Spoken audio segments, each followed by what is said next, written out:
All right, good afternoon, everybody. Welcome to the 2015 USBC Junior Gold Championship. I'm Randy Peterson, PBA Hall of Famer. 15 years a Storm staffer. Joining me in the booth, special guest to get things kicked off, the president of Storm Bowling Products, Mr. Dave Sims. Dave, welcome. Thanks, Randy. Thanks. It's a pleasure to be here. Packed house today. Pretty exciting stuff. Got a long broadcast and lots of hours to talk about all of the great stuff that has happened since we've been here in Chicago, starting back last Thursday. A lot of great events that took place prior to the start of the great competition. Right now we are moving into the girls' final advancers round.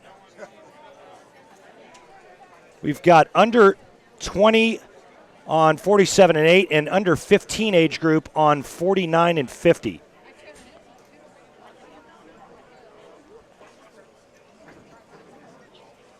Dave, almost 3,200 bowlers started this competition. And I mean, it's been standing room only in all of the, I believe it was 5 centers that we used throughout the qualifying for this event. Yeah, Randy, I tell you, I never thought I'd have claustrophobia in an 80-lane bowling center. But going through this place, there's a lot of fanfare in here, a lot of families, a lot of excitement.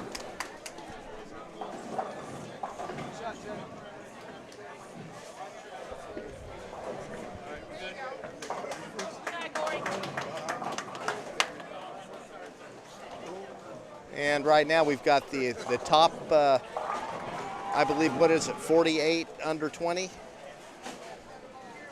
Girls under 20 left? Yes. We've got just the cream of the crop left here in this advancers round. A lot of bowling to get to this spot. And still a lot on the line. Players are competing on the London pattern. It's 44 feet in length. And I can tell you from all the bowling that I've watched this week, very demanding oil patterns for the players. You have to make good shots and be a good spare maker, and that's what makes a good bowler. You know, the one thing that we see on the men's tour and the ladies tour, not only are those players the top players in the world, not only are they great shot makers, but they're also great spare shooters. And the players on both sides, the boys and the girls, in all divisions, you're going to see a combination of the two. Yeah, this London pattern, this is a long, demanding pattern. It's 44 feet, pretty heavy volume. It's going to force everybody in, and it's going to be tough, I think, to strike, especially in the beginning. And I think one of the keys here is for these gals to be patient. Try to go a little bit straighter early on until the middle part of the lane develops to where you can actually move in a little bit and open up that pattern. But, Dave, you're right, and you being a bowler as well, you know that when it's 44 feet in length, you can't just stand left and throw it right if you're a right-hander. You've got to kind of keep your lines a little bit straighter and keep your target a little bit more in front of you. Yeah, less angle through the fronts for sure, and make sure that your hands relax, get that ball clean off your hand.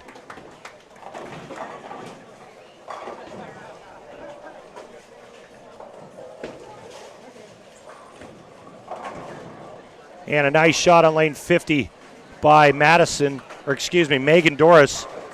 Hit him thin and watch him spin. There was a guy that used to use that term way back in the day on Pro Bowlers Tour on ABC. I think his name was Billy something? Yeah. Billy Waylu. Yeah, that's it. Am I dating myself? Yeah. Too early? I heard Bo Burton say that a few times, too. Hey, he stole it from him. Yeah.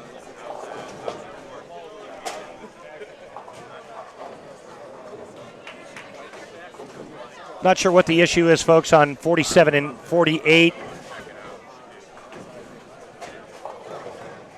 But they are waiting for an official to come down and make some kind of ruling. And right now, Jeremy Brocksterman, he just sent a message to us. He really wants to see a ham bone now. All right, Jeremy, you got to wait until at least frame 4 but we do have a possibility early on. Jada Bassett starting with a double up on lane 49. See if she can make Jeremy's dream come true.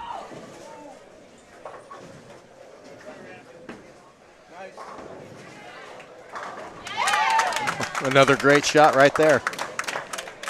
Really good. Playing the lane's perfect. Yep.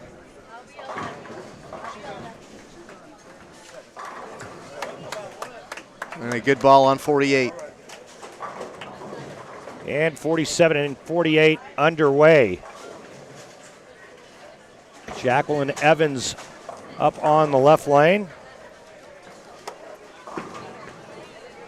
Great shot. Yeah, great rolling shot. Looks like she's locked in early too.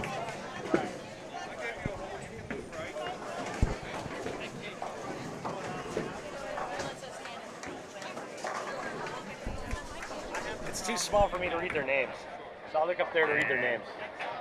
I mean, I can kind of read them there. But.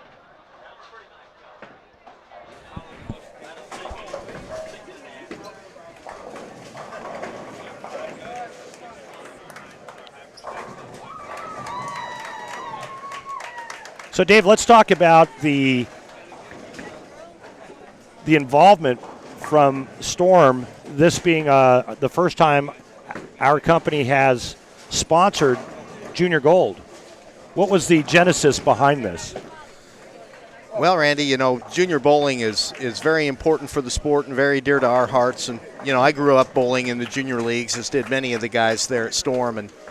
And we've always been looking for opportunities to give back to bowling. You know, the Crispins are bowlers at heart, too. And Junior Gold, we just really felt like that was a great opportunity for us to get involved, a little more involved with junior bowling on a national level. We do a lot of regional sponsorship. So, yeah, we're very excited. We've been working on this project for about 6 months now. And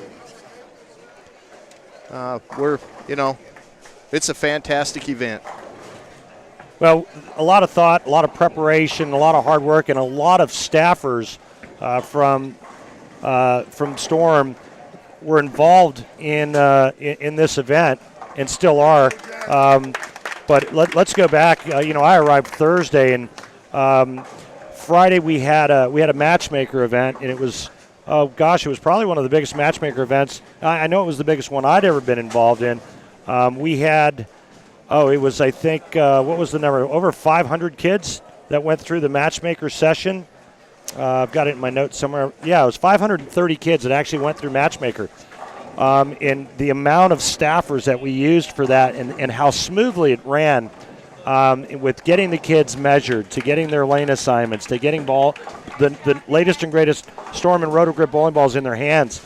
It was quite impressive. I believe we had four shifts that lasted about 50 minutes. And so that kind of kicked everything off at the start of the week for Junior Gold.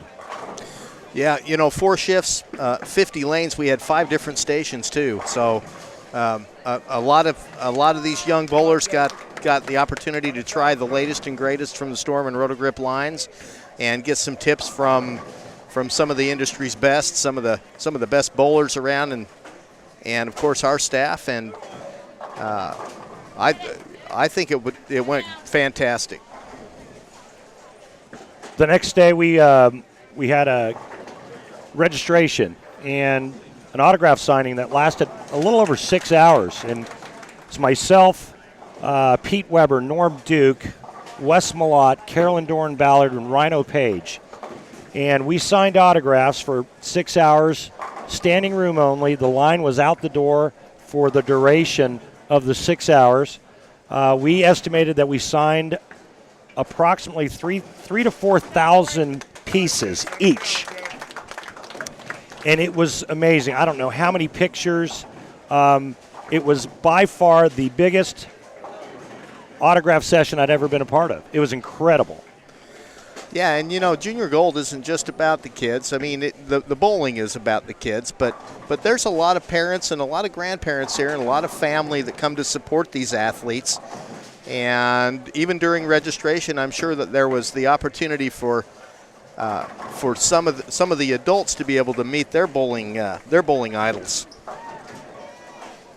Day 3 was storm at the park. We had a storm day at one of the beautiful parks here locally, and we had over 1,000 people show up to that. Myself, Hank Boomershine, Wes Malott, Rhino, Carolyn Doran-Ballard, Tim Mack, Ernest, Tavio, Paul. And it seemed like all of Utah from Storm was at this function.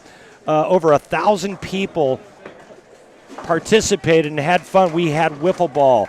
We had Pete Weber out there trying to strike little kids out with the wiffle ball. I was throwing the Nerf football for about 3 hours. Woke up the next day, neck was so stiff I couldn't move. Luckily, nobody got hurt, but what a great day that was. We had a food truck there. We had Frisbee giveaways, signed more autographs, and what an incredible day. The weather was perfect, and it was just a great day. And the group at Storm that put that all together, Gary Holzenberg, Leanne, Hank, the folks that were instrumental in putting that together, Ernest, man, they did a great job once again. You know, keep in mind, folks, this was our first time going in to this event, and this is a huge undertaking. Yeah, the day in the park, from what I understand, and I wasn't able to attend that, unfortunately, but I heard it was fantastic. Carolyn Doran-Ballard sent me a text, said her pitching arm was a little sore the next day. But yeah, it was an opportunity, I think, a nice relaxed setting where the people could get to know the staff a little bit more, and another opportunity to keep the kids occupied, to keep these athletes occupied on an off day, on a practice day when they only had a couple hours worth of practice, and get them outside and get them breathing some fresh air. And it also gave them an opportunity to meet some of their favorite bowling stars from the PBA Tour that, other than in a bowling center, you know, they got to see Norm. Well, Norm was a little he was kind of on the IR. He's got that injured right hand, so Norm did well just signing the Frisbees. But we saw Pete Weber throwing the wiffle ball. Carolyn Doran-Ballard was out there pitching. Wes Malott, he was putting on a little batting practice display. You know, kind of reminded me of the home run derby we had the other night.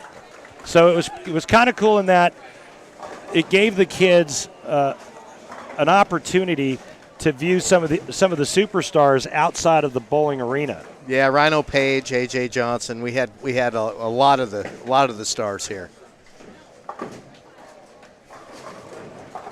Oh, another nice shot for Jada on lane 49. Game 1. It is 2015 Junior Gold, under 20 girls, under 15 girls, final advancers round. Lots of really, really good, young, talented players on hand. Obviously, as we move into more of the cut round, so to speak, that cream starts to rise to the top, and you really start to see the standouts. Yeah, we've got the best players. We've really got the best players under 20 girls and under 15 girls in North America out here bowling right now.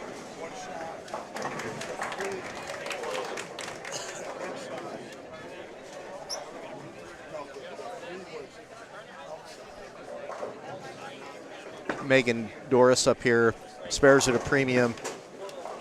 Going a little cross lane action. Oh, and that's that heavy oil. Not allowing that ball to move on the back end.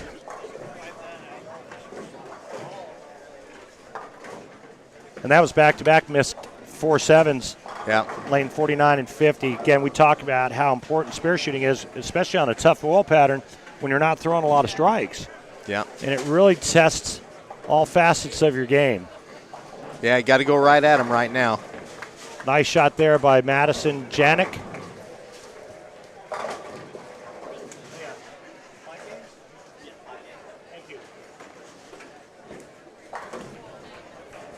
Game 1, the girls will bowl 5 games, and then the field will be cut to, what is the cut number for the girls?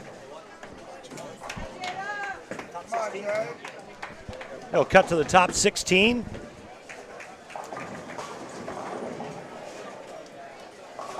A lot nervous parents in the stands. Yeah, I think it's harder to watch than it is to bowl. It is. The girls get down here and they get in the heat of competition and they relax, and it's the parents that really are back here living and dying on every shot. Yeah. I got to tell you, though, thus far the parents, they behave a heck of a lot better than they do at a Little League baseball game. Yeah. Yeah, everybody's been well behaved. You've seen some of those parents, right? Oh, yeah. Yeah, we haven't had any fistfights on the mound this week, so. Yeah, the parents have been great. Kids have been great.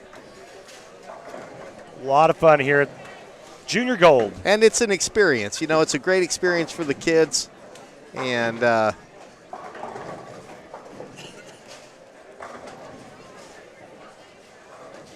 Amanda Van Dunn, 47, a little bit high, still a little bit tight in there until that pattern burns up a little bit.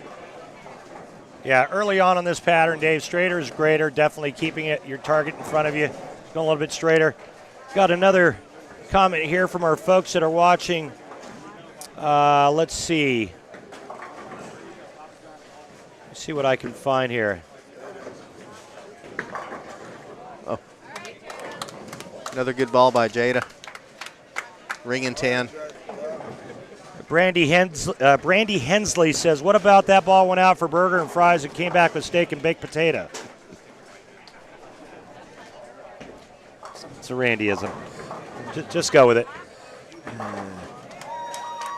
Sydney Rose, I want to bowl Junior Gold so bad next year, Sydney. We hope to see you in Indianapolis. Yeah, it's a fantastic event.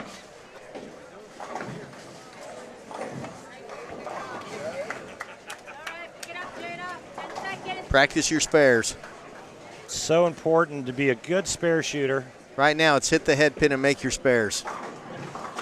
That's nice another shot. Good ball. Good ball. Jacqueline Evans, nice shot on lane 48.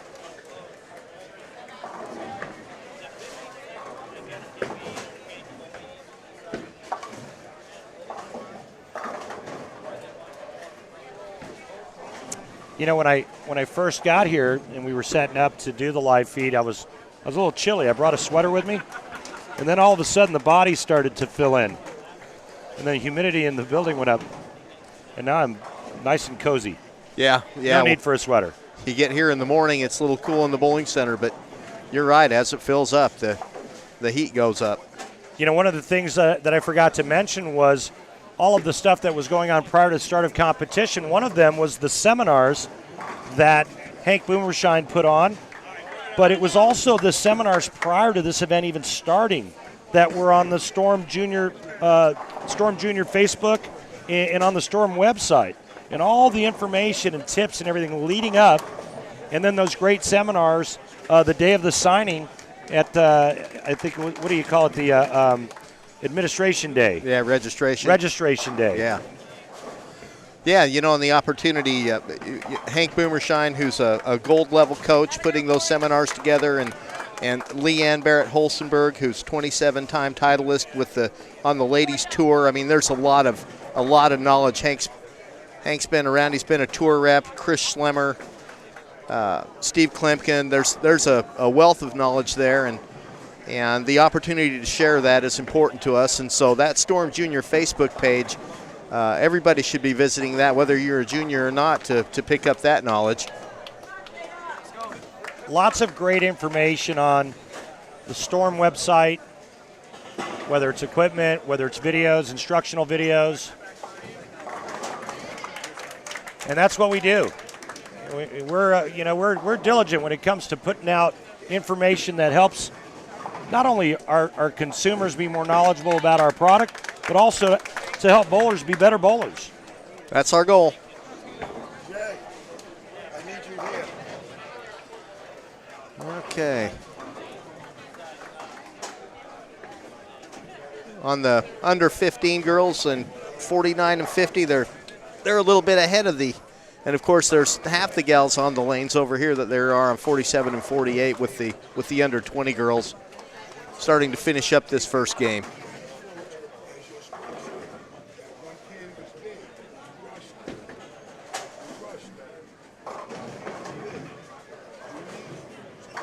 Wow. Another great ball. Very nice by Lauren Pate on lane 48. Yeah, great shot. Good balance. Head was steady at the line.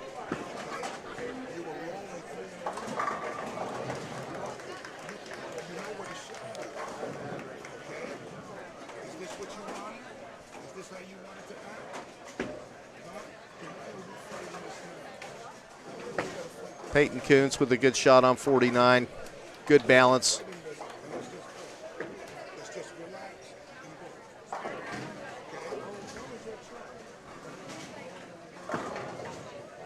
Good steady head.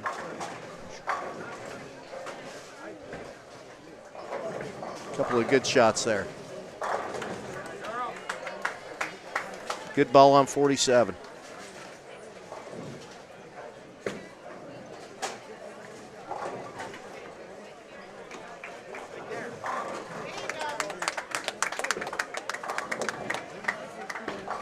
Good ball on 48. Spare shooter. What do you think the nerves are like for these girls early on? I think they're settling in pretty fast. In fact, I'm surprised. They look pretty comfortable. And they've been bowling all week to get to this point. But now it's bowl well and move on. If you don't, your tournament is finished. So I wonder how much of that is actually going through their minds. You can see a little bit of it in the run out there. You know what I mean? Just the importance of the fact that we are in the final advancers round. Yeah, I think the flames turned up a little higher right now with these ladies, young ladies.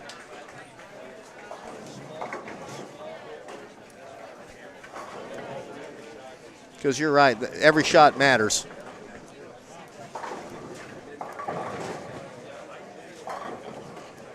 $763 under 20 girls started this event. 1,400 under 20 boys.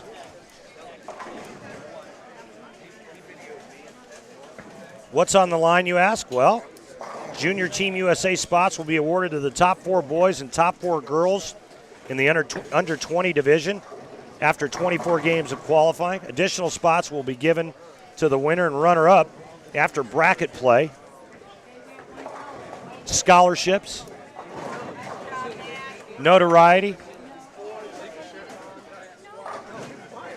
scholarship money.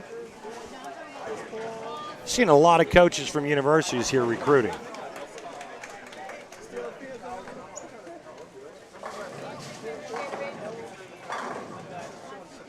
Shelby New. Another great shot. And that's a ham bone. That's in honor of Rob Stone, just so you know. Somebody asked for it, they got it.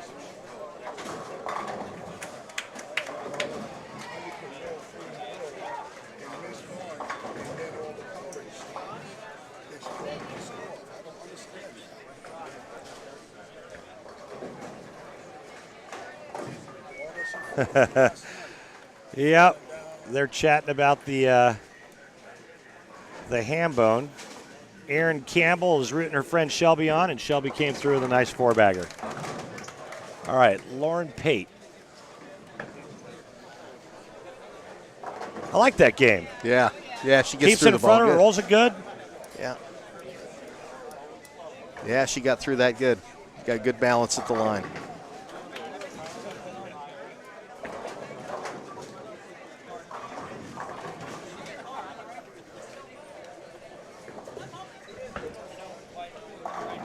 We have the president of Storm here sitting in, folks. Dave Sims. I'm Randy Peterson. We're coming to you live from the 2015 Junior Gold Championships here in Chicago, Illinois. We've had vice presidents here, Hank Boomershine, one of our VPs, the owner of Storm, the owners of Storm, I should say, will soon be here. Hopefully we can get them to join us in the booth. Bill and Barbara Chrisman. So it's filled with a magnitude of Storm dignitaries.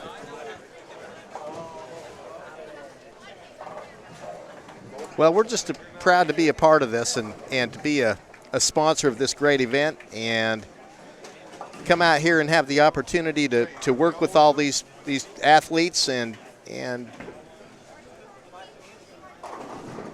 it's just a great opportunity for us.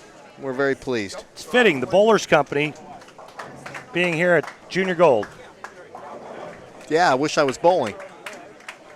You know, I've watched a lot of competition this week, and I was kind of saying the same thing. Man, wouldn't it be fun to be out there right now? Yeah, they had nothing like this when we were growing up, Randy. No, they didn't, sir. They didn't have Junior Gold when you and I were bowling juniors. Yeah. We had a lot of tournaments, but we didn't have Junior Gold. In fact, back then it was called, well, it wasn't YABA. No. AJBC for me. AJBC, that's exactly right. AJBC. Hi.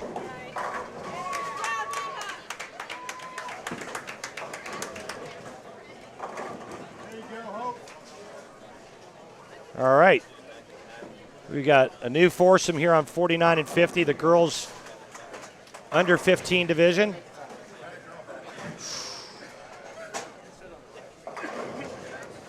I just got done talking to Angelica Anthony. That was who the high was for.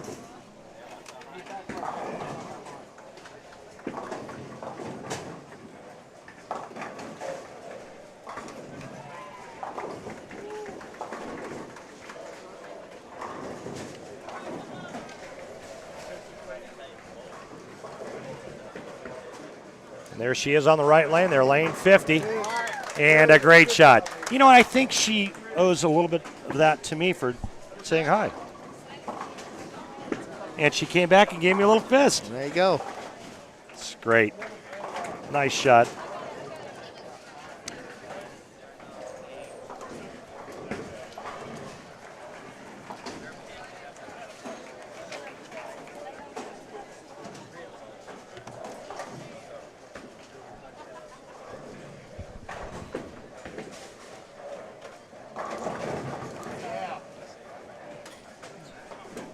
Got Shelby New up here on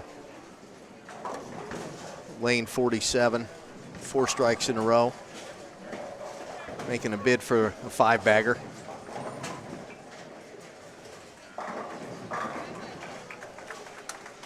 Great shot by Lee Glazier on 49.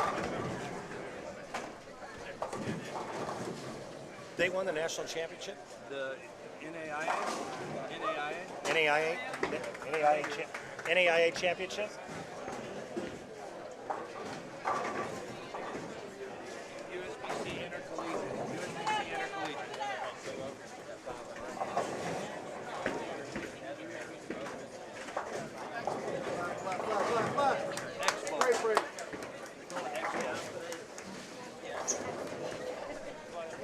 That was this year's? Thank you. Slide okay?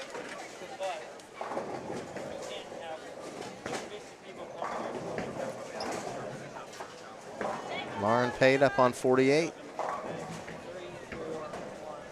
A little bit high.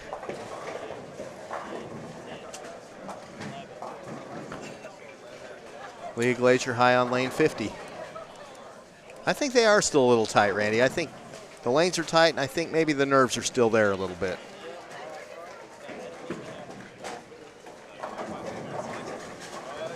All right, nice trip 4 on 49 for Hope.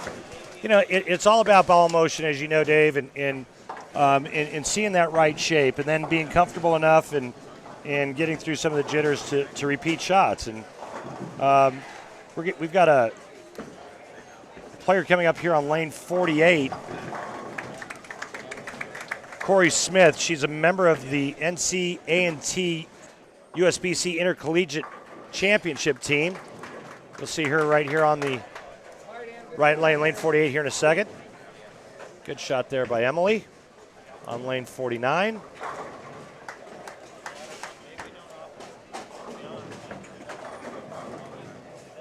Angelica Anthony on lane 50, working on a double.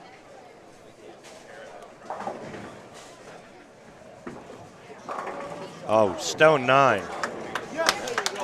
All right, Angelica, 3-bagger. Good stuff. Lots of really good young bowling talent. You know, when you look at the sea of bowlers that have participated here at Junior Gold, Dave, you got to kind of get a sense or a feeling that, you know, maybe our sport's not doing as bad as a lot of people think it is.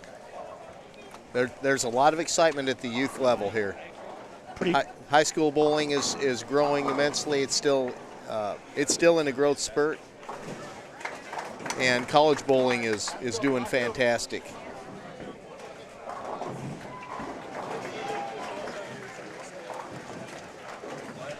And now I think with the PWBA and the opportunity for these young ladies to advance after their college careers and have something to look forward to, I think the PWBA is a wonderful, wonderful thing to have back in our industry. Without question. Someone asked me a couple of weeks ago, hey, what do you think about the women being back on TV? In fact, they asked me at Bowl Expo. And I said, I think it's great. I said, the more bowling we have on television, the better. Men, women, seniors, senior tour. I said, we need bowling on TV, and we need to showcase bowling on TV. And guess what? This week, ESPN's here to tape some of the best youth bowlers in the world, and then that'll air, and we'll be showcasing the future of bowling. Any bowling is good television, as far as I'm concerned, and I'll tell you what, I'm ecstatic that the women are back on TV.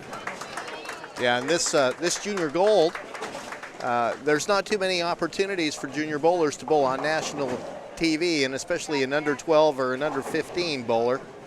And so what a great opportunity.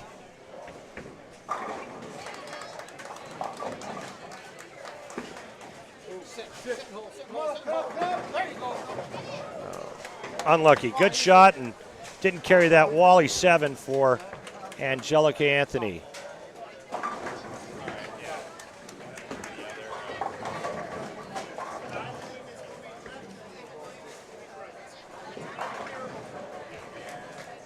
Aaron Campbell wants to know if we remember Biff. Bowling is fundamental. Biff. But That's right. The alien guy that used to represent Yabba. Good stuff. Yeah.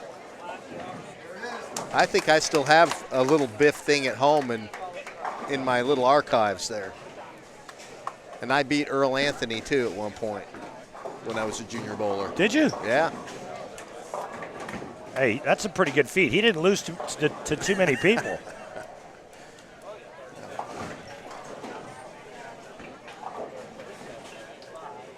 Lauren Pate on lane 47, going at a 2:05 pace. Yeah, she knew it immediately as soon as she let go of it, got it in. So easy to do on this flat pattern too, Dave, because your brain's telling you can't really throw it too far to the right. And so that kind of tells your brain to, all right, make sure you don't go too far that way. And next thing you know, you end up thumbing it down and tugging it to keep it from going right. And obviously there's not enough buildup or hold in the middle part of the lane to hold it off.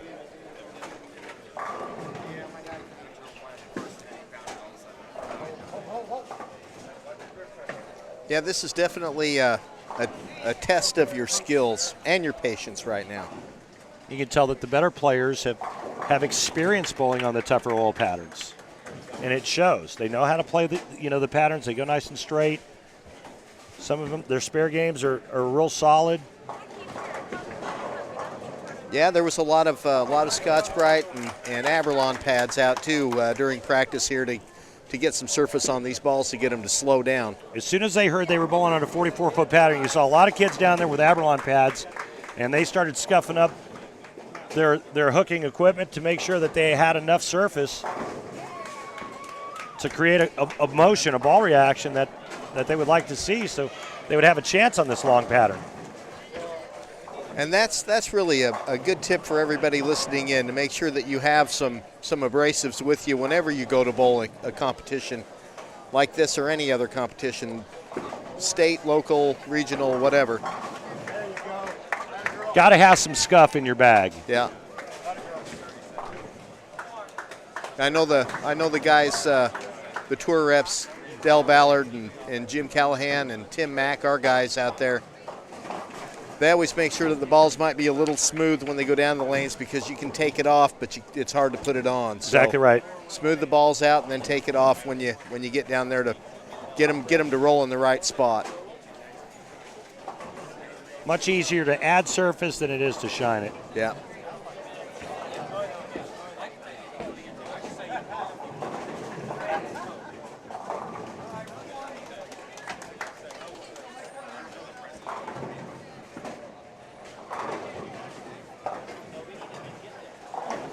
Pretty close there. Yeah, good Leah. try. Yeah.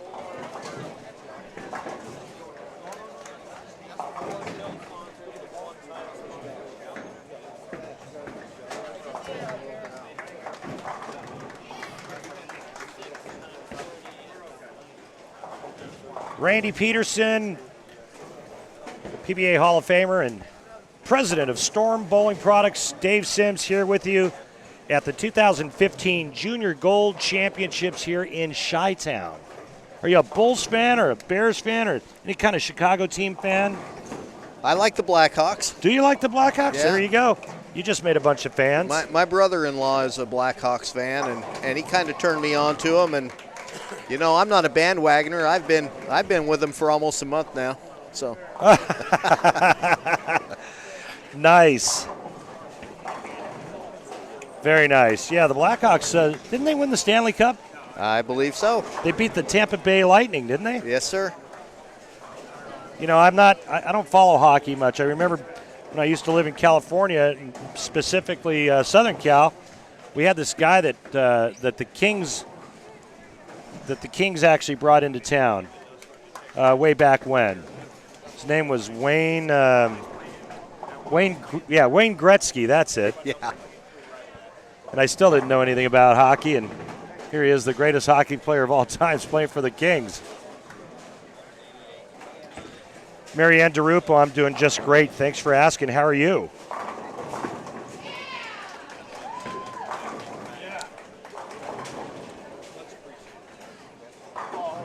Almost 3,200 athletes at the start of this great event.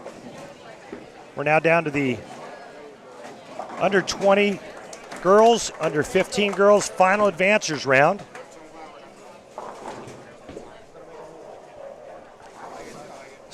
Dave, I'm seeing a lot of strikes. I see a 5-bagger over to our right on 51 and 2.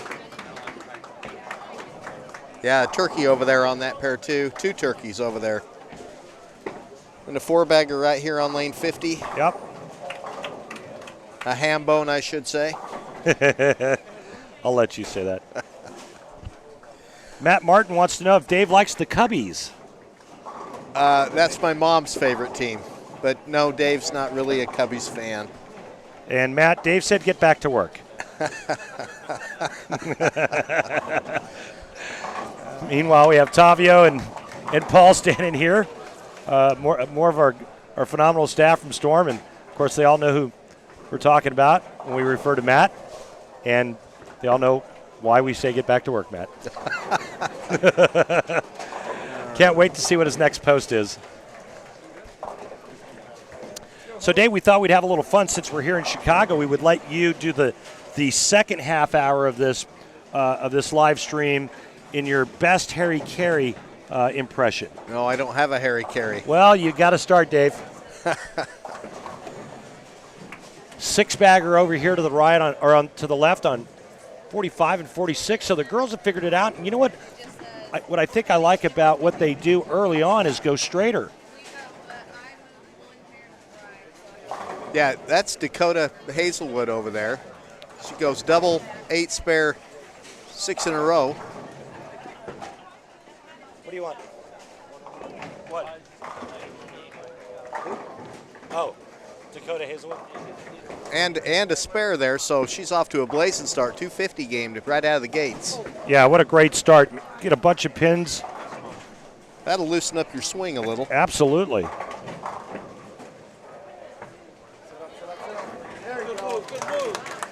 All right. Angelica Anthony, I could hear her dad talking to her in the background, wanting her to make an adjustment prior to that shot. She makes the adjustment, throws a nice shot, catches a double, and Dad was like, all right, kid, good move. It's that interaction, too. The interaction with your parents. I know, working with my son in sports and then watching him go out and do well. Man, the feeling is unbelievable. It's kind of like, I guess, it's kind of like if you were a ball rep on tour and you get your guy to the show. That's got to be pretty fun. Yeah, I would think it's fun. Oh, my gosh. Like the great Dick Weber said, winning never gets old. Yeah, and then he popped out of a suitcase. Yeah. Remember that? Yeah. It was the old Choice Hotels commercials. Yeah.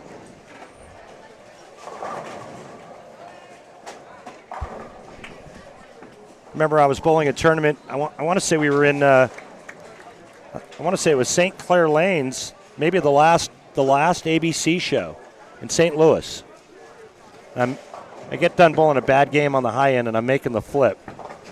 And I wasn't the guy you wanted to talk to when I'm coming off a bad game. I remember going to the low end, putting my gear down, got my head down, messing around with my equipment, looking at my bag, trying to figure out what ball I'm going to throw next.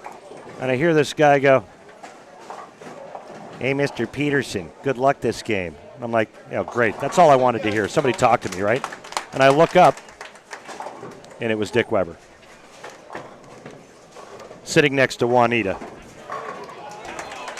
I politely said, "Thank you, Mr. Weber. Hello, Mrs. Weber. How are you?" And then carried on. So my first conversation with Dick, he was making a phone call to Storm, and I was working in the marketing department. And the phone rang, and I picked it up, and it said, and he was calling for John. They needed the Storm logo for one of the tournaments we were sponsoring, one of the regionals in the area. And he said, "Hi, Dave, this is Dick Weber, and I'm just calling on behalf of John." And I thought it was one of my buddies pulling my chain. I said, "Oh, come on. Quit pulling my leg. Who That's is this awesome. really?" He says, "Really, this is Dick Weber."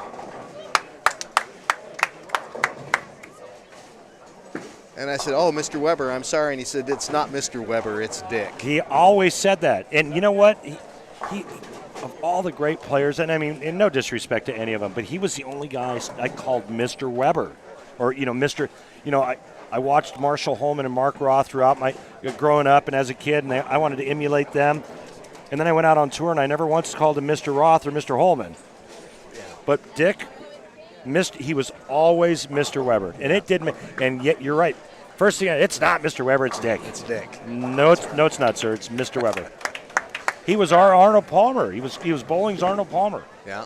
The greatest ambassador the sport has ever known.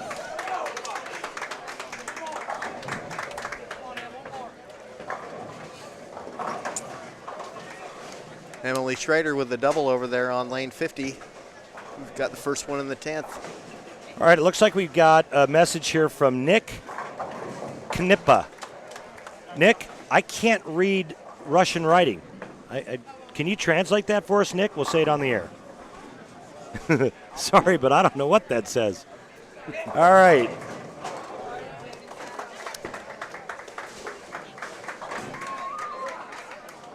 Matt Martin did think we were pretty funny there with the LOL. Thanks for that, Matt.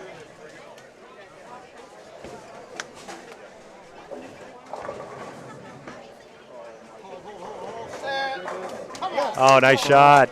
First one in the 10th for Angelica. Angelica Anthony starts with a three-bagger, a couple of spares, misses a spare in the 6th, and then backs it up with a Rob Stone-style ham bone. Good stuff. You know what else has been cool this week? Seen a lot of tour players and ex-tour players. Leon Lamb from North Carolina is here. Justin Romick, my old tour roommate, former U.S. Open champion. Brad Angelo was down there. I saw Marshall Holman at the hotel this morning, too, speaking of Marshall. Marshall's in town. He's going to do the telecasts.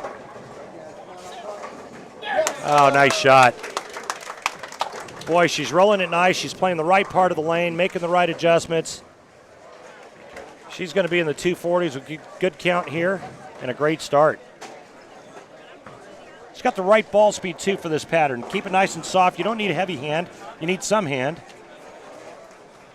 The higher that rev rate is, the more it forces you to create a little bit more angle. I think that's tough. And then what happens is if you do have a high rev rate, and you're trying to throw a strong piece of equipment, it forces you to create too much of that angle. You go to something that's a little less ball, and all of a sudden it becomes way too sensitive. There you go, girl. What a great shot there. Nice game. Great finish.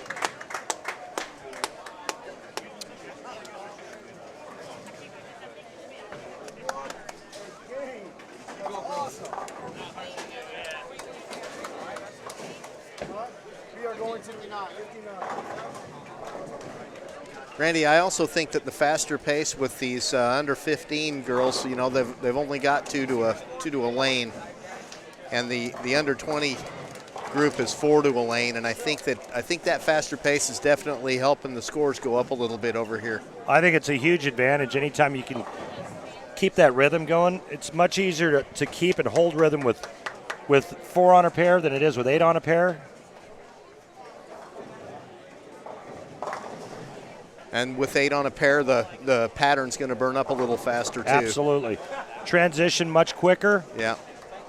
More adjustments need to be made. Got to stay in front of those changes.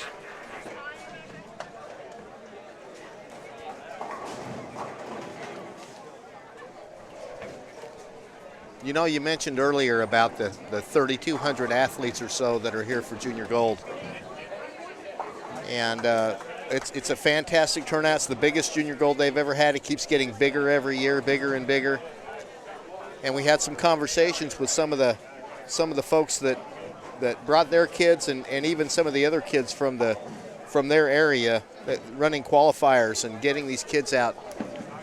And I think we're going to even see more growth. You think we can get to 34 or 3,500 next year in Indianapolis? Yeah, I think 3,500 is realistic.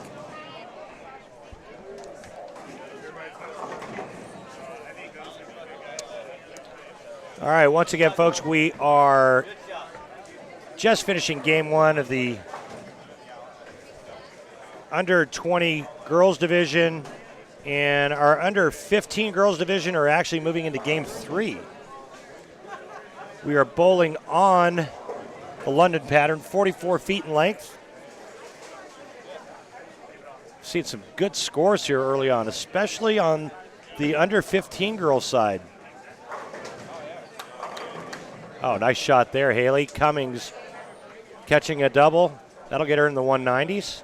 You know, the one thing you don't want to do is you don't want to shoot yourself in the foot early on and then get buried. You know, 140, 150 out of the gate, and then have to try to play catch up.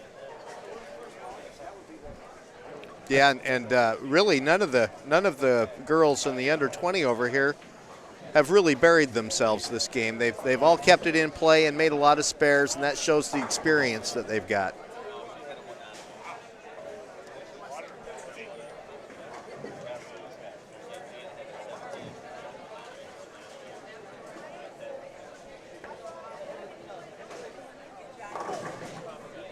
All right, good finish there. That's 194. Anna Groce on the left lane. She's going to be 186. We have a 189. So, you know, a great point, Dave. That they haven't buried themselves. You know, and on this tough pattern, you start with 180, 190, you don't feel so bad. That 189 on the top, and I'm not sure who that was, but that's Thank you. That's 2 strikes and all spares. That's a clean 189. And I stand corrected. It's Anna Gross, not Groce. Okay. Say goodbye to our friend Leon Lamb. He's going to move and follow his best prospects. See you later there, Leon. Nice talking with you. All right, buddy.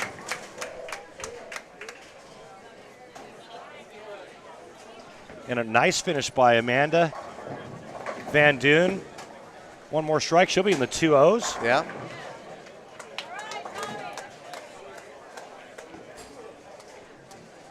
All right, game 3 now on 49 and 50. Girls under 15 division.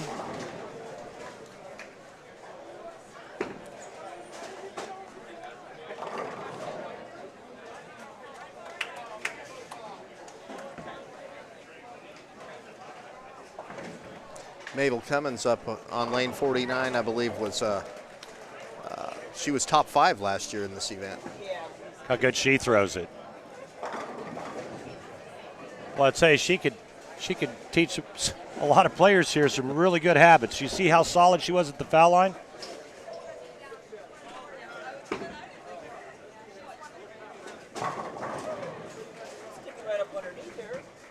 Kind of hard to hit your target that you're looking at when your body and your head's moving all over the place. Watch Mabel Cummins here on lane 49, just how rock solid she is sliding into the line.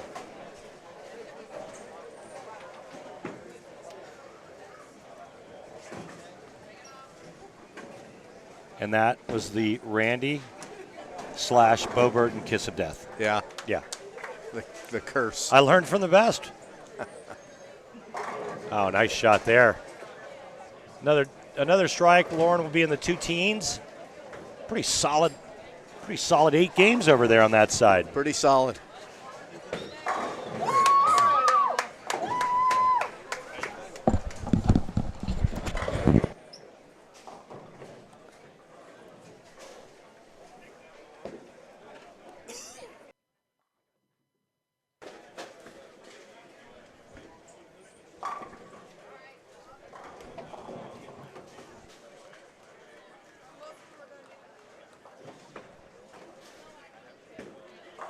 Hit it. Oh, nice. Love tap on the 10. Lauren Pate is going to be in the 2 teens. Nice finish there.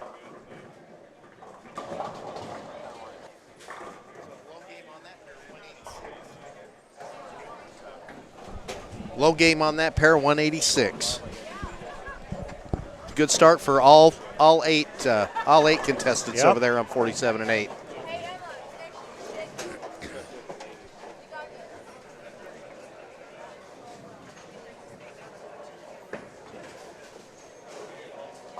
I like Lauren's game, and I'll tell you why. She gets the ball into the swing early, runs after it. She creates ball speed, and I think one of the things that a lot of the girls miss out on is ball speed. They don't generate enough ball speed. They don't get their bodies moving fast enough. She gets the ball in the swing early. She runs after it. She's got ball speed. She's got good hand, and because of that, she throws a lot of strikes.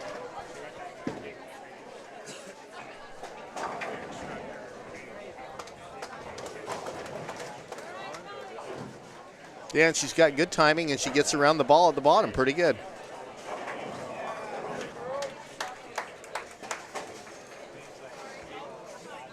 Candace Bradley on lane 50.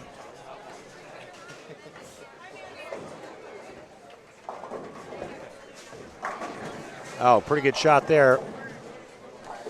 Yeah, she's solid at the line.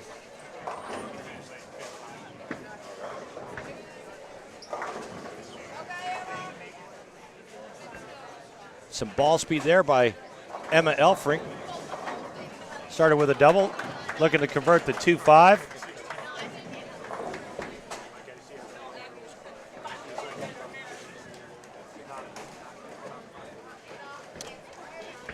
Under 20 to the left pair, 47 and 8. Under 15 on the right pair, lanes 49 and 50.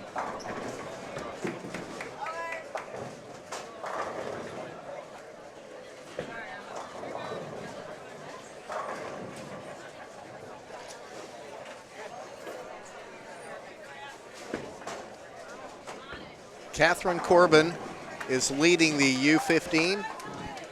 Amari Blonde is in second. Crystal Elliott is in 3rd place right now. Rogan Zengel in 4th. Rounding out the top 5 is Sarah Sains.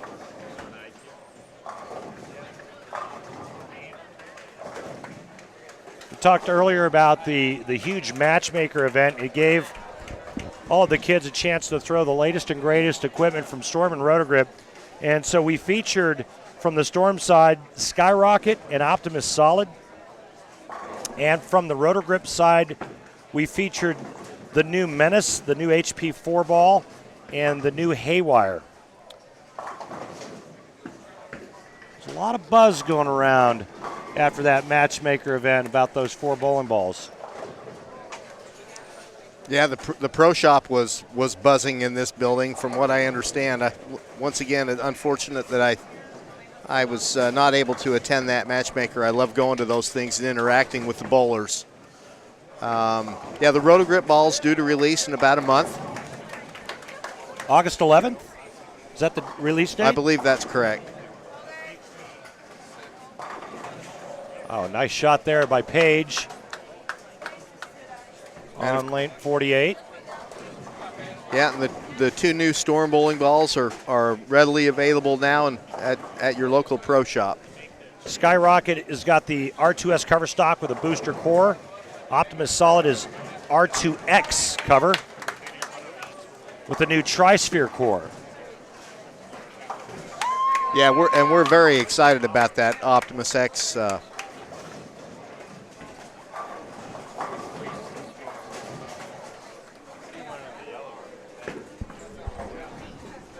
The Optimus Solid with the R2X cover stock.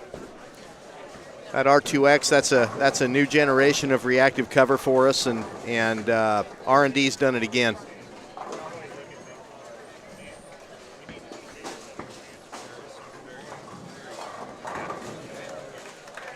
Taylor Davis on lane 48. What a nice looking shot that was. And here we have Mabel Cummings on lane 50. Crosses over, leads to the 5-pin. Tommy White here on lane 49. 3-bagger looking for another strike and a hambone. Do you think Rob Stone's going to be upset?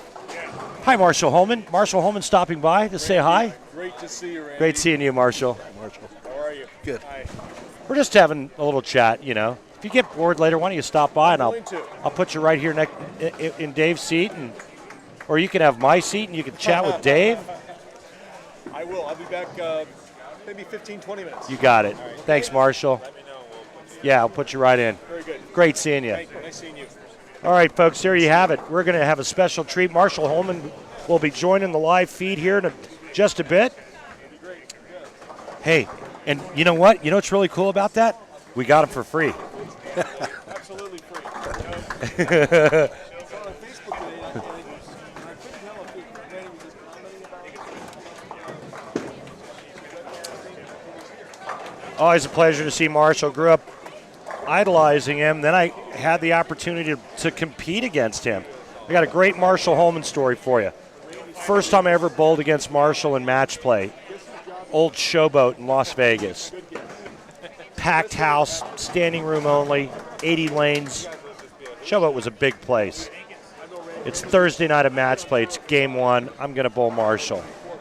I've been looking forward to this my entire life. So we start. Marshall gets up, throws the first shot of the match, leaves the pocket 7-10, and I'm sitting in the settee area going, I am so going to kick his butt. And then Marshall steps up, and he makes it. And he turns around. The whole building erupts, and he turns around and he looks right at me, and he just gives it the loudest scream I've ever heard in my entire life with both fists clenched. And then I proceeded to get my rear end handed to me, and I needed a wardrobe change. And that was my first encounter bowling against Marshall Holman in match play. Made the 7-10 against me. Well, you know, and Marshall's one of the most intense competitors ever.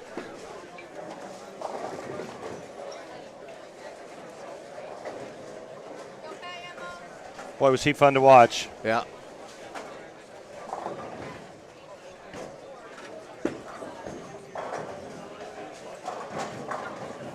Looks good, too. He just turned 60. Looks Yeah. really good. Yeah, he's still fit. Looks good. Good shape. He's always been physically fit. Another important thing when you're bowling all these games is to be in good shape. You've got to be. Dave, I'm going to go out on a limb, and I don't know what Taylor Davis's score is, but if she's anywhere in the hunt, I'm going to pick her as one of my horses to maybe do some serious damage in the under 20 girls division. Boy, does she throw it good. I watched her throw 2 shots. Both shots face up and just went dead flush. Let's see what her spare game looks like here. Oh, yeah. Dead on it. Yeah. Hey, guess who else is here? I believe he's a 12-time titleist or 13. 10-time titleist with, I believe, 4 majors. 3 or 4 majors. 4 majors. PBA Hall of Famer Doug Kent. Hi, Dougie Fresh. Doug. one of my favorite guys. Man, I used to love watching. And, and Doug was like, "Oh, my game stinks." Man was about as solid as you could hit the foul line. This guy, you could put a bowl of fruit on top of his head and let him throw a shot, and there'd be all those pieces of fruit would still be in it. Yeah. Boy, was he good. And do anything to a bowling ball. I remember making a show with Doug once. I want to say it was in Tucson, Arizona. And there was, I think, 8 of us on the show. It was one of those shows where there was 8 bowlers, and so we had that 3-man shootout. And this was back, I want to say maybe late 90s or something. In mid to late 90s, Doug's throwing a plastic ball up the middle part of the lane. And this is before anybody really did that. I'm watching Doug throwing this plastic ball at the middle of the lane. I'm like, is that Indianapolis? That was Indianapolis. I'm like, what's this guy doing? Keeps throwing this plastic ball at the middle part of the lane. I'm like, surely he's not going to throw plastic. This guy doesn't know what he's doing, right? Then we started. And then Doug grabbed the reactive ball and moved about 15 left, and he hooked it from 25 to 5, and he crushed everyone and won the tournament. Creating a little hold. Well, strategy. Creating a little hold. Okay, yeah, but he had his hand going around the side almost like Pete Weber and just curved the entire lane. It was fun to watch after I got off the lanes. Wasn't fun to watch while he was doing it to me.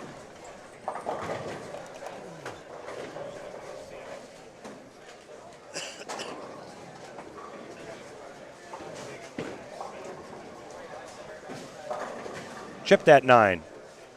Good try there for Tommy White on lane 49. Nice little start 3-bagger and then a couple of spares.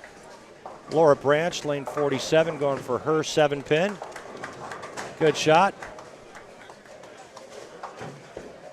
Everybody just now tuning in, I'm Randy Peterson, PBA Hall of Famer, and a member of the Storm Pro staff, sitting alongside the president of Storm Bowling Products, Mr. Dave Sims, and we are here coming to you live from Chicagoland at the 2015 Junior Gold Championship.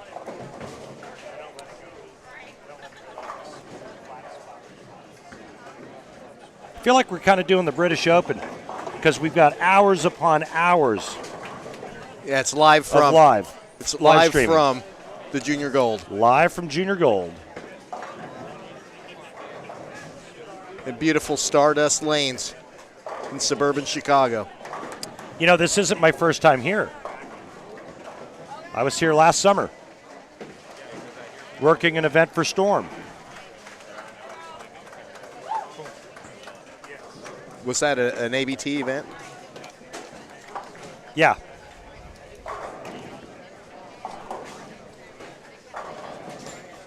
Yes, sir. It was was working with Mike Fagan. Not Mike Fagan the bowler, Mike Fagan the ABT director. Oh, okay. Yeah, we always give him grief because his name is Mike Fagan. Yeah. Well, Chicago's a great bowling town. It really is.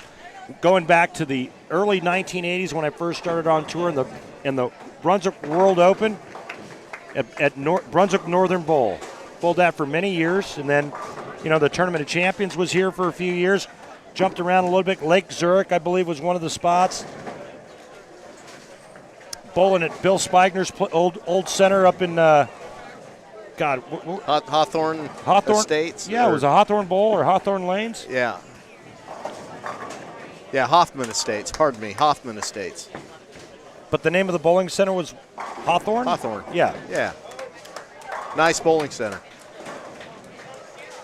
Oh, beautiful bowling center. Yeah, Bill does a great job. Yeah, him and his family, they ran a pretty nice facility over there. I remember bowling. I bowled a Team USA event there one time, and back when I was on the team in '93, and there was this little punk kid, 10-year-old kid, throwing bowling next to us, and it was Robbie.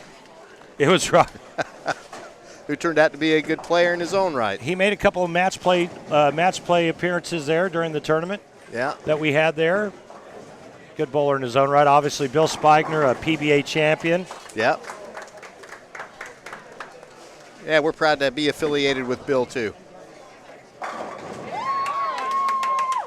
Irish Pogie says it was the 2000 Indianapolis Open where Doug Kent did that. Oh. And you get no argument here. That is when Doug did the deed. Jeremy Brocksterman says Tommy needs some coffee, Randy. Sorry, Jeremy, but we can't provide that.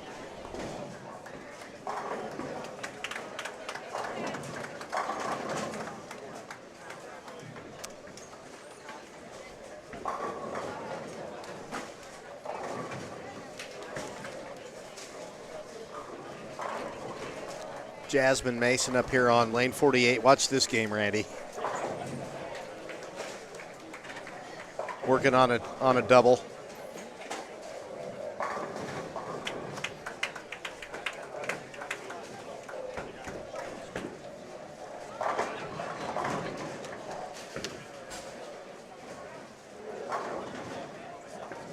Wow. Pretty good ball. Holy cow. What does she have? Hand and speed. Yeah. You got hand and speed on the ladies' side. On the girls' side, boy, that's a huge advantage. What a great looking shot that was. Right on line, too.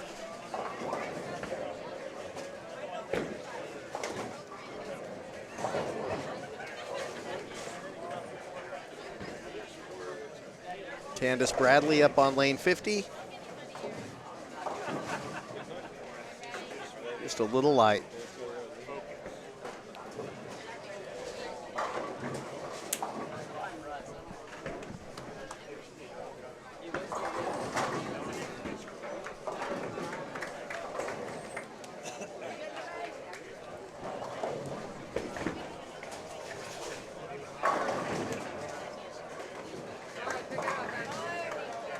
Game 2 of the girls under 20 division, and we're nearing the end of game 3 for the girls under 15 division. Under 20 on lanes 47 and 48, under 15 on lanes 49 and 50. Dave Sims, the Prez, along with yours truly, Randy Peterson, coming to you live from Junior Gold here in suburban Chicago. Ate at Portillo's the other day. Phenomenal.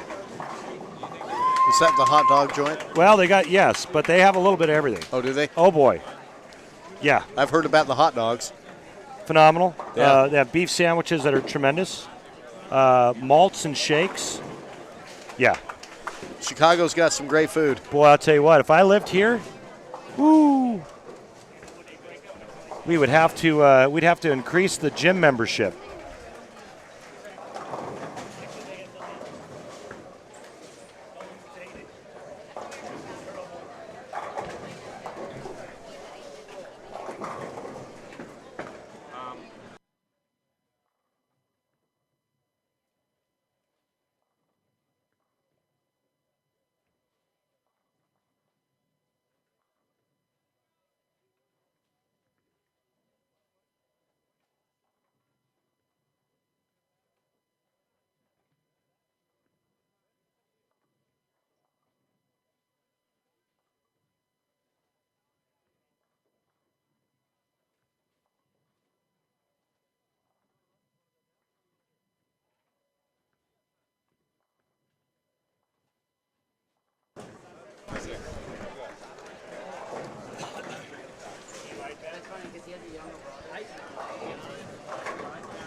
Taylor Davis up on lane 47, coming off of an open frame. Nice shot, leaves a weak 10.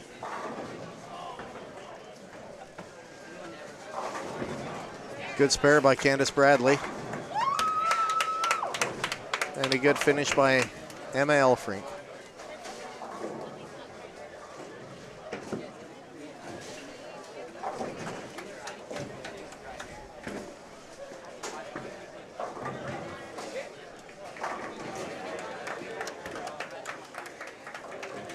So are you a deep dish pizza guy or are you a flat pizza guy?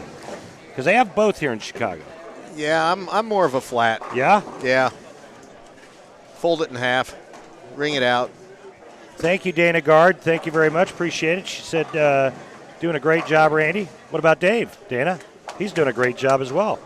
I like the flat, but you know what? I had Giordano's. Everybody raves about Giordano's, but I actually like Lou Malnati's better. I haven't had either. Lou Malnati's, it just maybe it was the sauce or I just liked it better. It was fantastic. But I am more, I like to eat a lot of pizza. And in deep dish, you can eat like one piece and you're done. Can't eat anymore.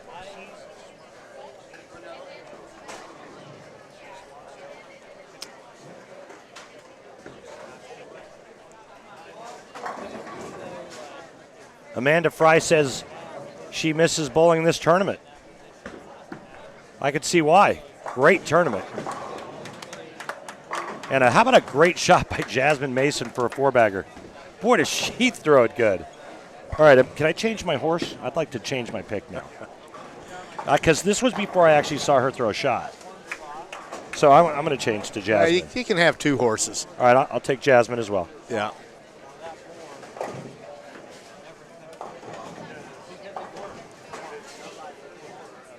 I think it's really cool when you see some of the better talent, how they physically you can see it, but they also know how to play some of these patterns because they bowled on them before. They're not just bowling on an easy house shot, and they play the pattern correctly. You could see where Jasmine's playing that little fade, in between second and third arrow. Not a big loop. She's not giving a lot of room to the right, just kind of keeping it tight just a little bit to the right. Yeah, it looks like there's a little tube out there, and she's just keeping it right in that tube. Yep.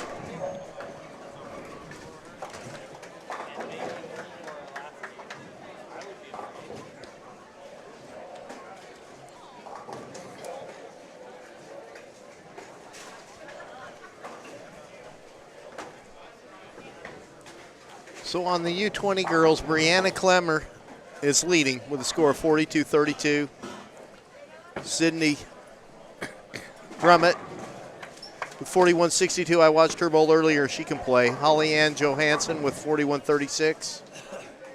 Julia Bond, 40-80. And Jordan Richard rounds out the top five with 4,044 pins. And it's pretty tight in there. 24 pins behind is the next player, and then they're bunched up right there. So this can really change in a hurry.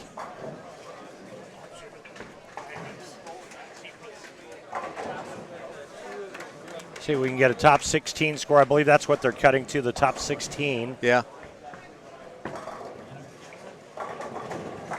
Wow, another nice shot right there. Natalie, 47. Little mixer.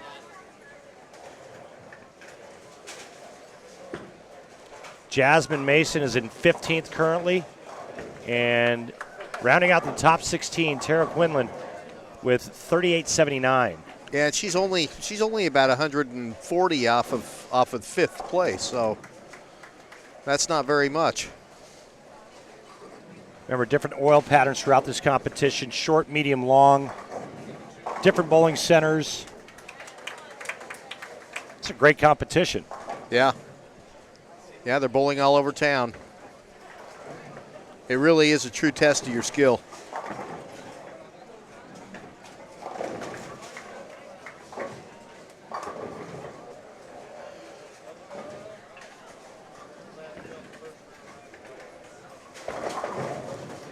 Brandy Hensley says making the top 16 in this tournament was probably her fondest youth bowling memory. I can see why. Yeah. She only had to, beat about 740 girls. Biggest tournament you ever bowled in, Dave? Not money-wise, but bodies, just sheer bodies. High roller. How many bodies? Oh, geez. We probably, well, it was at the Showboat, and it was 2 days of, I believe there were 7 or 8 squads each day, 2 to a lane on that 72 side. So there were a lot of bodies. 2,500 probably. Wow.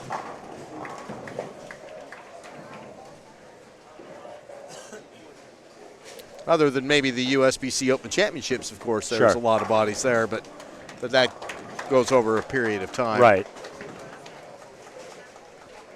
Jasmine Mason now stepping up on lane 48, working on the front four, looking for a little Yahtzee.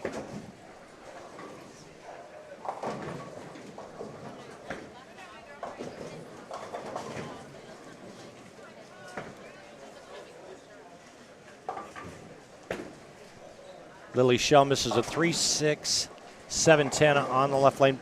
Best player I've ever seen shooting the 3-6, 7-10 combination, Pete Weber, by far. I've never seen any player make it more than him. Right in that tube again. Bang. Man, it looks like that ball's going to kind of check and go a little high, and it just lays there, and then it just flips right at the last minute. Is that a crux she's throwing? Yeah, she's got it going through the pins. Perfect. Yeah. 5 in a row for Jasmine. Jasmine Mason, lanes 47 and 48, currently in 15th, bowling a big game here. And a nice shot there by Jessica Malott, not to be confused with a relative of Wes Malott. It's spelled differently. You know, Randy, and you mentioned all the bodies here, all the kids, and really you have to be pretty sharp even just to qualify to bowl junior gold. So you've got the best of the best really here, and now we've whittled it down to the best of the best of the best, so to speak. Yeah. But every player here that rolled a ball is a winner, and just to qualify here is really a tremendous feat.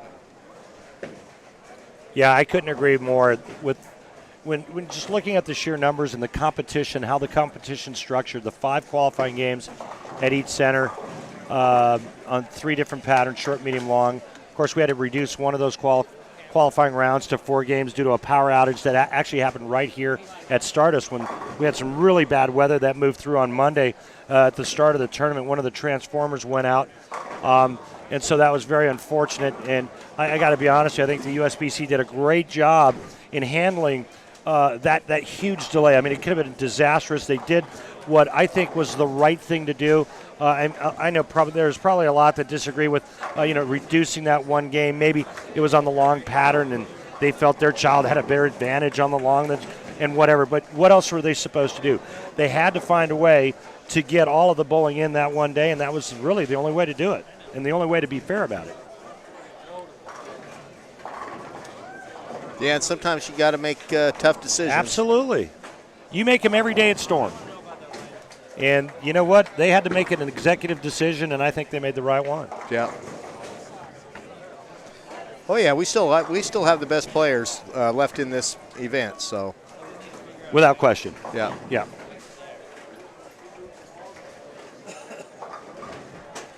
Or I should say, at least the best players this week are still playing for sure.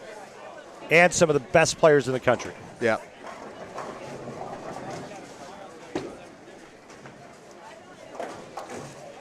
I believe Canada is represented here too. I've seen a couple of Canadian jerseys here. Yes. So.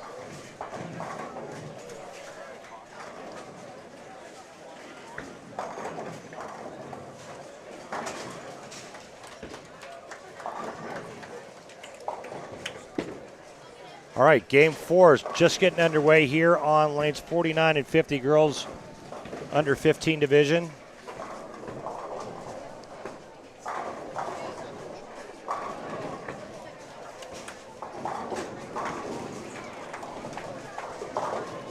you see that shot?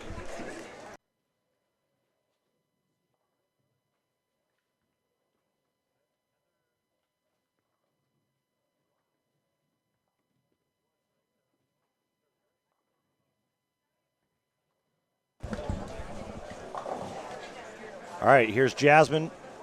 That one's a little bit out. Oh. Jasmine's starting to open up the lane a little bit over there. We just slapped it off for her. Jasmine Mason, front 6. Showing it great, keeping it on line, keeping it in play, making good shots.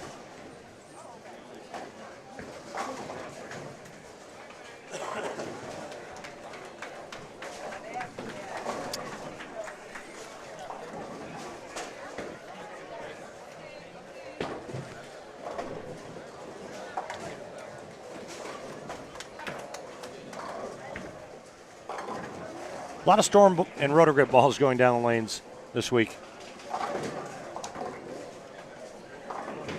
Yeah, we're proud to be a sponsor, and we really appreciate the support.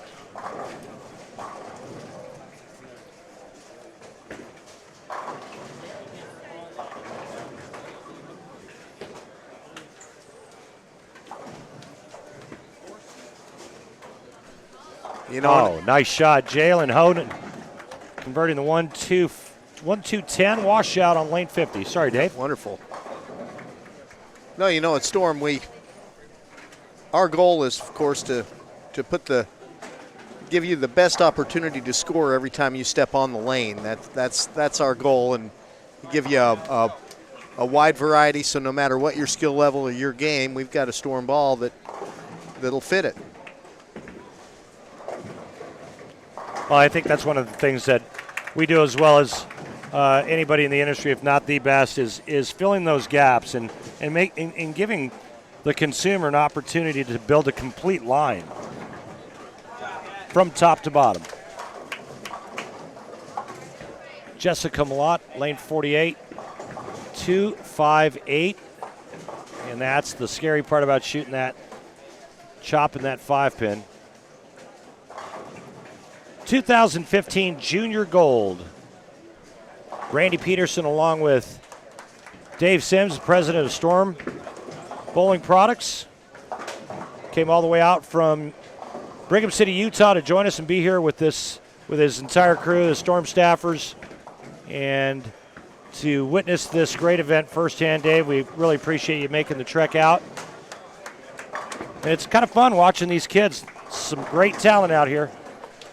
There's some great bowling going on here right now, and there's a lot of fan support too. All the families here and rooting for their kids, and even grandparents. I've met some aunts and uncles that have come out, even from several states away, just to watch their nieces and nephews compete. Yeah, I think that's so missed and just underappreciated, the sacrifices that all the parents make to bring their kids out, the money that's spent. A lot of them drive from long distances, and they sit back and watch every shot and live and breathe with every shot that their children throw during this competition. So big round of applause, huge ups for all the parents that made the trip out here to 2015 Junior Gold.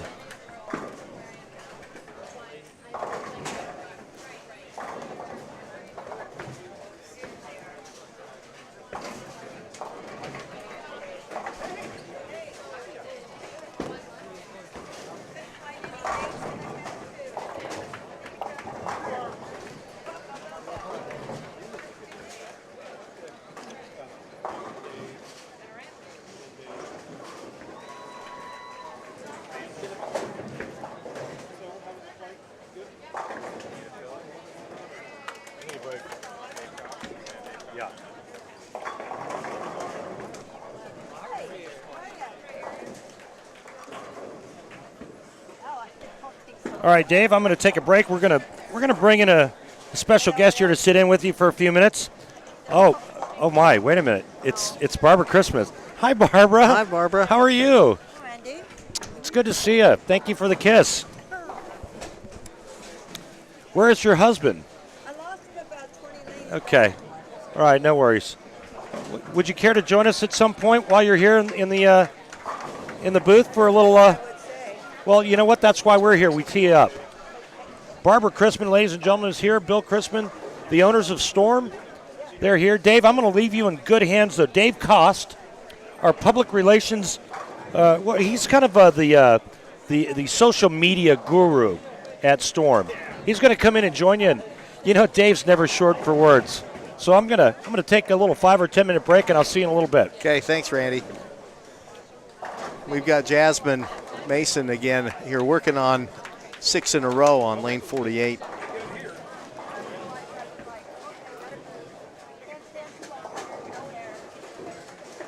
Another pretty good, that's going to be close. Oh, another wonderful ball. She's definitely locked in.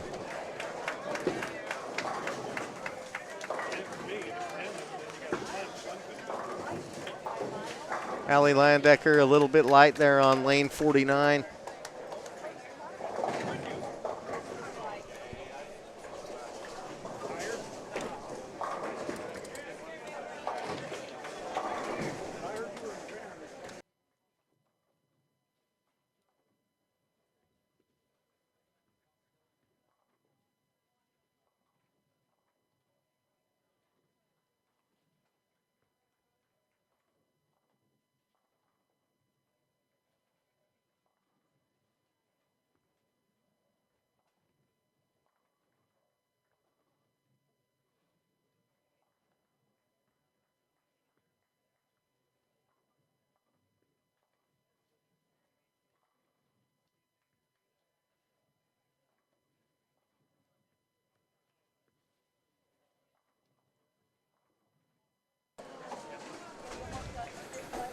Well, here we are, Dave, at Stardust Bowl. Thanks for having me here in the booth. How's it been going here? Lots of people here today. There's a lot of people in here. Yeah, we had quite a delay getting on the lanes, just the sheer amount of people and bowlers. We've been running a little bit late today, Dave, but yeah, packed house today, a lot of spectators, very exciting time, and it's great to see all these people here. It is. You know, I was down at Orland Bowl since Monday, and I tell you, you got to hand it to the folks down there. Mickey, who's the proprietor, did a wonderful job. We only had one small issue. It was a computer issue. It took about an hour. It was no problem. Their staff went out and put chairs out for the participants to sit on because there were just so many people there. They just did a wonderful job, and it's great to see 3,100 kids jam-packed into bowling centers bowling. I know it's a little inconvenient, and there's been some chatter about some of the difficulties, but it's great to see. Yeah, there's a lot of interest in here, and like I mentioned earlier, I never thought I'd have claustrophobia in an 80-lane bowling center, but I got it in here a little bit earlier. It's with the under 12 boys being finished now, that it's opened up a little bit down on the high end, but it's still standing room only and just packed in here. And we've actually saw some pretty good bowling down there. How's the bowling been here? You got in yesterday, and what have you seen so far? Pretty good? Yeah, there's a lot of talent here. There's a lot of great players even in the U12 divisions. There's some strikes being thrown down there, and a lot of talent. The U15 girls here that we've been watching today have been playing really good. There's a three-bagger over here, like you say, right now on lane 49. And a lot of strikes being thrown, a lot of talent, a lot of two-handed bowlers in here. Seen a lot of two-handed players, especially with the boys. Yes. We had quite a few down south as well, and that's pretty cool. Speaking of two-handers, with Belmo getting the another Best Bowler award, that's pretty cool. But no, it's great with all these kids here. We talk often at Storm about how we're seeing this youth movement, and this is living proof. This is pretty cool to see that bowling is starting to become cool again. Yeah, and, there's a lot of interest. Yeah, it's awesome. I know that the pro shops have been busy here. Talking to them earlier, they were doing really well, so kids are in there getting what they need. And yeah, and the parents have been really good this week. There's a lot of fan support, and making sure that their athletes, their contestants are well prepared for this event. We've got Jasmine Mason again up here on lane 47, and she's got the front 7, so we're paying a little closer attention to her. Yes. And she did very well down at PabCon Youth, winning some medals. So she did very well. Yeah. Up on lane 47. Another pretty good ball. Yep. Great shot. Front 8. One of the nice things that I've seen, being here for just a short time, is the amount of girls that are bowling. I think it's really important. It's great to see that the girls are starting to make a connection with the sport and it's starting to grow on the female side. That's wonderful with the PWBA as well, so that bridges the gap a little bit for them. They know they go from high school to collegiate. Now that there's a tour out there, if they so desire, they can do that. So bowling's just growing. Yeah, I think it's on the upswing. I'm definitely optimistic about the future of bowling, and even more so after coming here and seeing this event. This is fantastic.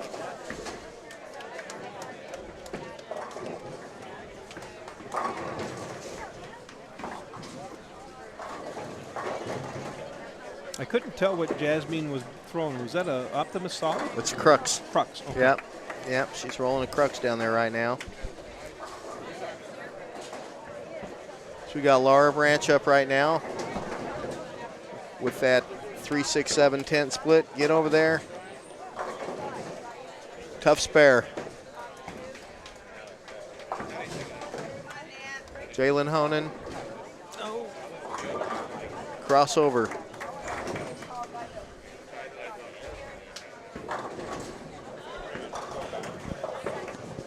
So, Dave, where have you been stationed all week? We were at Orland Bowl, which is about 45 minutes to an hour south of here. A little center that's been down there for about 40 years. Just an old traditional bowling center. Great little spot. Some great bowling going on down there. Great participation. Parents were awesome. It's tight for everybody, but they're there to watch the kids and support them. So it was great. It worked out really well.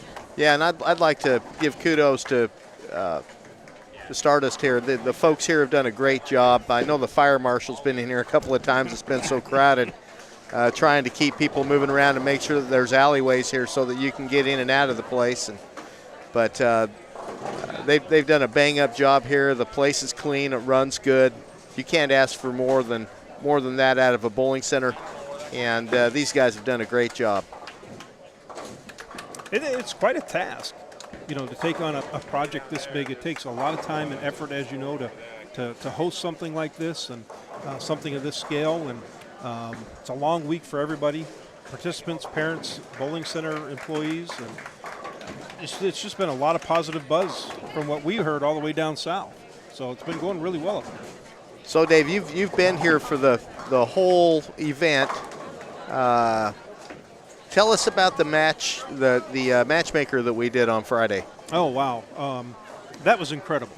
To have that many kids here. It was, from what we were told, it was from some of the folks at the USBC, it was record number of kids for anything of that sort. Kids came out and were able to throw our two top balls that just came out, the Skyrocket and the Optimus Solid on the Storm side, and then the Menace and the Haywire on the Rotogrip side. Kids had a great time. All of our RSMs and staffers worked with the kids. It went really well. And then when they were done with that, they were come downstairs for a little Q&A. I'm gonna hold it right here because Jasmine's up and she's going for the front nine. So we're gonna on lane 48. Lane 48, she's playing a little in.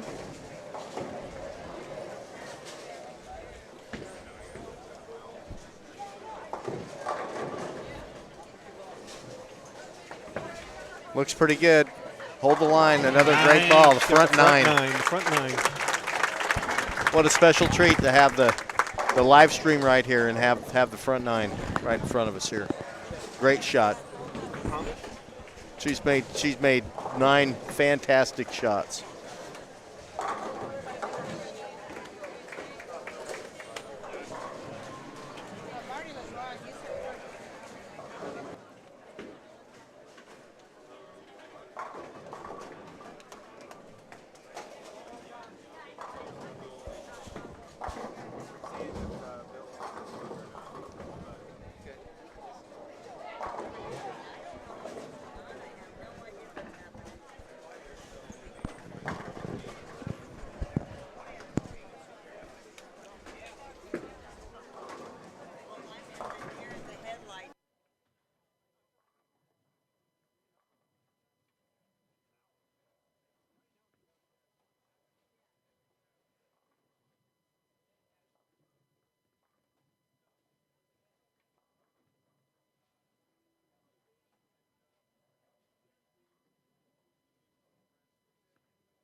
Well, folks, it's Dave Sims and Dave Kost, the Dave and Dave show here from Junior Gold and Stardust Lanes in suburban Chicago, Illinois. Fantastic event. Packed house here today for the advancers round. The U20 girls and the U15 girls in front of us. The U20 from 1 to 48, and on 49 on down to about lane 60, it looks like we've got the U15 girls on the advancer round. Before I came here, Dave, I was over at River Grove, and where they were doing the Survivor tournament. Excuse me. We were in the second squad of that. 175 is the max entries, and through 2 squads, they were full for both at 175, and we're expecting at least that for the third one for today. So even the Survivors tournament is seeing some record numbers. So that's great. Yeah, that Survivor, that's for the kids that got bumped out. Correct. And what they do is they're bowling to qualify for a chance to bowl for an automatic spot for 2016 in Indianapolis. Wow, that's wonderful. You know, we were talking about the 30, almost 3,200 contestants in this event, and I was talking to some of the folks at the hotel, and they felt like they were going to be able to bring even more people out next year to Indianapolis. The possibility that there could be maybe even up to 3,500 contestants. Those are hopeful numbers, but this event keeps growing every year, and I don't think that's an impossible feat. No, absolutely. Indianapolis, it's got some great bowling centers. Woodland Bowl is going to be one of the facilities. Yeah, Indy's another great bowling town. Yes. Home of Mike Albee. Yes. George Branham's from that area. Ronnie Russell, E.J. Tackett, not from too far away.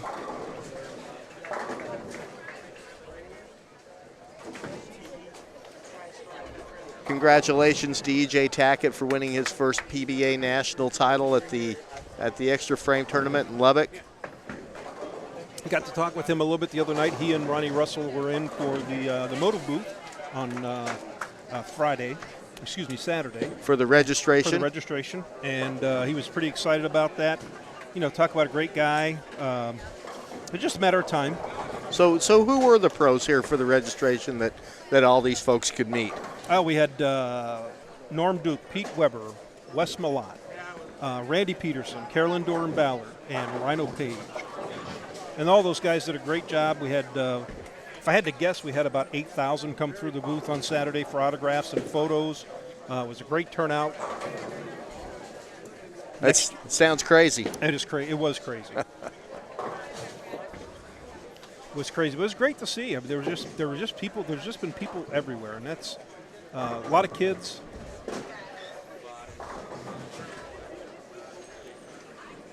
As you know, one of our values and vision is to grow the sport, and there's no better format than Junior Gold to do that.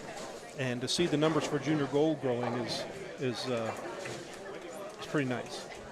Let's see, who is Jasmine up here? She's coming up here in just a minute. Taylor Davis up right now, trying to finish strong here. He's got the first one in the 10th on 47. Nobody is talking to Jasmine. They're giving her the silent treatment like they do in baseball, staying away from her. She's got a no-hitter going. Yeah. So we got Danielle Jedlicki up here on lane 50, and she's got a great game going too. 2:07 in the 8th with the spare up in the 9th. And a cross in the 10th. Yeah, that's all right. You take them any way you can get them. Absolutely. Stand up there and make a good shot this time, and she'll be all right. Great game for Danielle.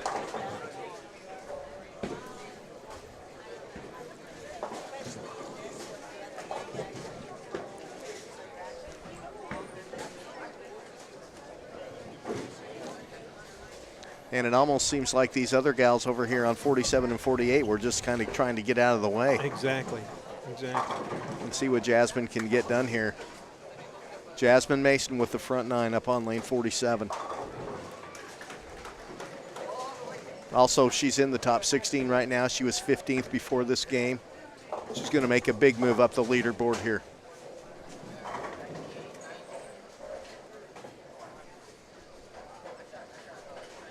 Catherine Corbin leading the U15 girls with 41.57.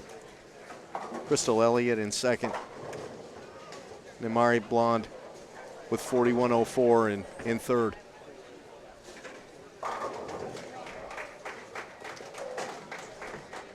Jasmine, another pretty good shot. Looks good. Oh. Front 10. 10 in a row. Front 10. Great ball. And that's a cookie cutter from the other 9. I mean, she's made 10 great shots. If she does that, we need to grab her when we can and have her come over in the booth. If she throws a 300. Can you do that?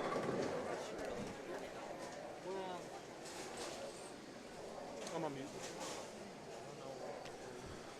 It's getting a little more quiet in here now, folks. Everybody's kind of backed away, giving Jasmine some room here.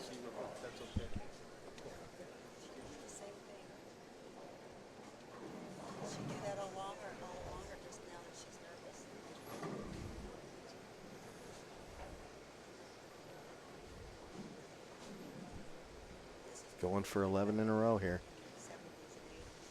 Oh, came off her hand really Oh, well. looked really good. Really Get up in there. Get up in there. Come on. Oh. Oh, great shot. She gave it room. It was loose. Great run by Jasmine. Fantastic. She gave it a little bit of room. It's what she needed to do. The 80s and 90s when that's how much the whole Yeah. center would just stop and watch. Yeah, that was reminiscent of 30, 40 years ago when if somebody got the front 9 or 10 in a row, everybody just kind of back off and let them bowl. That was fantastic. Great run by Jasmine Mason in 16th, going in with a 288 or 9 game, depending on whether she makes this spare. What a fantastic run. I think that's the biggest game I've seen here. I understand earlier this week they had a 300, I believe, if I'm correct. 289. Great game. Fantastic. Great run.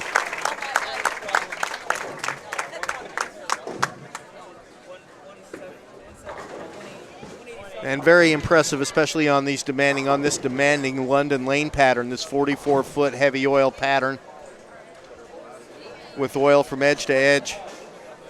You know, Dave, you've bowled very competitively in the past.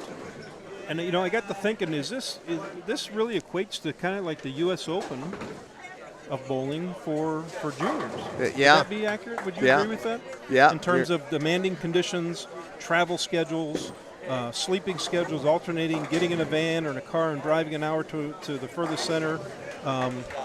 It's very U.S. Open-esque, I guess, if you will. And maybe even a little more challenging. The lane pattern might not be quite as challenging as the U.S. Open pattern, but going from bowling center to bowling center and approaches, you know, the different approaches and the different lane surfaces and trying to be prepared, this is definitely a very challenging environment and a great testament to skill. Yes, and you know it's really unique because there's coaching is not allowed, and so the kids are really on their own, so to speak, to try and figure it out, and they've done an excellent job at that. Yeah. As demanding as they've been, even on the short pattern, it was a very demanding pattern.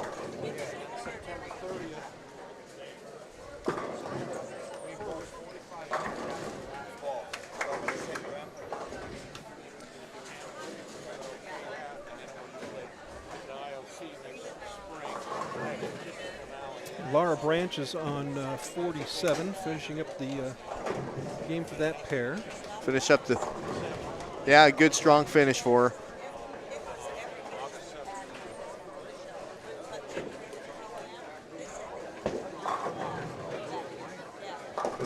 So that's the second game of the U20 girls.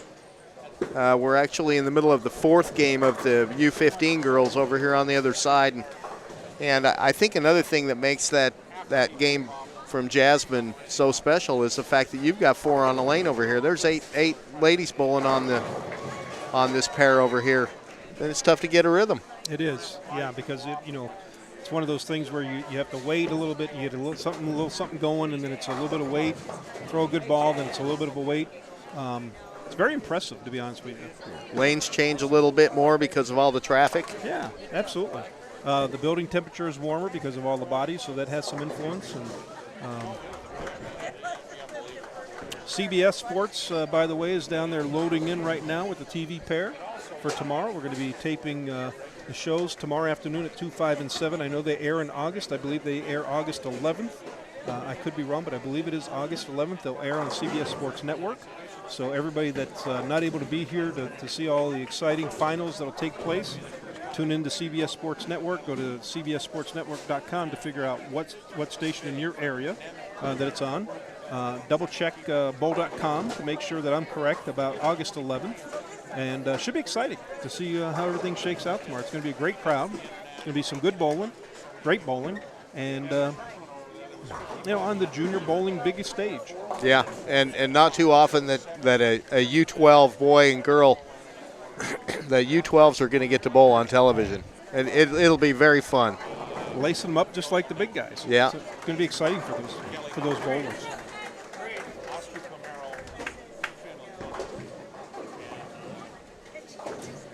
And like I said earlier, just to just to qualify to bowl junior gold is a feat in its own. Absolutely. That in itself is a grind, commitment, dedication, and getting here is, just getting here is almost like being a champion. To be honest with you. Yeah. Whether you take the title or not, getting here is impressive. And now we've whittled this down to this advancers round, so we've got the cream of the crop rising to the top here. There's been a lot of games bowled this week.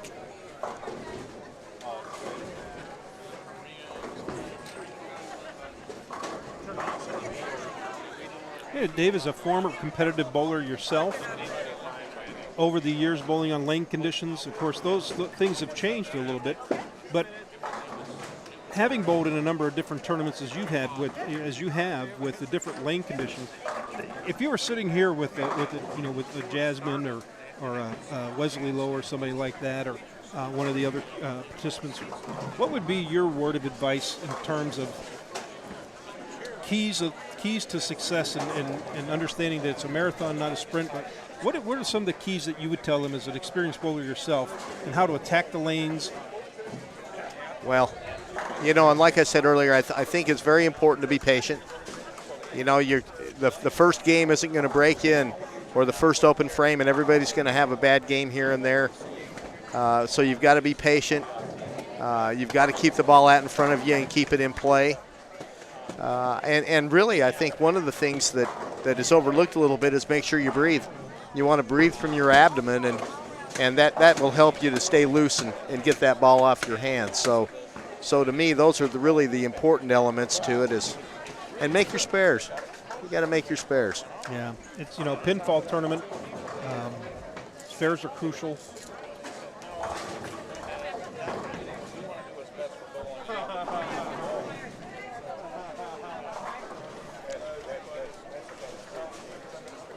Well, folks, we've got Marshall Holman here, and we've got a real special guest, Marshall Holman, coming in to sit in here and say a few words and do a little commentary. So, PBA Hall of Famer, champion. Second time I've seen you today. What, are you following me? I think so.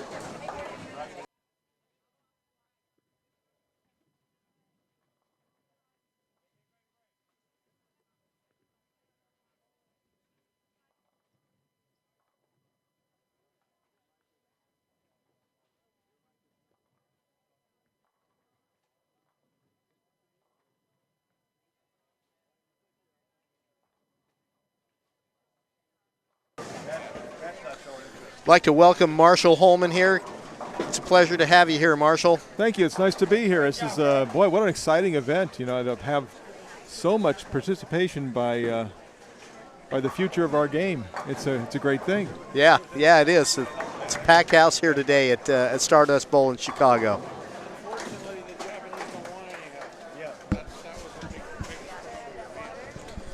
So one young lady just I believe shot 289. Yeah, just right here in front of us, the front 10, and really made a pretty good shot in the 11th. She gave it some room, and it just didn't quite make it back. Well, that was nice of her to do it right in front of you. Yeah.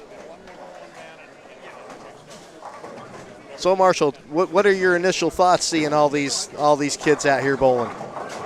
Well, it just makes me feel like the health of bowling is doing pretty darn good. I mean, it's incredible to see so many youngsters. I mean, 3,100 plus participants in this event. I feel for them because I'm here to do the telecast. We're going to be taping them tomorrow, it is tomorrow. Tomorrow, yeah. I lose track of what day it is. Over 3,100 participants for just a few spots. 2 spots in each division for boys and girls, and boy, you make it all the way to the televised finals, and you've had to go through an insurmountable number of people. Yeah, and only one can win. But like I said earlier, they're all winners here. Just to qualify even to bowl junior gold, you got to win a qualifier. So there's a lot of talent in this building. There most certainly is. So in your career, Marshall, these kids have bowled in I think, 5 or 6 different bowling centers this week. Did you ever bowl in a tournament where you had to go across town and bowl in 4 or 5 different bowling centers? That would be no. No, absolutely not. You know, we occasionally we would bowl the qualifying and match play in one center, and then the television venue would be somewhere else. But that was something that was very unusual back in my day. It happens more now, but no, nothing anything like this before. I was kind of spoiled. You know, I could get locked in a certain bowling center, and back in my time, the lanes did not transition to the extent that they do now with the powerful bowling balls that drag the oil from the front of the lane to the back of the lane. So it just if I had a pretty good shot at the start of the week, chances are I was going to have a pretty good shot all the way through the tournament. Yeah, and some of those challenges, even if you did have to go to another building for the finals, you had some different challenges, maybe some approach challenges. Yeah, a little bit, and every all lanes would react a little bit differently. I know the last tournament I won, which it's hard to believe, but it was 19 years ago. We bowled in Detroit, and then the finals was at another bowling center, a Thunder Bowl in Detroit, and so they did the lanes the same way, and they played very similar, but that was something that didn't happen all that much back in the day. Yeah, so if you can imagine going to 5 different places and having to bowl your qualifying in 4 or 5 different centers, that would be very, very confusing. But I mean, this is the world that they live in, and they're forced to acclimate to what's in front of them, and I would like to think that, if it was like that back in the 70s and 80s and 90s, that I just would have done whatever was necessary. I know that bowling the first time in Garden City, Long Island, I didn't know till after the tournament was over that the approaches were actually about 1.5 feet shorter. And I don't know if you remember, but my approach was always stand at the very back of the lane, back of the approach, and then sort of run to the line and throw it. And my body just started at the back of the approach and just sort of made its way to the foul line without going over by 1.5 feet. If somebody would have told me that before the tournament would have started, I'd had no chance. But fortunately, no one let me know. Yeah, so you just adapted. Yeah. Well, Marshall, it's been a pleasure. I'm gonna turn the reins over here to Randy Peterson for a minute. And but it's been a pleasure to be able to visit with you a little bit, and look forward to seeing you soon. Thank you very much. I appreciate it. Nice talking with you.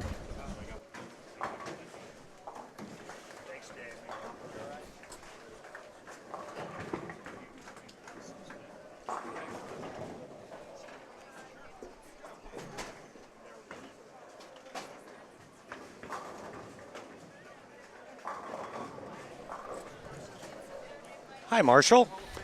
Randy, this is great. We do go back a long ways, not only as competitors but certainly as friends, and it's always great to see you. And I tell people when they ask me, do I miss the competition? I miss being on tour, and I don't miss it really. I don't miss the throwing of the bowling balls, but I miss my friends, and you make a lot of good relationships out on the road, and we have a friendship that has stood the test of time. Yes, absolutely. And you and I can both really relate to when we watch, say, a Brett Favre or somebody announcing their retirement from the league, or whatever sport it is, and it's all has mostly to do with the camaraderie, that being part of that organization, that league, if you will. And it's the friendships and competing against the greatest in the world, and then off the lanes, just the friendships that we've acquired along the way. It's been a great ride. No doubt about it. I remember watching you when I was a kid, and I'm not that much younger than you are, only 7 years, but I remember growing up in junior leagues, and you were the man. And it was you and Mark Roth. Earl Anthony was the king, but he was left-handed. I'm right-handed, and I liked watching Marshall and Mark Roth, and I can remember trying to emulate your style on the lanes, and in that crouched, hunched over position, and And I just loved watching you. And you were always very exciting to watch, and just a great player, Hall of Fame career, Player of the Year. Boy, there wasn't a whole lot you didn't do in the sport. There are a lot of things I shouldn't have done in the sport. But Yes, but this is a family show. we had a good time. But this is what the game is about. It's about youth. It's about the new next generation taking over the reins as the best players, and it's going to come from this junior gold program. I mean, there'll be players 2 years, 5 years, 10 years down the line that are going to be dominating, that are in this building right now. Agreed. And it's the future of our sport. And it's the first time I've ever been to one of these events, Junior Gold, and it's pretty spectacular. And we were talking earlier when we first came on the air, some of the activities and things that Storm was involved in prior to the start of the tournament, utilizing just about our entire staff. And, the other day, Marshall, we had an autograph signing. It was myself, Wes Malott, Carolyn Doran-Ballard, Pete Weber, Norm Duke, Rhino Page. Right here? It was actually held at the Doubletree Hotel. Okay. And it was during registration. And we signed autographs for 6 straight hours. Well, I'm staying at the Doubletree. I just got in last night, and I heard about the registration and the jammed parking lot and the crowded lobby, and that's a logistical nightmare trying to get 3,100 kids all signed up. And bringing in multiple things to sign, badges, posters. Oh, my. And so Pete, Norm, and I kind of took a step back. Nice little split conversion there. Took a step back.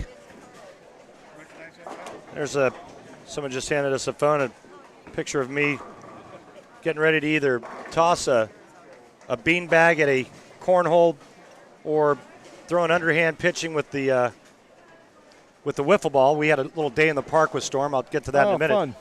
But we estimated that each of us signed between 3,000 and 4,000 articles, not to mention the pictures. It was a sea of bodies that wanted to meet the Storm staffers, and the rest of our staff basically organized and had them going through this little trail, if you will, of staffers who were set up strategically at tables.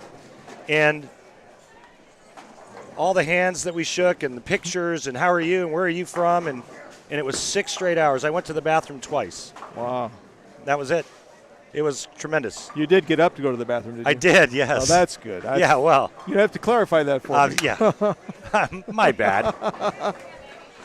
And then the next day we had a day at the park with Storm and the same bodies. Over 1,000 people attended that. We had a food truck there. Beautiful park nearby. It was great. Well, Storm really, the Christmas really stepped up to make this event more than special. Yeah, they really did. The entire staff and all the folks back in Utah that were instrumental in putting this together. Going in this, being Storm's first time and all, not really. You can't really forecast. You can only kind of guess or anticipate. And I'll tell you what, the professionalism shown by all. The matchmaker event, we had over 530 kids. Wow. It was put together really nice. So how excited are you to be doing the telecast now for these youngsters? I'm looking forward to it. It's totally different than back in the day when I was doing what is now your job. And by the way, you're doing a great job, and I'm thanks. And I'm happy to be in Southern Oregon and not being on airplanes, and you're doing great. But I'm looking forward to it. It's going to be a little bit different than what I'm used to because, when you're doing a tour stop, you pretty well know the people that make it. It's a lot easier when you know the names. Right. These are going to be all new people, albeit they'll just be in each division. There'll be 2 boys and 2 girls, and it was going to be a little bit of working on the fly. We won't even know who the players are in our first telecast, the U12 division. We won't know who the players are until maybe 15 minutes, 45 minutes before we start. Right. So you're learning names on the fly. But the good news is you know television and you know bowling. Yeah.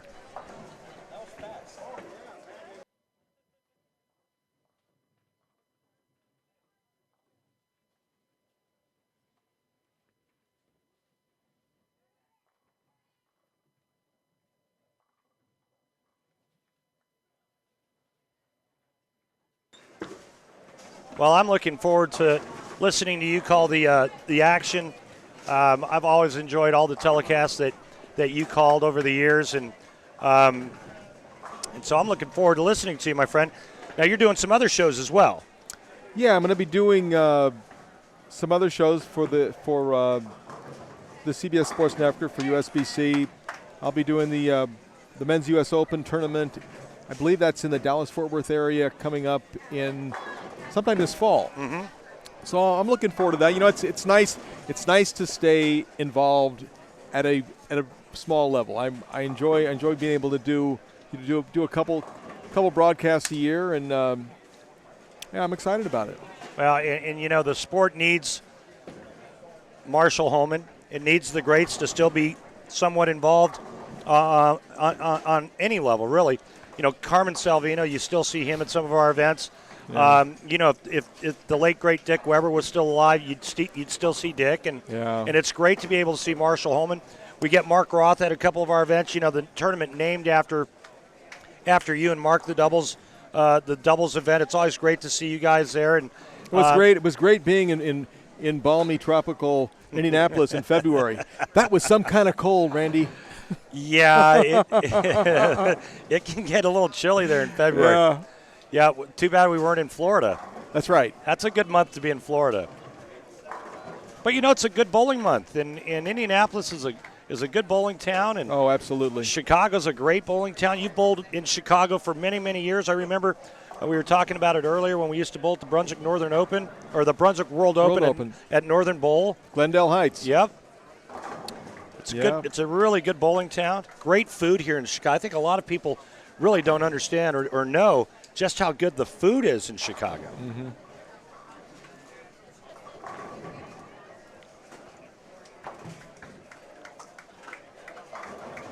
Looking at the under 20 girls division, the cut line at 16th with, I believe, 2 games to go is Lily Miller with a score of 40-91. The girls 15 and under division, they're wrapping up over here on lanes 49 and 50.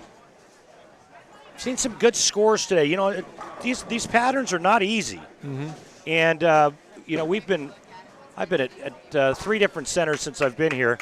I've seen the short, medium, and long pattern. The short, medium, and long patterns. They've been difficult, very difficult.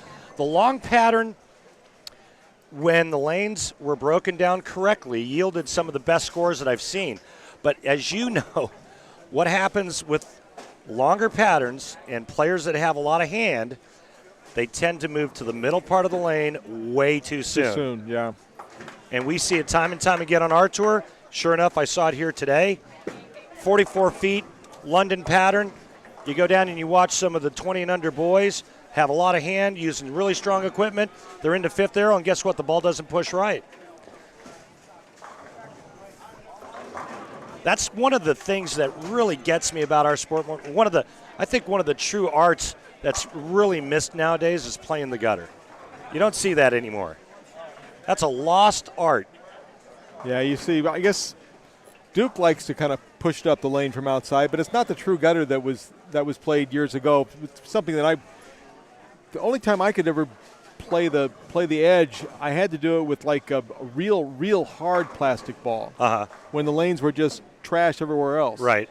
But you were very good at going up one, and Ozio back in the day was great going up one. Yep.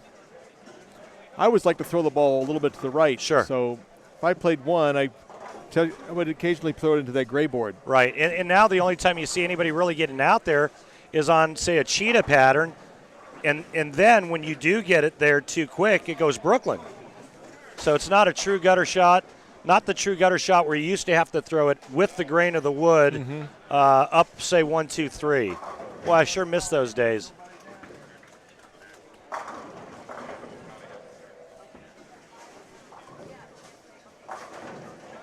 Now, on the contrary, down here where the 20 and under girls are, early on, I watched a lot of players playing in between second and third arrow and keeping it nice and tight and on line with a lot of success. Well, they're not going to break the lanes down as quickly as the boys are because they just don't have the hand, the revolutions to do that. So Agreed. It makes a big difference in the way the lanes break down. Sure. So their lanes tend to break down a little bit better. They stay in that zone longer. They dry up that little area there in the track, and then they just bump in a little bit off of that. But when you take players that have a lot of hand, they can't go to a weaker ball because the pattern's too long. So now their only option is to stay with the strong ball and back their hand out. And they don't practice that.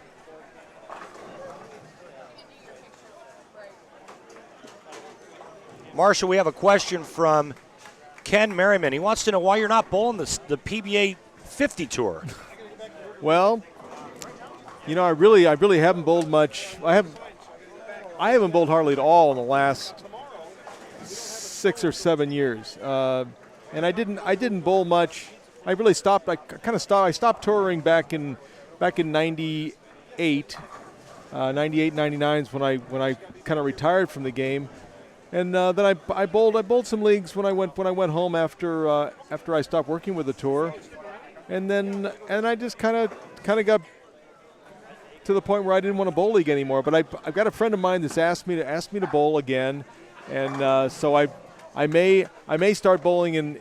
That gal threw the ball great. Yeah, Heather throws it really good, starting with a front five. Yeah, I may. Penitzer, Heather Penitzer. Heather Penitzer, that's a name.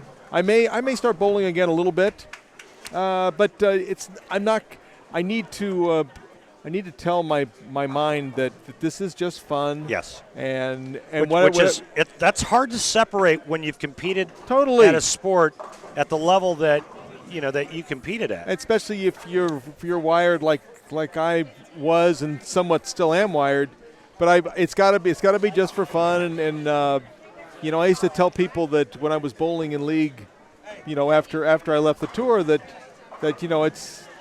I went from being one of the best players in the game to being one of the better players in my league. So it's a long fall. Yeah. But it's fine. I mean, that's especially now I'm 60 years old. I'm certainly not looking to get myself back in a position where I can bowl against 50 years old because they would school me severely. They're really good. They're great. Yeah. Yes. Really good. Both the stars of yesterday who are now in their early mid 50s, and the new guys that are coming out.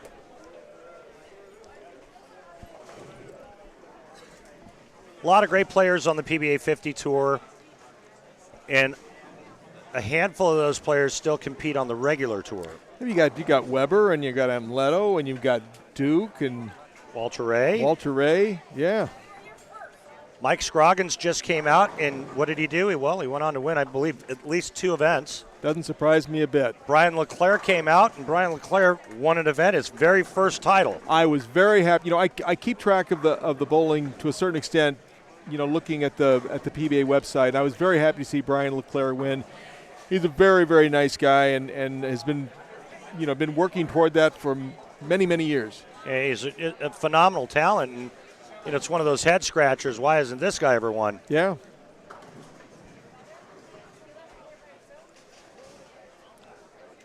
And then you have Pete Weber winning another U.S. Open on the senior tour. Yeah. Norm Duke comes out last year, his first year. What does he do? Well, he wins PBA Rookie and Player of the Year honors. Wow.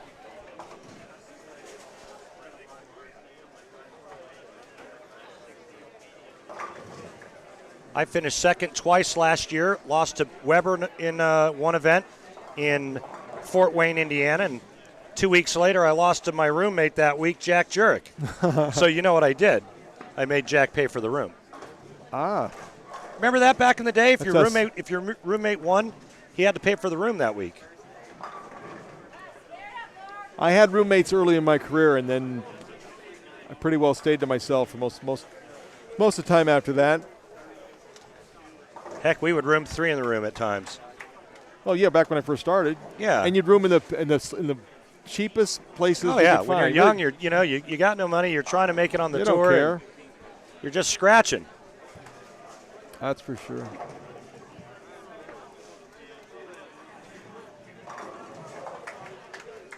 All right, Heather Penitzer stepping up on lane 47, front 5. Watch this talent.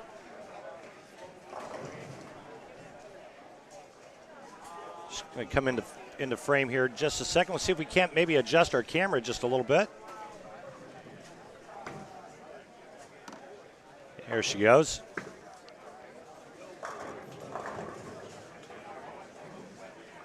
Well, you did it again, Randy. The Nelson Burton Jr. kiss of death. I think it was started by a commentator in another sport years before Bo, and just keeps on going.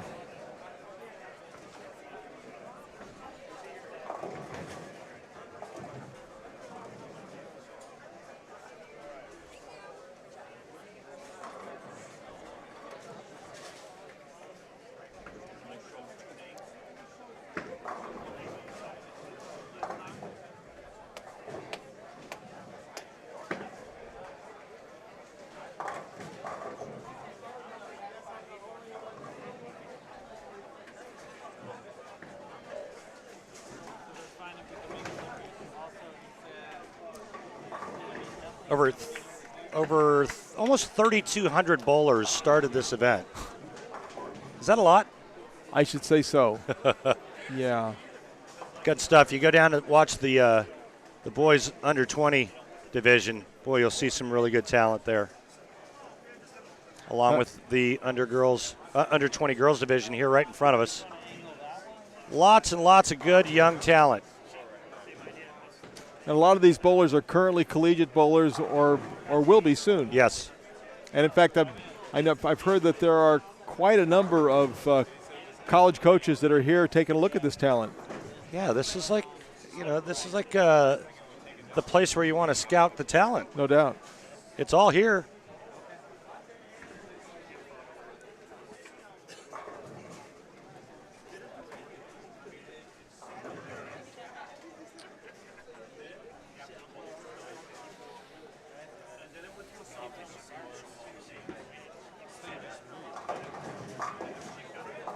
Good look there at lanes 41 through 48. Oh, nice little 4-9 conversion. It's too bad I can't see the scoring monitor. I can't pick up the name.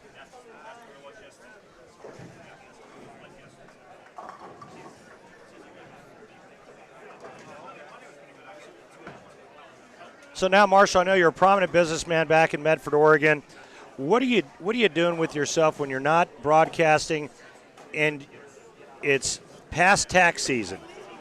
Well, I play a lot of bad golf, and I don't believe that. Well, of late it has been, but I play a lot of golf. I just did something that I would consider to be kind of a foolish thing, but I had one in my mid-20s, and I decided I wanted to buy a Harley Davidson. So how did I know you were going to say you bought a motorcycle? So I did.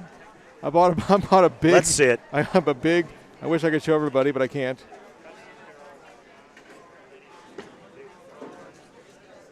Oh my gosh! So is this considered a hog? Oh yeah.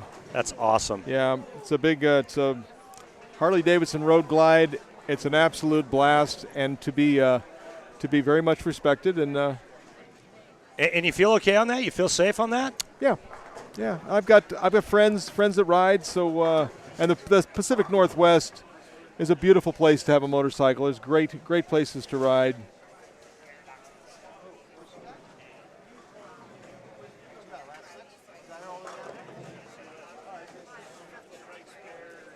Well, let's see if Heather can get it started again.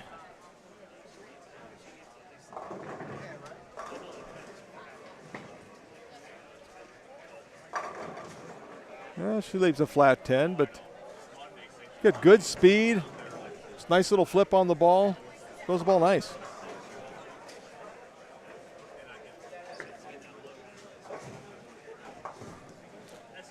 Now this is the last round of qualifying for this group, correct? And then they go into match play?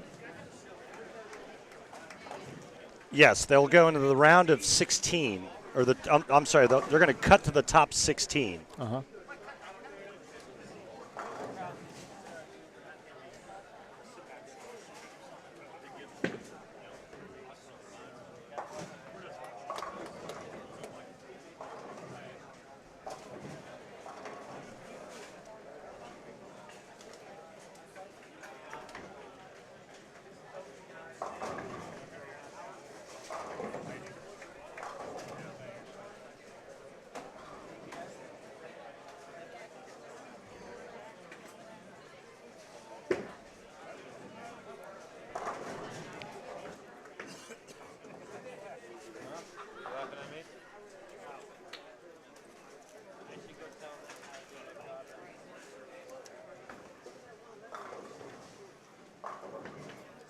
Do you have an extra outlet, an extra plug, so I can charge my phone? They're all being used. Yeah, they're all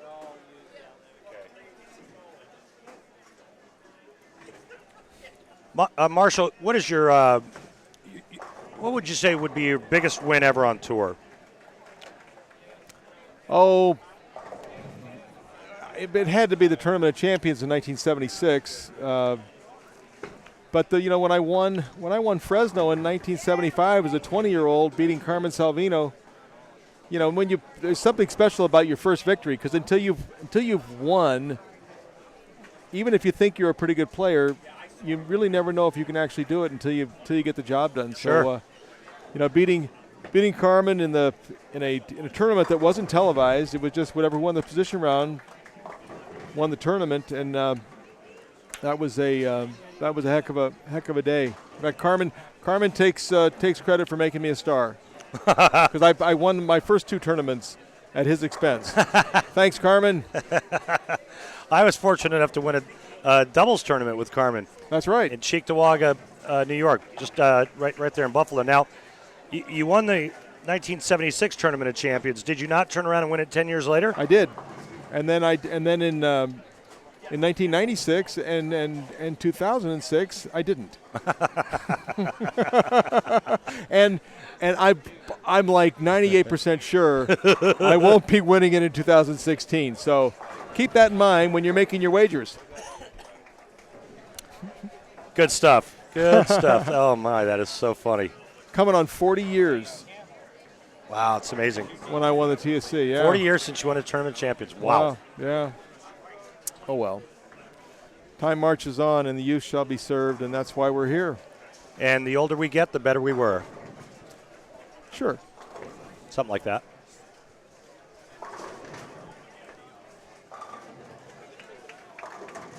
Wow, nice trip 4-9 there. All right, winding down. I believe this is towards the end of Game 4.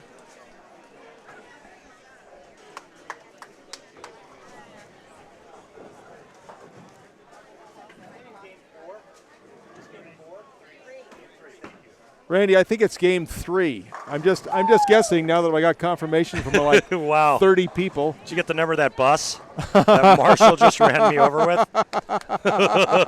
I'm sorry, folks. It's towards the end of Game 3. I thought it was Game 5. I took a small break. I got a little mixed up. I lost my way.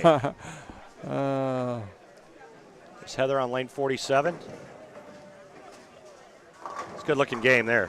Beautiful. Pretty clean hand. Yep. Great follow-through, good timing, balance. It's good stuff. The young ladies are very talented, and they're very polite.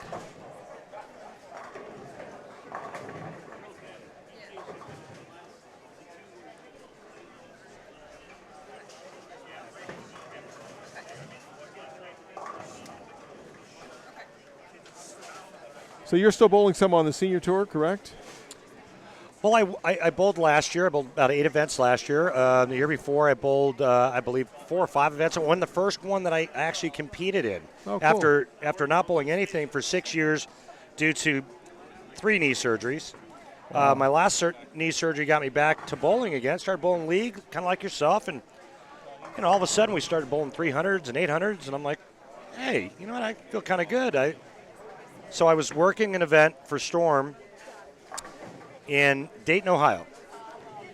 And it was I want to say it was a junior Pepsi tournament or something.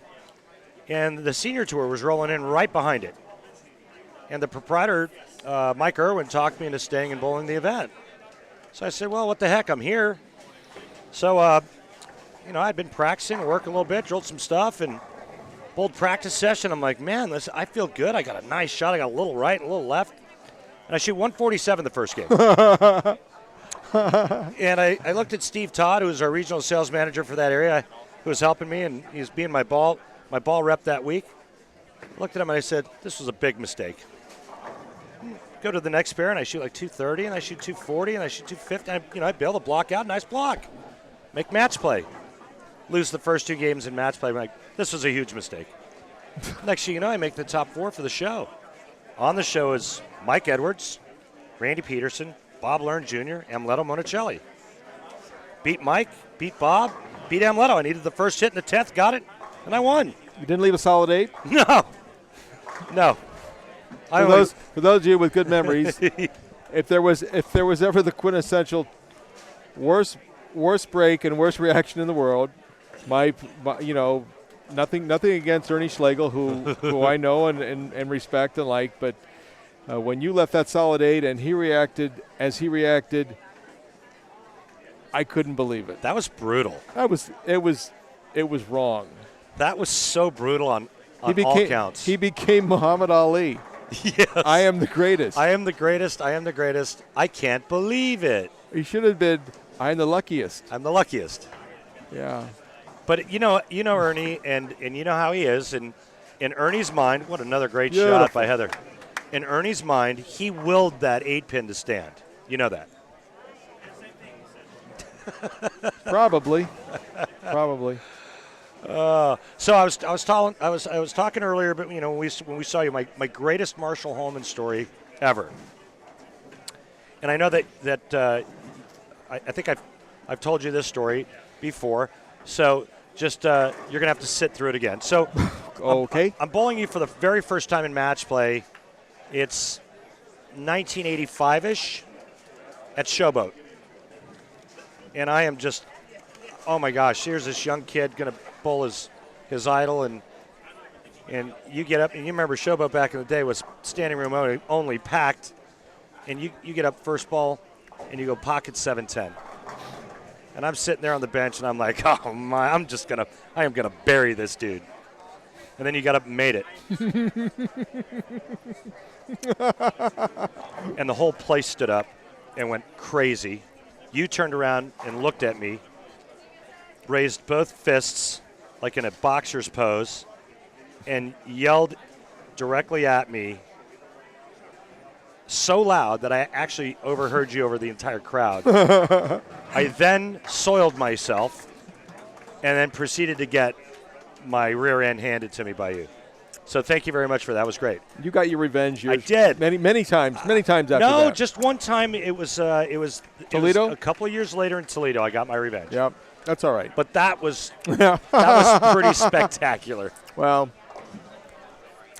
making the 710 it's all luck. I mean, you have to be at a bowling center where the kickbacks are a little bit lively, and then you have to get lucky.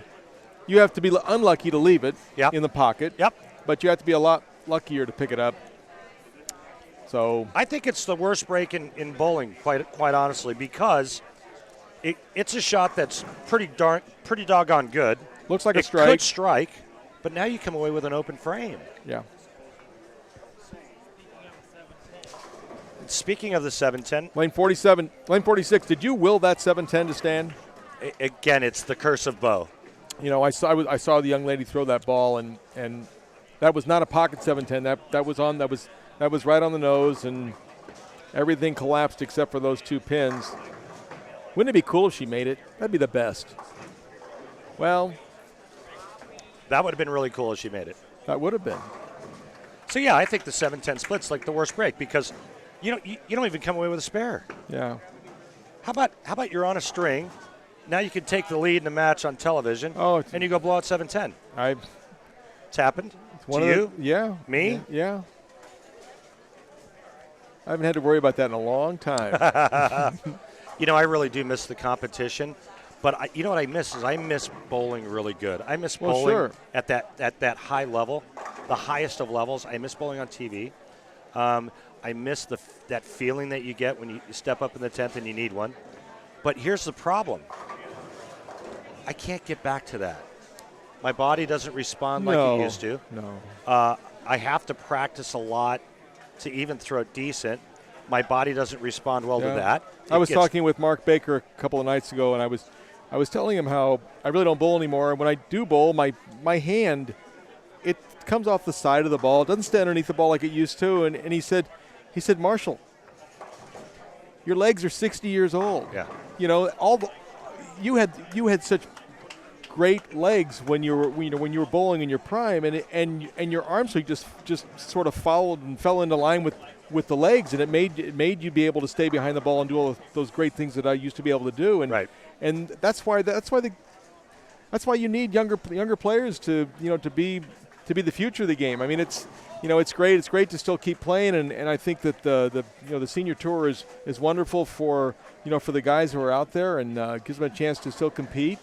But and there's a solid 8. Yes, sir. You stay around long enough in any game, and somebody younger is going to hand it to you. That is you exactly see it. right. You see it so prominently in in boxing with great boxing champions. Boxing, MMA, all that stuff. The younger up and comers eventually are going to knock off the old top dogs, and it's just the way it is, and it's the same in our sport as well. Same in golf, football, and bowling is very taxing on your body. It's not. Anytime somebody ever gives me grief, oh, you were a bowler. Oh my gosh, did you eat nachos? I simply look at them and I say, listen, what I'd like for you to do is like for you and a couple of your buddies to go bowl tomorrow, the next day, whenever, and I want you to bowl 8 games, and then call me the next day and let me know how your body feels. They're gonna be sore in places they didn't know they had. Yep. There's no doubt. Yeah. Randy, I only have a couple more minutes. It's great talking to you. I'm really excited about being here. You're leaving me? I'm leaving you. Okay. Well, I know you've got duties with ESPN and in the production team. Actually, this is CBS Sport. I'm sorry, it's CBS Sports. I stand corrected. It's a CBS. It's their sports network. CBS Sports Network. You and Dave Lamont calling the action. Yeah. For Junior Gold Championships. Awesome. Well, my friend, it's been a pleasure again as always. I always look forward to working in the booth with you and chatting, and it's always great to see you. When are we going to get on the links again together? I don't know, but I'm hoping. I don't know if I'm going to be involved with the PBA World Series, which I believe will be in Reno this year. Mm-hmm. But if I am, hopefully we can sneak out and play around the golf. That'd be great. That'd be great. Thank you, my Randy. friend. It's always great to see you. Always great to see you. Thank you. Best of luck this week. I look forward to listening to you. Marshall Holman, everybody, thanks so much for being with us, Marshall. Check him out, the Junior Gold Championships, CBS Sports Network. Marshall Holman, the great one. Thank you. All right, winding up Game 3. Randy Peterson, your humble ESPN and sometimes CBS Sports Network announcer, coming to you live from Stardust Lanes here in suburban Chicago. Game 3 right in front of you of our girls 20 and under division. Another great shot by Heather on the left lane, leaving a ring in 10. She spares that. She's going to be in the 240s. Trying to see if I can find a score update for her.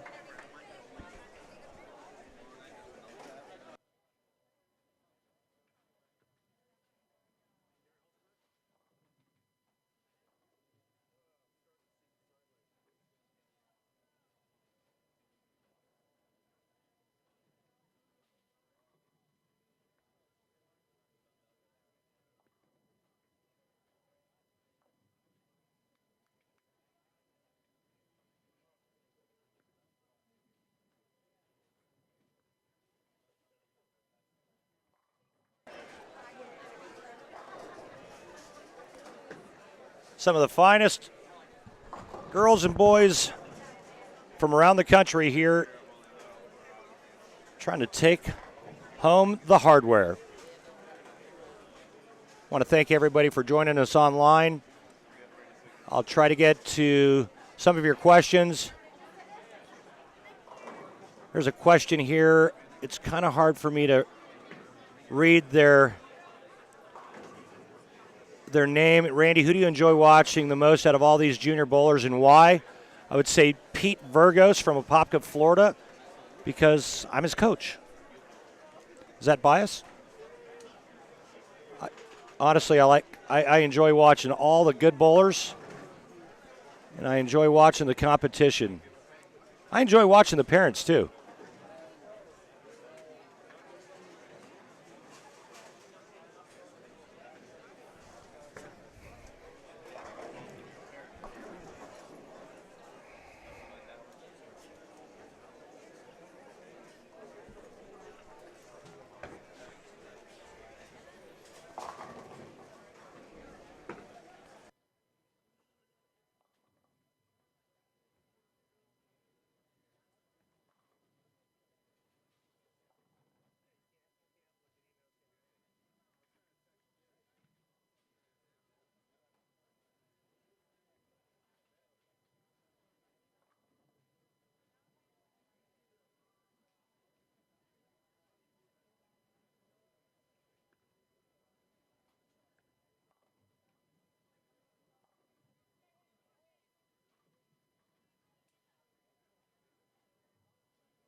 All right, everybody, we're getting ready to wrap up Game 3 here at the 2015 Junior Gold Championships. I'm PBA Hall of Famer Randy Peterson. Joining me in the booth now, a special guest. We drug her out of the crowd, the mass of people here. Joining us live, Mary Wells, a member of Team USA for the last 3 years and getting ready to start her senior year at Ohio State. Mary, welcome. Thanks for having me. So you have lots of junior gold experience. I do, very much so. What do you think the best part of this event? What was the best part of this event for you? I feel the best part of this event for me would be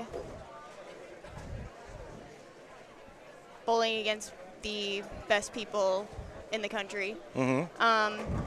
Unfortunately for me, I only made top 16 once in the 7 years that I've bowled this tournament, but it's a very good experience and to go through, and got better through the years. Do you have any television experience bowling on TV?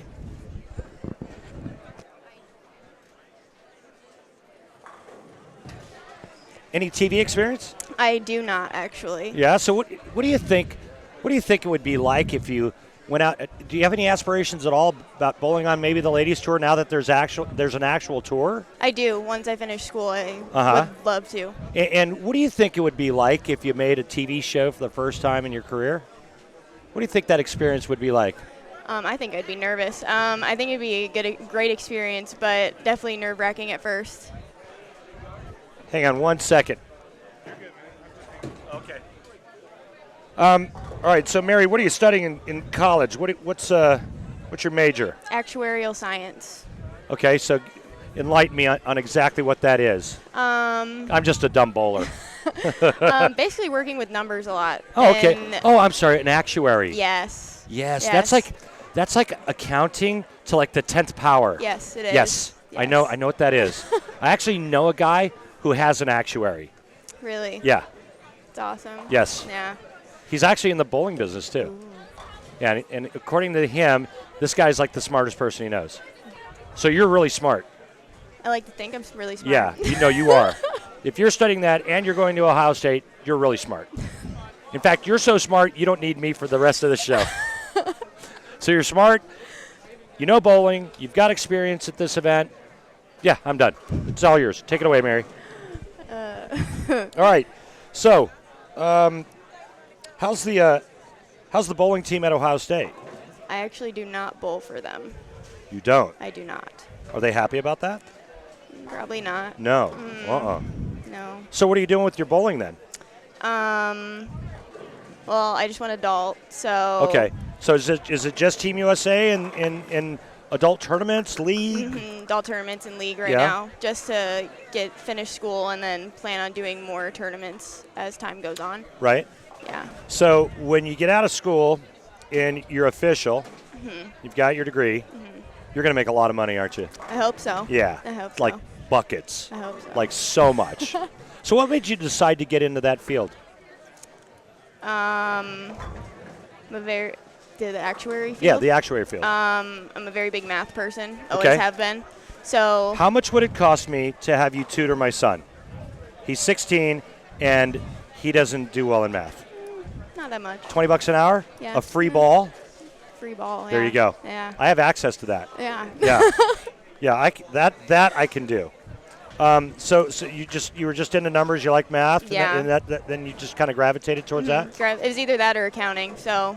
Oh, it's way better to be an actuary. Yeah. Yeah. Anybody can. I could be an accountant. I mean, I got a calculator. You could do it. Easy. So talk a little bit about your Team USA experience. What's that like for you? Very good experience. I got to travel twice in the time that I've been on team. One to PabCon in Puerto Rico in 2013, and then last year to the World Youth Championships in Hong Kong. Nice. So both those experiences were very good, and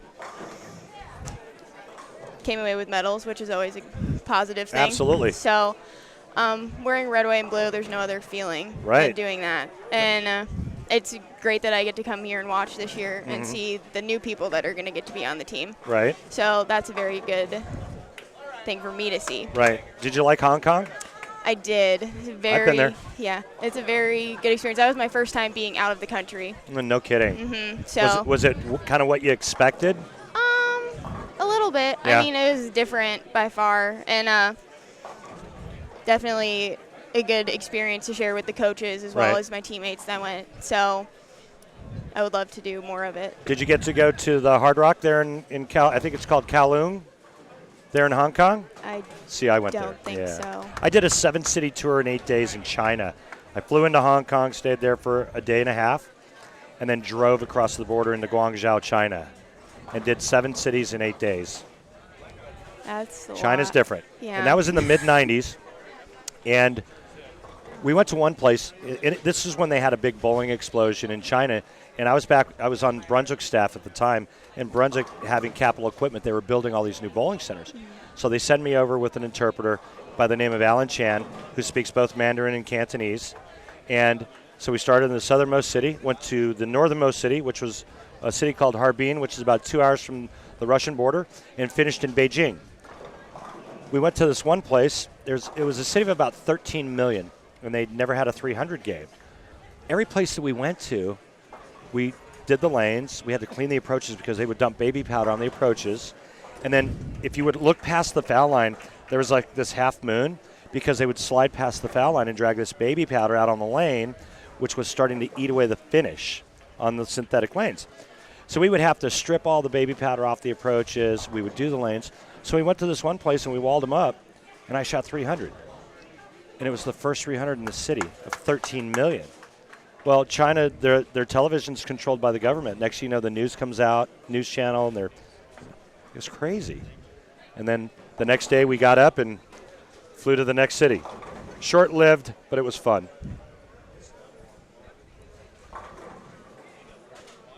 Yeah, so nothing better than traveling, being able to bowl overseas, being able to bowl all around the world, especially when you're doing it for your country and bringing home medals and being able to pound on your chest and say, that's right, USA, USA, Yes. right? Definitely nothing better than that. That's terrific. So what are you looking forward to in your upcoming senior year at Ohio State, along with your Team USA stuff, and what's the future hold for you? After. I mean, besides graduating and making a bunch of money. Well. You got anything cooking? No. No. I mean, I plan on doing the PWBA once What tournament are you going to bowl? I'm doing the Detroit stop. When is that? The last weekend in August, I'm pretty sure. Awesome. So gonna start. We'll with watch that. for you. Sounds great. That'll be great. Yes. Well, listen, we want to thank you for joining us, and if you have a couple of minutes somewhere down the road, we're going to be here for a few more hours. So feel free to stop by and say hi. Thanks for having me. It was a pleasure meeting you. You too. Thanks. That was Mary Wells, everybody, member of Team USA. And she knows what junior gold is all about, having competed in this great event at least 7 times. You never know who you're going to get in this booth. Celebrities, superstars, great bowlers. Marshall Holman. Wow, Marshall Holman. We had Marshall Holman. I saw the owner of Storm here. Bill Chrisman is here.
All right, everybody.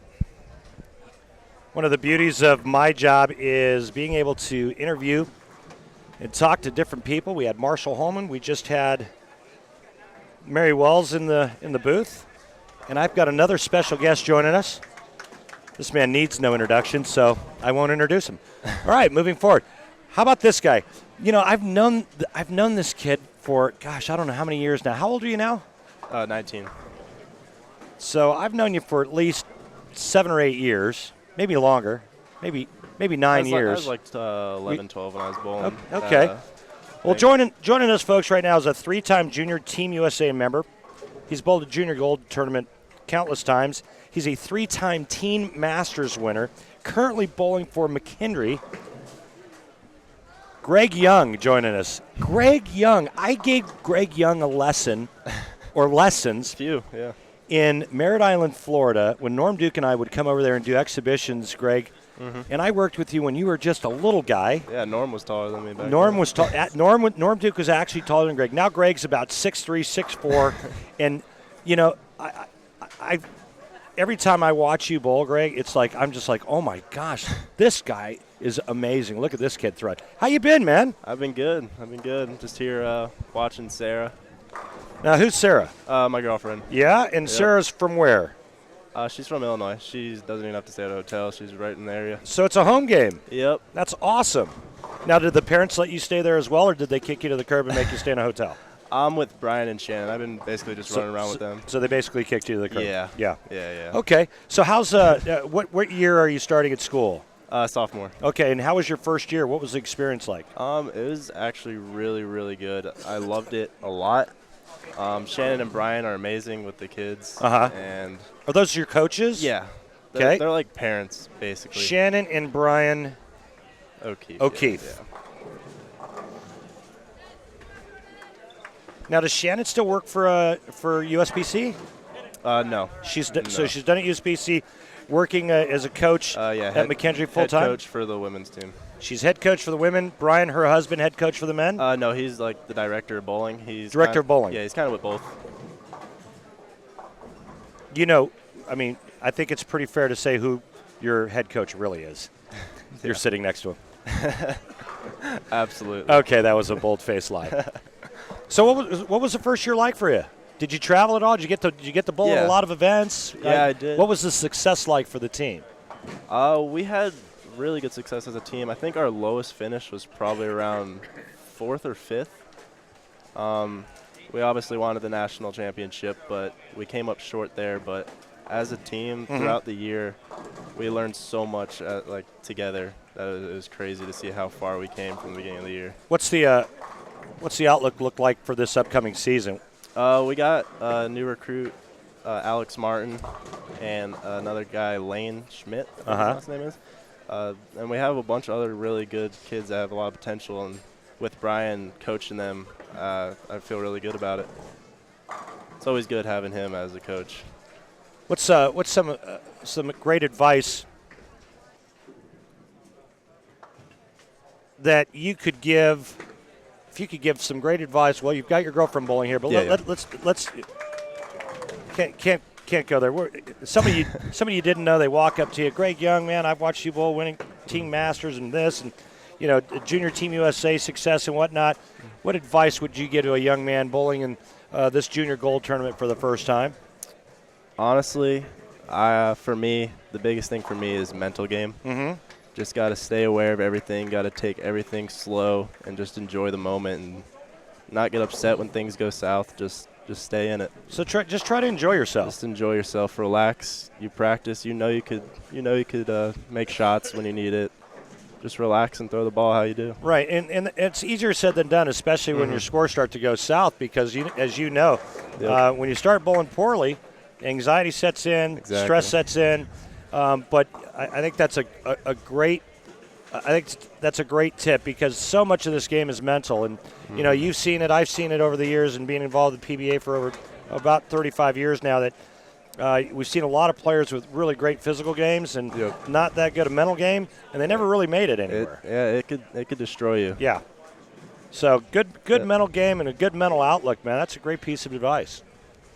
So what's What are some of the things you're working on now with your physical game? This upcoming year, probably going to just try and get my ball to just overall hook more. So working on getting more hand? More hand, more up the back of it, less tilt, stuff like that. You want to see a little bit different shape, a little bit different motion, or just exactly. overall more hook? Just earlier hook. Earlier hook. Earlier hook, yeah. You know, that's funny you said that, because talking with a lot of the players on the tour, especially early and especially on a flatter pattern, I ask them, well, what's the secret, or what are you trying to do? And they, you know what they all say? Trying to get my ball to hook at my shoe. Yep, it's really important. They all want their ball to roll early. You know, it wasn't that long ago where everybody wanted to see that skid roll flip. And, yeah. You know, they never wanted to see their ball do anything in the first 20, 25 feet of the lane and then watch it go this way. And now it's the exact opposite. Yeah, it's actually pretty impressive to look around at this tournament this year. See a lot of kids with surface in their hand playing the lanes better. I worked on this exact same thing with Pete Virgos from Apopka. You know, I went out and watched him. He was bowling on the longer pattern, and I got there halfway through game one. He's throwing a shiny rocket, and I'm like, kid, what are you doing? Yep. And you know what? If you don't see that, you don't know, you don't experience it. That's kind of that's what getting out here and bowling this tournament absolutely, does for you. absolutely. So the experience is priceless. I know it's spendy for the parents, but I'll tell you what, in the long run, it's a really good investment, especially if the son or daughter has any kind of talent. Especially now with the U12 and U15 division, we didn't really have that growing up, but now that we do, it's awesome. Definitely something to take advantage of. So that's really cool that you're trying to get your ball to really read early. And again, for those of you tuning in, great tip from a great up-and-comer. I expect nothing but great things from Greg Young, 19 years old, loads of talent, 3-time Teen Masters winner. Man, you should see this kid throw the ball. And you will. Someday you'll see Greg shooing it up with the big boys on the PBA Tour. Greg, I wanted to thank you for spending a couple minutes with us. Enjoy the rest of your time here in Chicago. I'll see you back in Florida. Awesome. Thank you for having me, Randy. You got it, buddy. Thanks. Folks, I'm going to take a 2-minute timeout. I'll be right back. Lots more to come here at the 2015 Junior Gold Championships.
All right, everybody. Randy Peterson back with you live here in Chicagoland. It is the 2015 Junior Gold Championships. Best part of my job is getting to interview great players. And this next gentleman, well, you know what? I got to watch this young man bowl some years ago, and I knew he was going to be a world beater. And boy, was I right. Joining us in the booth now, A.J. Johnson, a 4-time member of Team USA. A.J. was the winner of this great event back in 2012. He finished second this season at the USBC Masters in Green Bay, Wisconsin. He's a graduate of McKendree University, a 4-time All-American, and just recently announced that he is going to join the PBA Tour full-time. AJ, my friend, it's great to see you. Thanks for being here. Thank you very much. Thanks for having me. I enjoy being here with you guys, and especially in this event now that it's in my home city. And you know, being a past winner, I mean, you get to walk around and kind of show them where the gun show is. Yeah, something like that. That's awesome.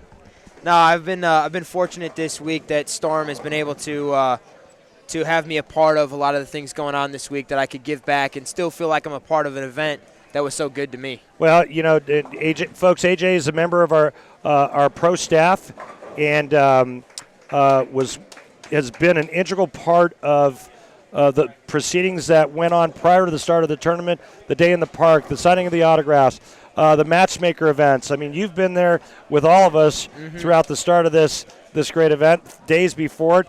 I watched you at the park showing off your athleticism. That was good stuff. And so, man, it's great to have you as a member of our pro staff. And you know, I enjoy watching great bowling, especially when I watch bowlers that wow me. You know, Jason Belmonte wows me because of what he can do with his two-handed stuff. I think he wows everybody. Absolutely. He's the wow factor. You wow me with what you can do. Your athleticism and power and speed and balance and what you can do with a bowling ball wows me.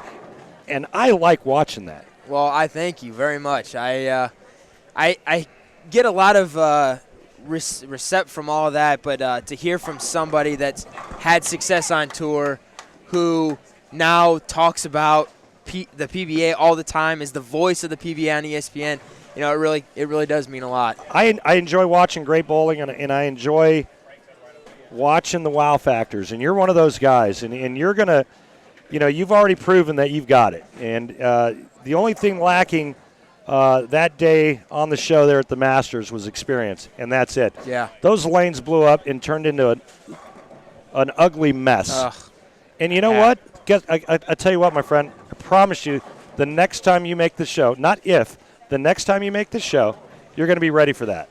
Definitely. And it's going to be a different game. I definitely think so. I talked with Dell and Tim, who are behind me all week, and we just sat down and talked about a lot of the things that went on during the week and then went on during the TV show. And I learned a lot of things just from that one game, more in that one game than, you know, sometimes of me bowling a whole tournament. Right. And it definitely fuels me for the next time that I make it. I think that's a great point that you make because, you know, so many, they only think about the good or when they win or when they have success. And I think the true champions are born from bad experiences, from defeat, from not doing well. They come away with information that they apply. They come away with a learning experience that they will apply to their game, that they will work on. They come away with understanding maybe a certain weakness, as opposed to, no, I can't believe those lanes or blah, blah, blah, or always placing the blame on something else. Exactly. The champions do exactly what you just said. That's a great message and a great tip for those folks that are listening in. So what's next for you? What's on your agenda? Well, after a busy week here at Junior Gold, I'm going to Indianapolis, just outside Indianapolis in Fisher for a regional this weekend. And then the next few weeks after that, I've got the PBA 50 doubles tournament, which hopefully, if the qualifying goes well, Randy and I will get paired up together. Man, that would be awesome. Would that be sick? Man, I would feel bad for some of the other people. I think that'd be great. I'll play up 5, you play 25. How's that? That sounds good to I me. stay away from your burn, you stay away from mine. I'll get the 10 out with angle, you get the 10 out with hand. That'd be a great way to start off my PBA career. And then as far as everything else, I was just talking with Leanne Holstenberg today, and I'm actually going out to New Jersey and bowling with Brigham City Bolts for the Underground Bowling Association. Tremendous tournament in Jersey. So they'll love you. I that's hope a lot it goes of fun. well. Yeah. You'll love it. And then before I know it, the U.S. Open, the World Series, it's all going to be right here. Yeah, so right around the corner. And I'm trying to plan in amongst all of that, going to Saudi Arabia and Qatar, because a lot of the guys that I've talked to and become friends with, they said that those tournaments are ones to go to and be a part of, and definitely get the experience, get my feet wet overseas right away. So trying to work the schedule out to get all those in, and hope for the best. And with the short amount of time as I have, I definitely have the 2015 Rookie of the Year title in sight. Right. So I mean, you're gonna do the deal. You're gonna be a world traveler and bowl the World Tour, the PBA Tour. You got it, man. I'm excited for you, and I'm excited to watch you. Thank you. And I can't. I got to be honest. I saw this day coming. When I first saw you, when you were just a little whippersnapper, and then getting bigger and stronger, and I said, this kid's got some serious talent.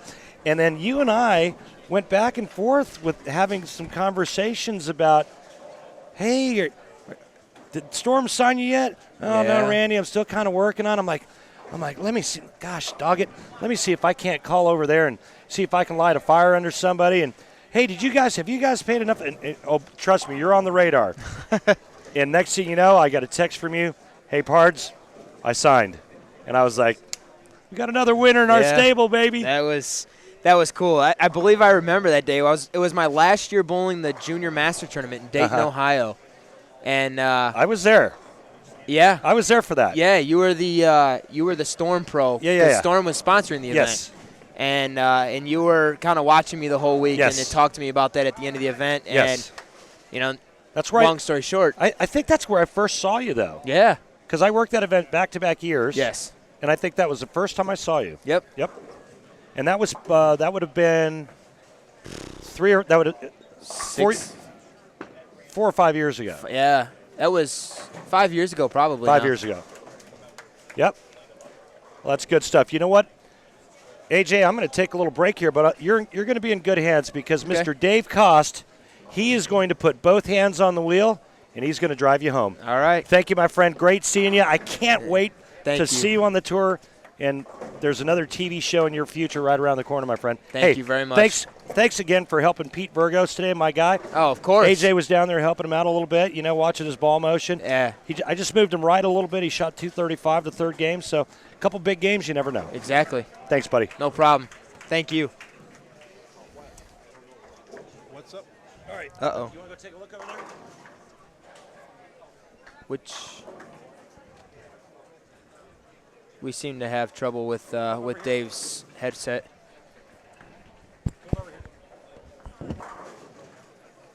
The technicalities of 21st century or 21st technology these days.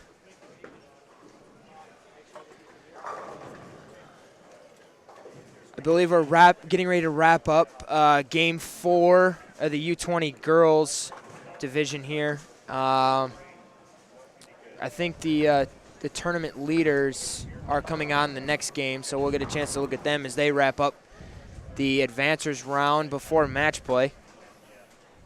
Okay, we're back online. Oh, good.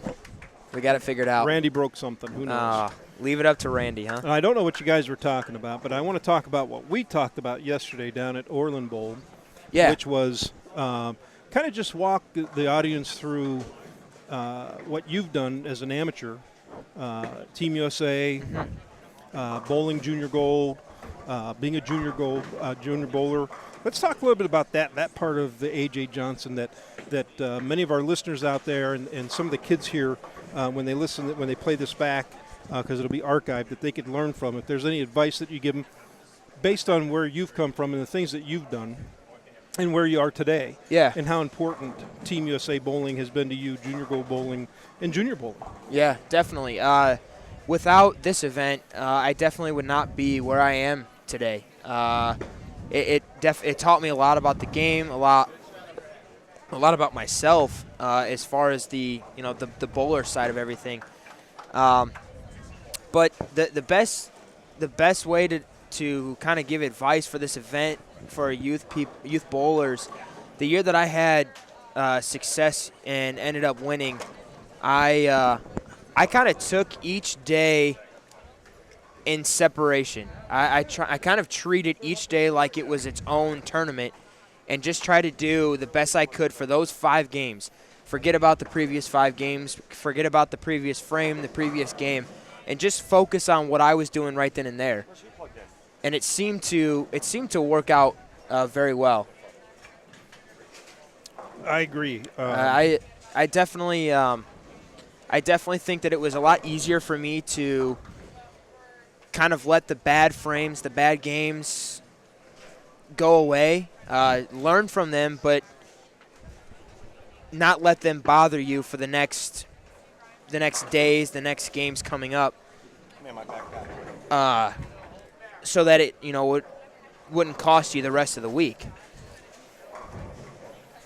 And then on top of it, the Team USA side of it, I learned more in that week, that short week of time, than I probably have in the last 6 years of my life bowling.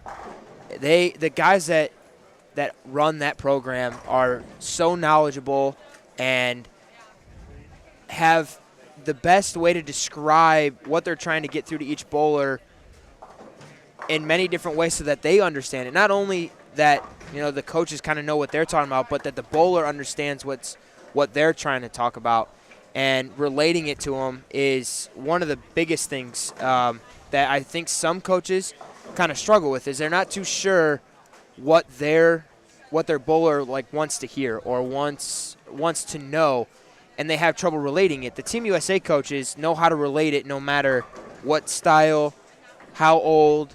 It doesn't matter. I've bowled. I've been in camp with guys like Chris Barnes, Tommy Jones, and Bill O'Neill, and then I've been at camp with the younger guys with Junior Team USA like Cameron, Greg Young, Wesley Lowe, and it doesn't matter either one of them. They all can relate it to any of those guys, and that was a huge thing for me. And they teach you so many different things in that short amount of time. All right, now let's talk about, and I know we've got bowling going on here. We've got Samantha Wallace. She's up on lane 48. They're just finishing up here. They're in the 9th frame, going to the 10th frame. But specifically, let's talk a little bit more about your experience at Junior Gold, what it prepared you for, and what has that translated over into what will soon now be your pro career, now that you're done with college. Talk a little bit about exactly what Junior Gold is all about. Wow, it's a lot. For only being a week long, you learn so many different things, and you find all these new experiences, and you meet all these new people, and the first and foremost thing is just having fun. This is a great event. Without it, the future of our sport, I think, would probably not be as bright as it is now. But for the bowlers, to take away from this event is, it's only going to make you better. No matter if you finish dead last or if you come out a winner, it's going to make you better. I've had my fair share in the 4 years that I bowled this of not bowling very well. But each time I came back, it got better and better and better. And the year that I ended up winning, the year before, I was in 900th place after the first day and made it all the way back to the first cut and finished in the top 90, top 80 bowlers. And then used that, learned from exactly what I did that year, came out the next year going back to Indianapolis and ended up winning the event. So the learning process and the learning experiences from this event are huge. By far the biggest piece to it. Because it only helps you as you get further and further and further into junior gold and into college and into hopefully the professional tour. And we're joined here momentarily by Angie Ramirez, one of our Rotogrip staffers who lives in the area. Well, that's all good information for from that perspective and having done it before, and very useful. So it's different. It's kind of nice to get a perspective from somebody who's actually experienced that. Yeah, definitely. And what it's done for you in your career. And we'll take a little some bowling here as the girls are wrapping up the 10th frame of the. I was out for a little while, so I'm assuming this is still the 3rd game. Is that correct? I believe this is the end of the 4th game. 4th here or 5th here, or no? They are done over here, so this would be the 4th game. Okay, I apologize for that. So you've been here all week. I've been here all week. I live in Oswego, which is about 40 minutes from this bowling center. So it's been pretty easy for me to kind of get around. And like I was talking with the guys down in the Bowl TV booth, it's kind of bittersweet that an event that was so good for me, or good to me, is in my home city and I don't get to participate. But I've been very fortunate to be a part of the Storm family and they have had me busy. You guys have had me busy all week doing things, working the seminar with Hank Boomershine, being outside of the day in the park with all the kids. So it still kind of makes me feel like I'm a part of the event a little bit. So being a little bit of a celebrity now, so moving on to bigger and better things. Well, the girls are wrapping up here in Game 4, and then we'll move on to Game 5. And then tomorrow, of course, at 2, 5, and 7, CBS Sports will be doing tape shows of the finals. Wow. Which will air, I believe, August 11th. And you'd think that while I was away, I would confirm that, but I was stuck in traffic, so I wasn't able to do that. But shocker, stuck in traffic in Chicago. But I believe it is August 11th, and we'll get all that information out once it's finalized. But tomorrow's a pretty exciting day.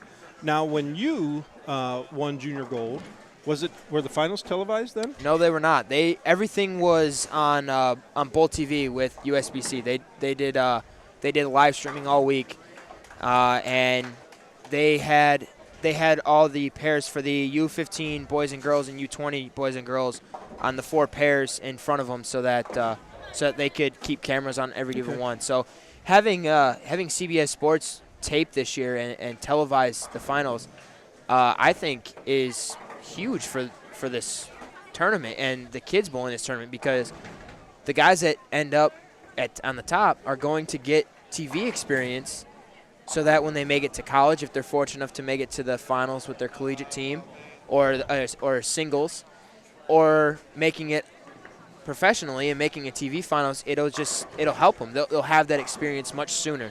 Now, how old were you when you won junior gold? I was 17 or 18. Okay, so let's go back a little bit. You know, you made the Masters this year, number 1 seed, big stage, major. What would have been like to take how you felt that day back in February when you were at junior gold? That would have been pretty crazy, I would imagine. Yeah, it would have been.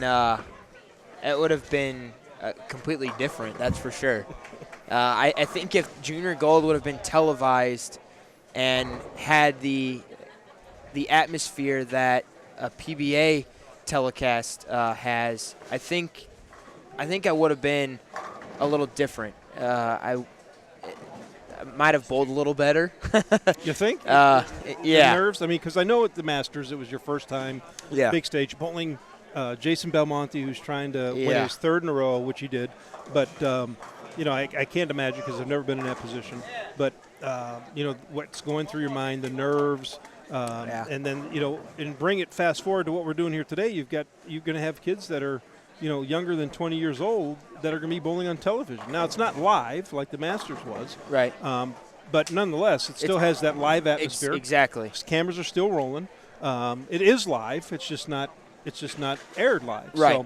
So I can't begin to describe how that would feel. I mean, you know what it feels like. Yeah. What do you think would be going through some of these kids' minds tomorrow when practice is over and they say, okay, here we go? Well, definitely having those nerve feelings, those butterflies in the stomach, as some like to call it, is going to be natural. And to me, it's all about how they manage that. And if they're able to slow everything down and kind of make it feel like the rest of the week. Because that was big for me in 2012 is when we bowled the finals, it just felt like another match the rest of the week. You know, now when you add the TV atmosphere, it kind of feels a little bit separated. Like it's not like, oh, it's the big stage now. It brings the grandeur to the event. Exactly. It brings it all to the culmination is all of a sudden it's a big stage. Exactly. And, you know, I've had so many people come up to me after the Masters event and they're like, oh, you know, you were just nervous. You know, we could tell it was just the nerves. And people kind of think that the nerves are a bad thing, but nerves are a good thing. And when I was down in the seminar, Jeff Carter said it perfectly. His daughter is a very good dancer, does it competitively, and he tells his daughter that if you're not nervous, it doesn't mean that much to you. That's a great point. It's good. That's actually a pretty good saying. So yeah.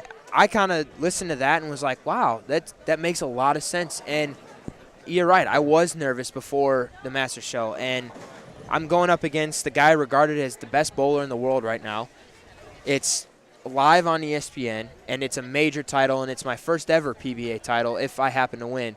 So there was a lot of things going through my head, a lot of things going through my stomach as far as nerve feelings. So I don't think the nerves were a bad thing. It was just, for me, it was very hard to slow everything down. And by the time that I was able to think of something to do a little differently, it was already the 6th, 7th, 8th frame, and it just went by like that.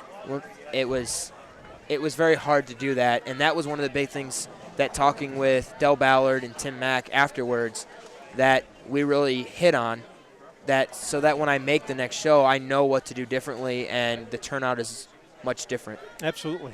So, so these kids tomorrow, as Dave Sim was talking about earlier, take a breath was one of the things that he talked about. Yeah. So if there's a word of advice, it sounds like it would be tomorrow, just kind of take a deep breath and reset and go from there. Exactly.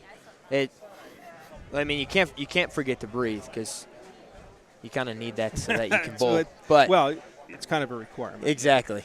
But is for these kids being so young and bowling on a TV show, whether it's taped or live, for a junior gold title, and to some of these kids, a junior gold title is much like a PBA title to us now. It's huge. Junior gold is the biggest youth tournament in the country, and winners of that event will always be remembered. Everybody can tell you who won this event in the previous years. It's a huge honor to win this event. So there's going to be a lot of feelings going on, and the best thing that I could say is just try to slow everything down because it's going to go by quick. It went quick for me. And we have 3,100 kids, and you have the age brackets, and you'll have 2 from each for boys and girls. Mm-hmm. And so we've gone from 3,100 bowlers down to what we'll be left with is, 16? Does that sound correct? Yeah, 16 in the U20 girls and boys for match play, yeah. Yeah, so that gives you an idea of the scope of the size of the tournament. As we were talking about earlier, just qualifying and making it to junior gold, you're a winner. Yeah. Whether you win exactly. or not. Because it is, as you said, it's the most prestigious event that there is for youth bowling. We even we got some feedback on our Instagram account yesterday that one of our fans said that we need to be doing this in South Africa and that they would organize it. I'm not sure they know what they're getting themselves into, but no kidding. That just gives you an idea of where bowling is going. It's starting to become cool again. That's what I keep telling people. It's starting to become cool again. I think with a lot of these kids and some of the bright colored jerseys and the bright colored pants, much like golf now, it's starting to make a comeback and people are enjoying watching it. Absolutely, and not just because Jason's on our staff, Mm-hmm. but I think that I don't know what percentage it would be, but I believe that Jason Belmonte has a large influence with what that is. I agree. He's got the accent, the cool Oh, yeah. accent. And, Oh, yeah. And he's hip and he's fresh and he's young. Yeah. And so a lot of these kids can relate to that. Yeah.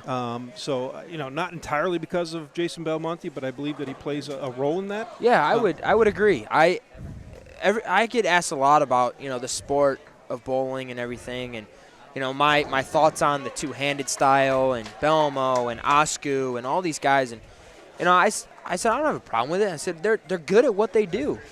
They just happen to do a little bit differently than the typical way of bowling, and I kind of relate it to golf a little bit. Belmo is kind of taking bowling like Tiger Woods did with golf. Yeah, he's making it huge again.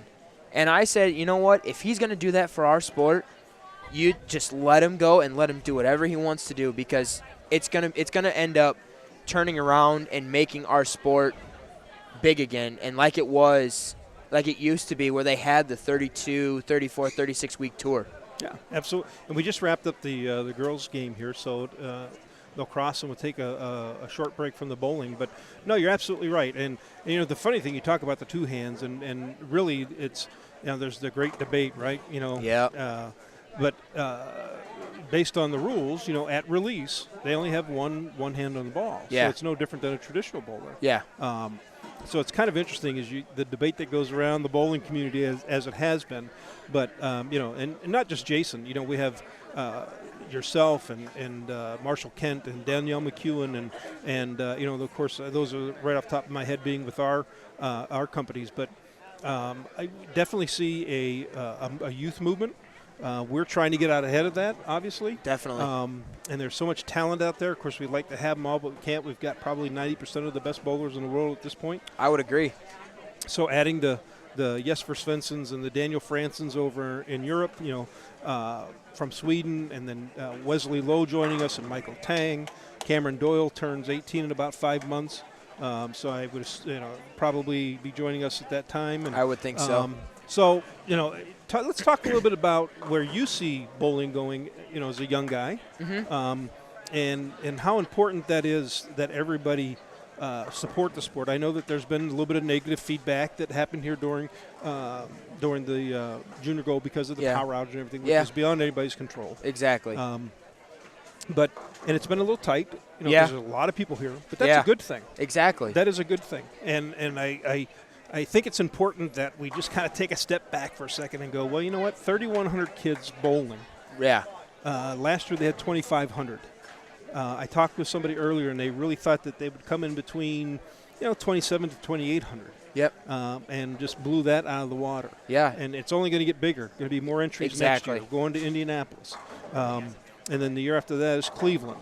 So let's talk a little bit about that. What do you like about what you're seeing with this youth movement, if you will? I can't say enough good things about it. I was walking around Stardust yesterday and the day before, and I was over at Orland, and everybody's just complaining about not being able to move and not being able to get anywhere in the bowling center, but they're not seeing the big picture about it.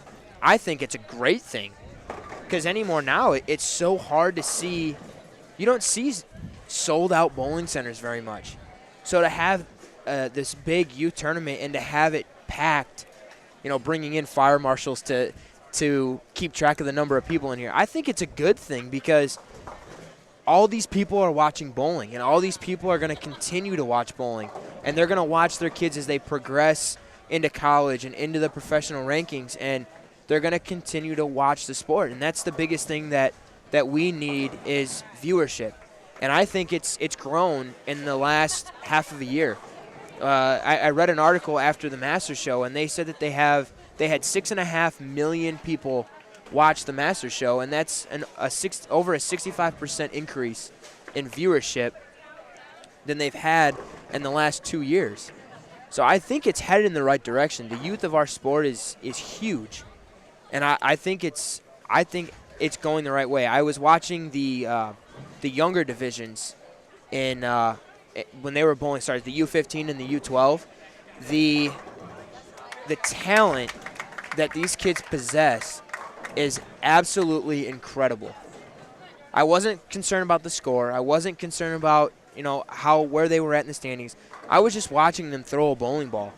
And I got to say I was really impressed and I was kind of upset because I wish I threw the ball like that when I was 12, 13, 14 years old. Heck, I wish I threw it like that, and I'm 45. Yeah. But no, and Dave talked about it earlier, the number of two-handers. You've seen that kind of. Oh, it's a huge increase. That's growing. However you got to throw it, just bowl, right? Exactly. And the other thing is that I've noticed is that there's been an increase in younger people, adults, younger parents getting involved in the sport too.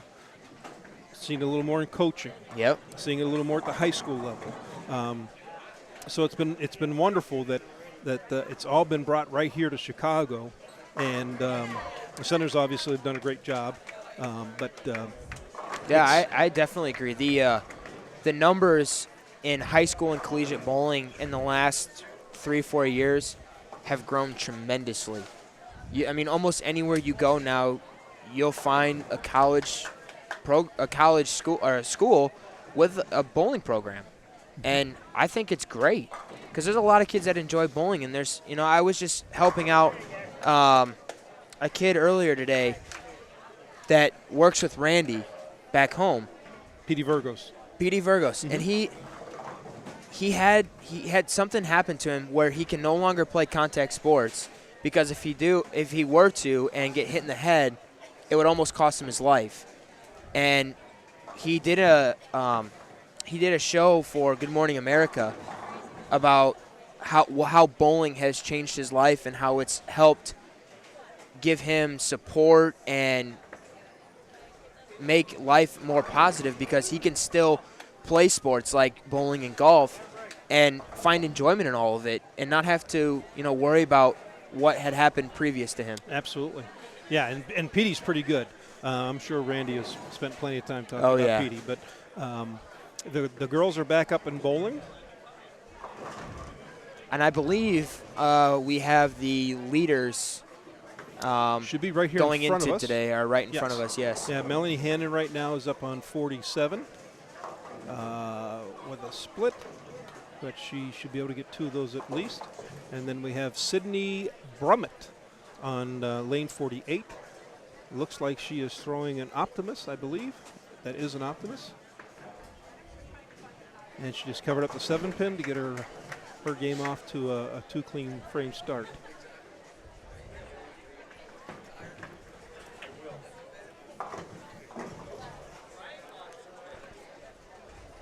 Sydney, Wichita State shocker, and just got back from Puerto Rico for PabCon with Junior Team USA. That I believe I've heard the term swept as far as gold medals is concerned in that event. Yes. And being a part of that for her is amazing. I myself have only gotten to bowl in the Tournament of Americas. I haven't got a chance to go to PabCon or World Championships yet. But I'm hoping that in the near future I will get the chance to do that. But just from talking with friends of mine that have gone to those, it's helped them tremendously, and it's an opportunity that you don't really get very often, and they definitely took advantage of every opportunity that was brought forward to them. Julia Bond, past junior gold winner. Yep. Also from the Chicagoland area. She's off to a good start. She got the front 2. These girls actually, we were talking earlier about the fact that the PWBA is back, which is great because girls can now go from high school to college, and now there's something else for them to bowl. Exactly. I see an increase in girls bowling in the sport. Yeah, so and I believe every PWBA stop so far, at least the ones that are coming up here pretty soon, are sold out. They just published yesterday that they've got 4 more that are sold out. They've expanded the fields to 120, which is great. It's good incredible. to see that bowling is coming back, and it's being done at the youth, at the youth level. And yes. Yeah, I agree. When they released that the PWBA was back, the first thing that I said is bowling is making a comeback, It's going to take a little bit of time, but they're in the right direction. The PWBA, record-breaking numbers at junior gold, developing more stops for the PBA, and having college bowling, having them with a huge increase as far as the number of schools that participate in college bowling. It's just a matter of time, and bowling's going to be big again. Dell Walker just went with a high flush with a rocket on 48. Puts her on a little two-bagger. And we have 36 schools in our collegiate program, as you know, McKendree University men being one of them, where you went. You're right. College bowling is it's really just starting to catch a little fire again. Not that it went away or anything, but I think, of course, the exposure with CBS Sports Network this year helps. No doubt about that. Bringing it to the mainstream and to the prime time, even though it wasn't necessarily prime time, but in that same concept. Yeah. CBS and ESPN are really trying to help with all of that, and CBS also doing the collegiate, televising the collegiate bowling as well. And there's been a lot of acceptance to all that. CBS is getting a lot more viewership because of it. Absolutely.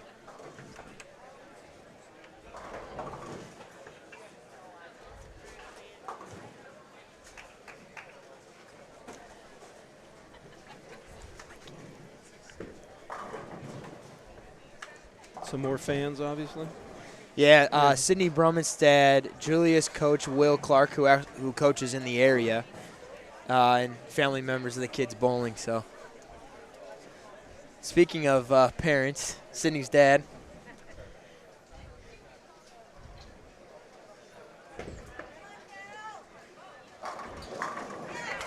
Kelly Skalaki on lane 48 with a strike. Weber International Warrior. Boy, do they have a good program. Holy cow. They do. They Being really able do. to train at the Kegel Center every day, I wish I had that.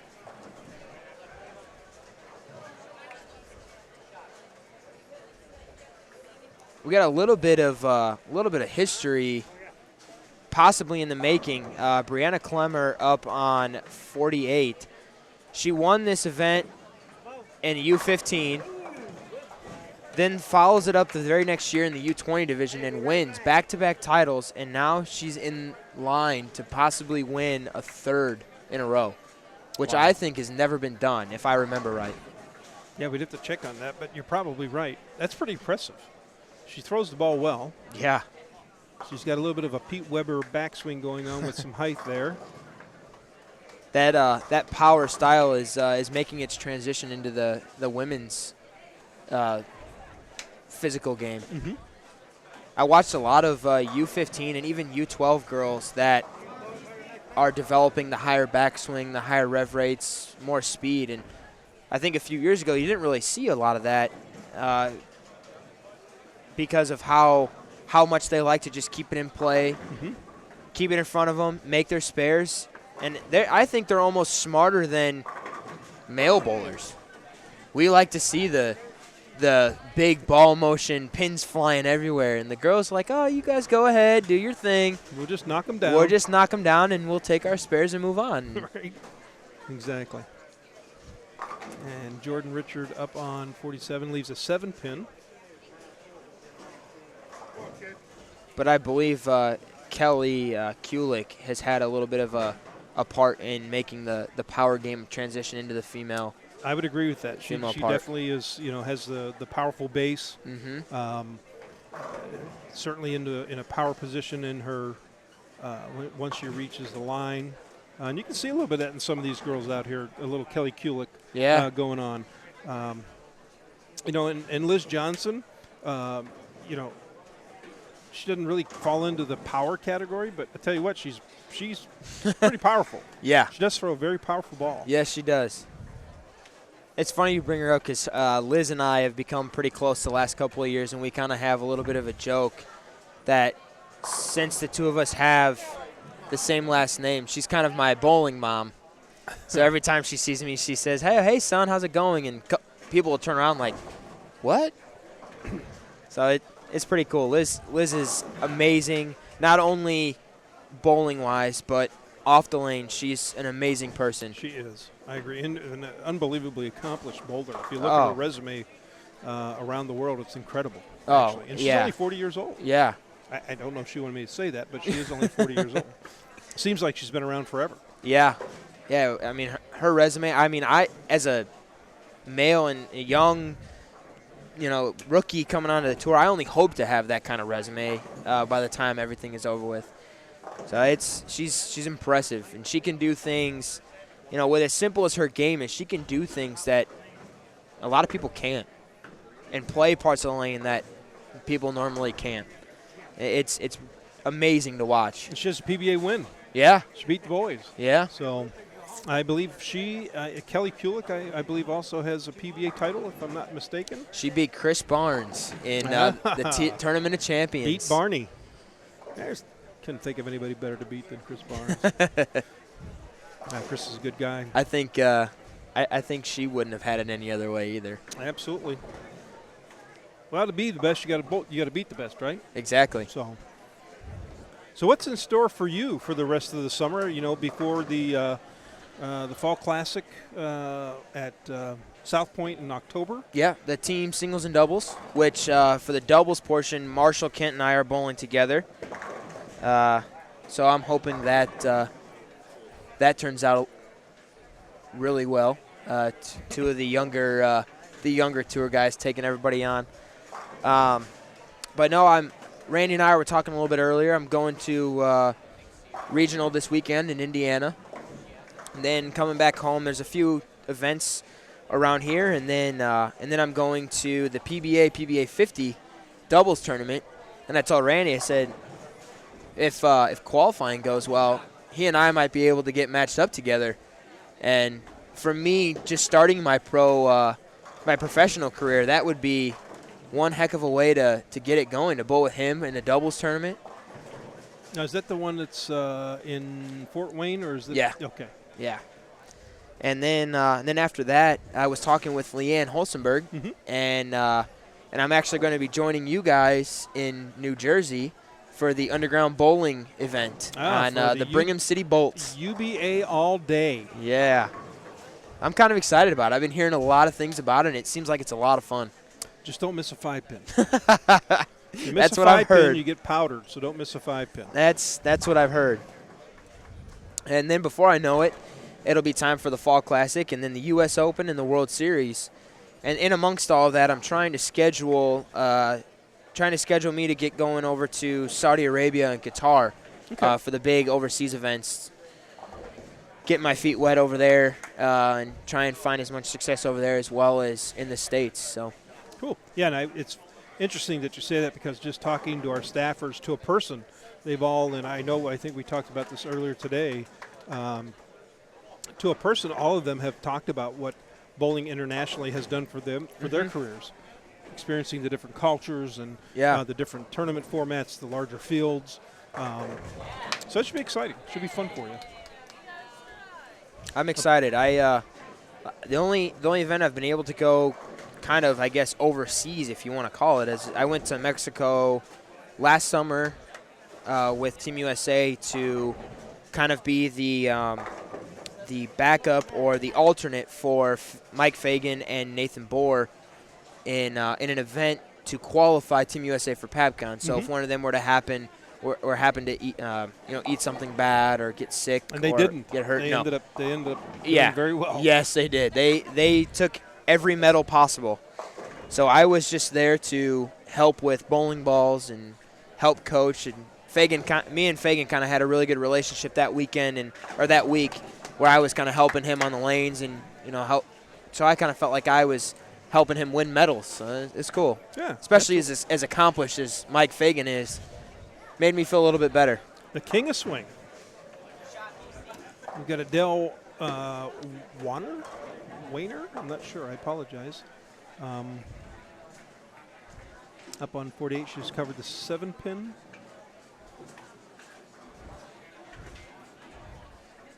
Melanie Hannon is up. She's on a spare going into the 5th frame.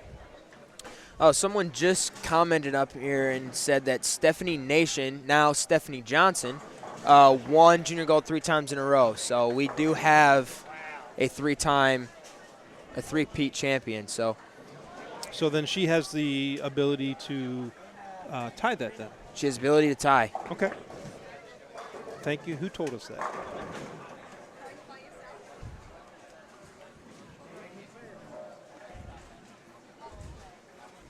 Where was that? Oh, Brandy Hensley. Brandy Thank Hensley. you for clarifying that. That it has been won 3 times. Yeah. Now, Brandy, here's your research. She's won it 3 times in a row. And if we have that here today, will that record stand for a while? Because is there anybody behind that has the chance of doing that? I don't believe so. Wesley Lowe won it in Detroit, and I believe he bowled in the finals the following year in Buffalo and got beat by Tyler Green. Okay. So he would have had the chance to do it as well on the men's side, which I don't believe has been done. That one I don't think. Well, we'll find out. Well, we'll find out. Brandy's going to tell us. She'll find it out for us. She's on it. She has access to a computer, which we do not.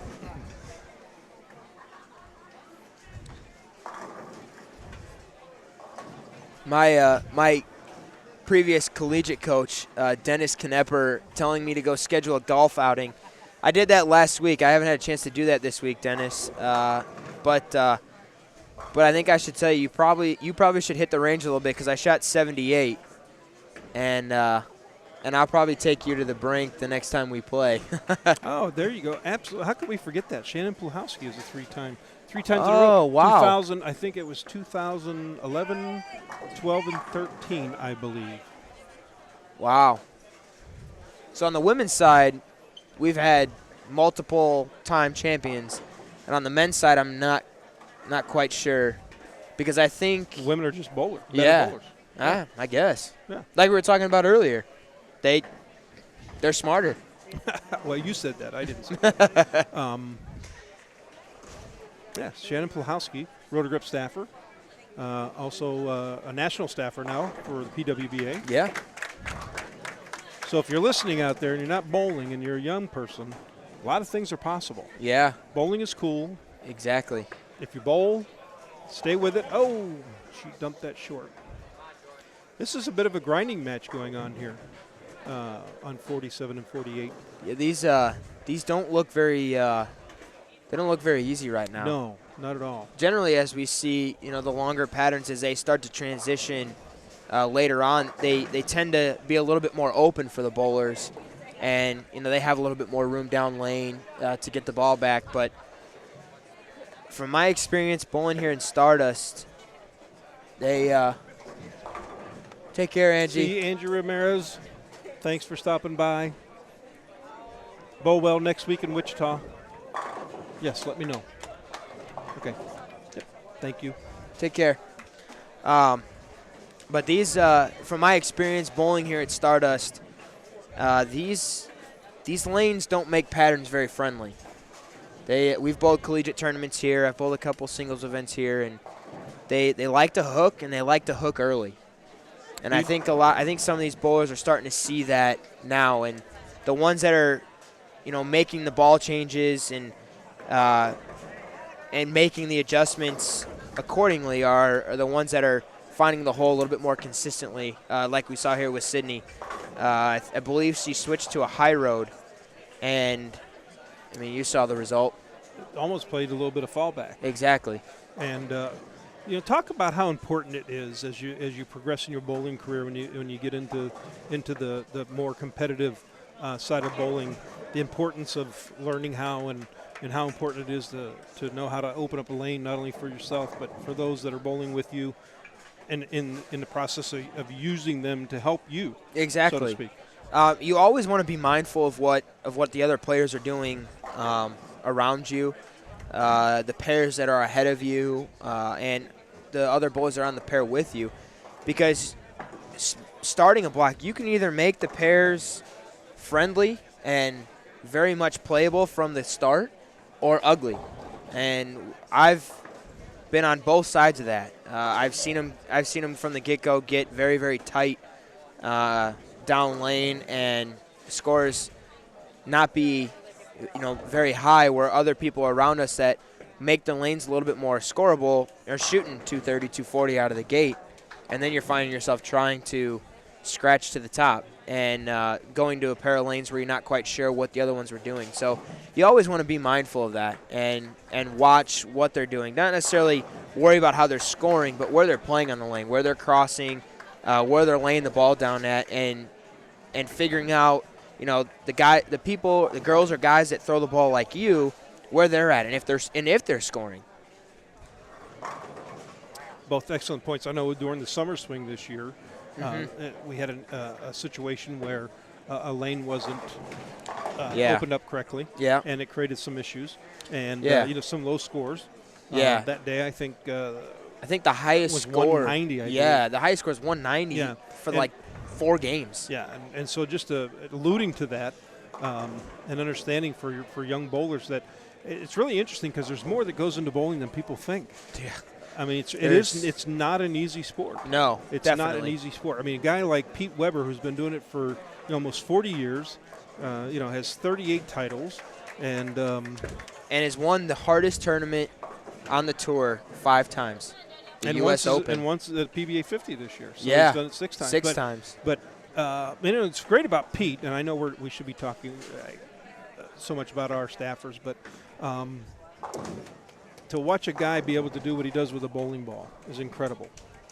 Do we have more fans over here? We do. Somebody wants an autograph?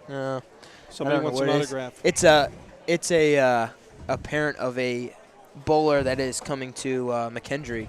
Oh, okay. So a little bit of they're kind of having some fun with me. Well, grab my backpack and I will get you a pen. Of course.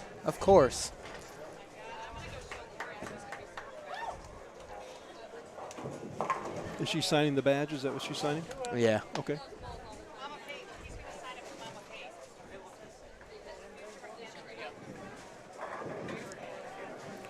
Well, in the meanwhile, AJ signing autographs. Adele is up on 49. Tugged it a little high for 4-9. And Brianna Clemmer just picked off her split. It's an interesting match going on here, Mr. Johnson. You're welcome.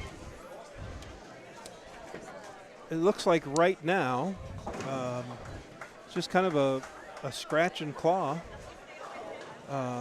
game for these girls on 47 and 48, an elite pair. And I think these girls are the leaders, or at least near the top going into tomorrow. So for a little bit of relation to what they're trying to do, I think they're just trying to manage right now and stay as much out of trouble as possible, take what they can get, but to stay clean for the entire game and just move on to tomorrow. And I think that's exactly what they're trying to do, and the majority of them seem to be doing a pretty good job of it. Absolutely. Let's talk about spares. Let's talk about how important spares are for our young fans out there that are, because today you see a lot of the mentality a little bit with some of the younger players as well. If I don't pick up a 10-pin, I'll just throw 6 in a row. Right. But, let's talk about how important that 10-pin, especially like in a tournament like this, it's pinfall. And every pin counts. Yeah. So, if there's a message, what would it be about spares? What have you done in the past as far as practicing spares? And I practice spares all the time. We like to see the strikes, and we like to think that we've gotten to the point where if we have an open frame, we'll just throw 4, 5, 6 in a row, and it'll be okay. Well, if you open in the middle of having 3 or 4 in a row, your score goes from 270 to 250. And when you're coming down to the end of it, making a cut, making it to the next round, that can sometimes either help you or cost you. So we practice spares almost every day. When I was in school, we practiced spares every day. Whether it was playing low ball, which is where you have a full rack, and your goal is to take one off each time. So take the 10-pin off clean and the 7-pin off clean. If you throw it in the gutter, it's a strike, and you have to hit at least a pin every time you throw the ball, and you want the lowest scores possible. So it kind of helps. It helps you focus on trying to hit certain parts, and it really helps you work on your corner pin game, which with as good as these boys have gotten, they're going to hit the pocket 9-10 times out of a game. And if they leave their corner pin like that, make a great shot like that, you leave a 10-pin, you leave a 7-pin. Exactly. You have 100% confidence that all you got to do is grab your spare ball and make it. But spares are huge. Spares are the difference of the guys and girls who are at the elite level and the ones who are trying to get to the elite level.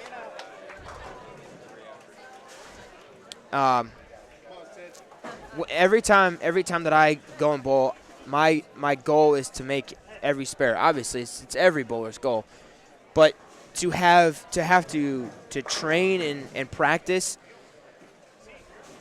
that, it takes a little bit more than just picking up the spare ball and throwing it. You have to have a plan and a spare. What do they call it? Spare routine or routine works. Yeah, a plan for every spare that you shoot. I had a system in college. I still have a system now that works for me, and you should develop your own spare system. When you go practice for 2 hours, take the time at the end of your practice session to shoot spares. Shoot 10 pins, shoot 7 pins, shoot 3 6-10s, washouts, all that good stuff. Because if you can hit a washout, you can hit almost every pin on the lane. It's interesting because I was talking to Pete Weber last week about spares, and when he's getting ready to go bowl an event, he'll bowl pretty much 2 weeks up to that event. Yeah. But in that second week, the first 2 days he bowls, he throws, he works on his game, his timing and everything, because he's a very, very much a timing person. Yeah. Player, excuse me. But once he gets to Wednesday, Thursday, Friday, what he has as a routine is that anything he leaves, he shoots. Right. So he doesn't necessarily focus on the early part of the week. Yeah. But that's just for Pete. Yeah. But then as he gets closer to making sure he's in that final grind of being in tournament shape, yeah, he shoots everything that he leaves. Definitely. And, I thought that was a great piece of advice that he gave to the kids. And Definitely. talking about it downstairs with the Q&A session last week with him and Norm and Wes Malott. Talked a lot about spare conversion, practicing your spares, practicing period. Yeah. So definitely. One of the biggest things, I mean, that now that you talk about that down in the seminar with Hank Boomershine, is Jeff Carter was talking about what he does in the practice sessions at tournaments. He'll prior to the tournament, he'll practice and get ready for the event, as everybody should. But when he shows up to the event in the center and he's bowling the practice session on whatever pattern it is they're bowling, he will stay on a specific pair of lanes, and anything that he leaves, he shoots. And I think that's huge when going into another event and they give you a practice session, because number one, you may or may not be used to the bowling center that you're going to. So it helps get you acclimated, and it helps get you in a position to know that, it's almost like it's second nature now when you go to that event. So you bowl the practice session, and you're trying to get lined up, and you're trying to get the right ball motion and get the right equipment. He also shoots spares along with it to know that his spare game is sharp that week as well. We've got a couple notes coming in here. We've got lots of research going on for us out there, so apparently we've had some things wrong, but that's okay. Brandy, we appreciate the fact that you're all researched out and that you're in grad school, so that's great. And then we got a note from Stephanie. She actually will not be a three-time repeat champion because she didn't win in 2014, but that's okay. According to the other note is that she still has more years to bowl, so she actually could beat the record if she did it. So I thought hers were consecutive, so I apologize. no, it's okay. Hey, to win 3, Yeah, whether they're in a row exactly. or anywhere, Exactly. numbers keep. How many kids bowled junior gold when you were here? How many were here? 700, 800? I think in the beginning of it, in the beginning of the when I first started bowling junior gold, it was probably 800, 900, close to 1,000. The year I won, it was 2,300, and then my last year it jumped up to 2,500 or 2,600. But we never got to the 3,000 barrier like it did this year, and like we talked about earlier, that's huge, not only for the event but for the sport of bowling. Absolutely. Well, as the girls are finishing up, they're moving. They're in the 9th frame, getting ready to move into the 10th frame. I'm going to step out. We're going to turn it back over to Randy Peterson. Randy Peterson's going to take us to break, talk a little bit more about bowling, and at some point, I'll step back in a little later. Appreciate your time. Thank you very much. Do a great job. We look forward to your future is very bright. Thank you. And we're excited that you chose to do that with us. Definitely, So and we I appreciate it. can't thank you guys enough for having me on staff. I really do appreciate it. Having one of the biggest companies in the sport of bowling behind you makes you feel a little bit better. Absolutely. I agree. Thank you. You're welcome. Thanks, Dave. You're welcome.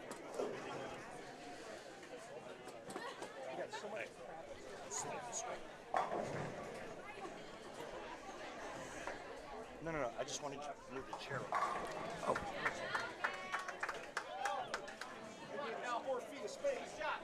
Great shot by Melanie Hannon as we get ready to finish up with the U20 advancers round. As Randy gets all situated and ready to get back on. I'm back. I missed you. You missed me. Did you have a good chat with Dave Cost? I did. It was great. We talked about a lot of things. Yeah, he's not shy. No, not at all. That seems to be a common theme with all of us at Storm. Yeah. We're not shy people. Well, I get paid by the word. So you're trying to say as much as you can. Buddy, number 2 in earnings at Storm. You can't beat that at all. No. All right, folks, we are winding down. Just a couple of frames left here in Game 5, the 2015 USBC Junior Gold Championships. I am Randy Peterson, PBA Hall of Famer, along with future Hall of Famer A.J. Johnson. And just a couple of more frames. They'll tabulate the scores, and then what happens next? They cut to the top 16? Cut to the top 16, and I believe they come back tomorrow for match play. I don't think they bowl match play tonight. Well, that would be a lot of bowling. There is some bowling left to be done tonight. There is? Yes. Wow. I don't know if it's 1 or 2 matches. Okay. Or 1 or 2 rounds, but take us through what happens once they cut to the top 16. Is it head-to-head match play? What's the format? When they cut to the top 16, all pins up to this point are wiped away. Okay. It is a bracket style, 2 games, total pinfall, double elimination match play. 2-game matches. 2-game matches. Double elimination. Double elimination. Total pinfall of the 2 games wins the winner. Gotcha. Which is a little bit different than what it used to be. Really? It used to be top 16 would come back the following day and bowl round-robin match play, like the U.S. Open. And I was told there would be no math. Just saying. There would be no math. I was told there would be no math. All right. 2-game, double elimination, 2-game total pins. That's a lot of math. That is a lot of math. Like you said, you get paid by the word. You don't get paid to add or subtract. Exactly right. Under 20 girls, number 1 after 4 games, Brianna Clemmer at 48.59. Is she going to hold on? I don't know where she's at. I don't know what pair she's bowling on. Oh, right in front of us. Right in front of us. She's shooting 180 right now. Another strike. She'll get to 190 with good count. Wow, she threw it good. There's a nice double there in the 10th frame. That's why I think that's why she's won this event twice. She won as a U15 the year that I won. That's right. And then I remember. back in 2014 and won in the U20 division. Yes.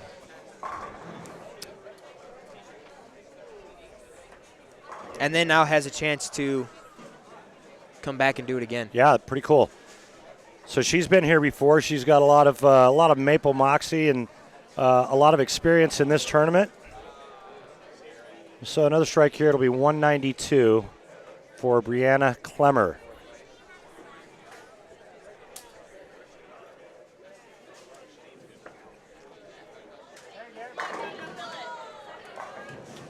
That is my definition of the high hard one. That's high hard one. Oh yeah. She has definitely grasped the power style of bowling and moved it into the female rankings. She's got some hand and throws it hard. And that was the rocket to the pocket.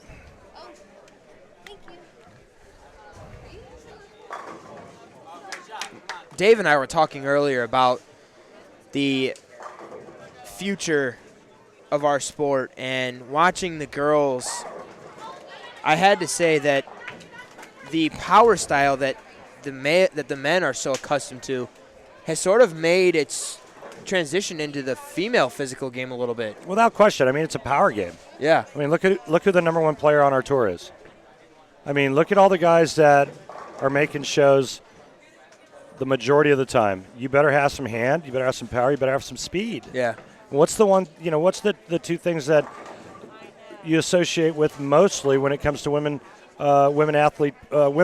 bowling, the athletes on the girls' side as it pertains to bowling? It's always been ball speed and rev rate. Yeah.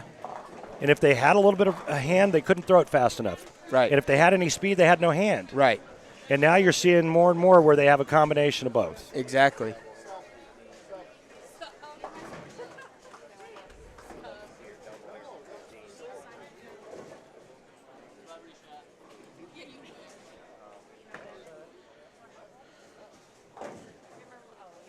Once the scores get wrapped up, I think we're going to figure out who our number 1 and number 2 seeds are going into match play tomorrow that get the automatic spots on Junior Team USA. And I believe Brianna and Sydney are 1-2. I could be wrong. We'll figure that out once the scores are all done and tallied up, but I believe that they are 1-2.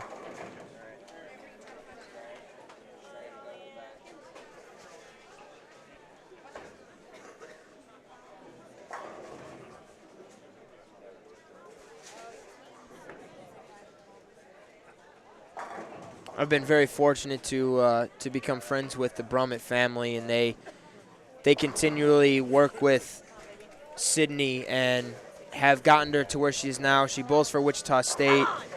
She just got back from PABCON with junior team, and for a while she'd always gotten close to making it and never really got above it and popped off making it on the team. And now she's about ready to make it back-to-back years. And I just kept telling her it was only a matter of time because she is one heck of a bowler. She's a great person and has a great family behind her, getting her to where she is now. And she'd be a great addition. Yes, she would.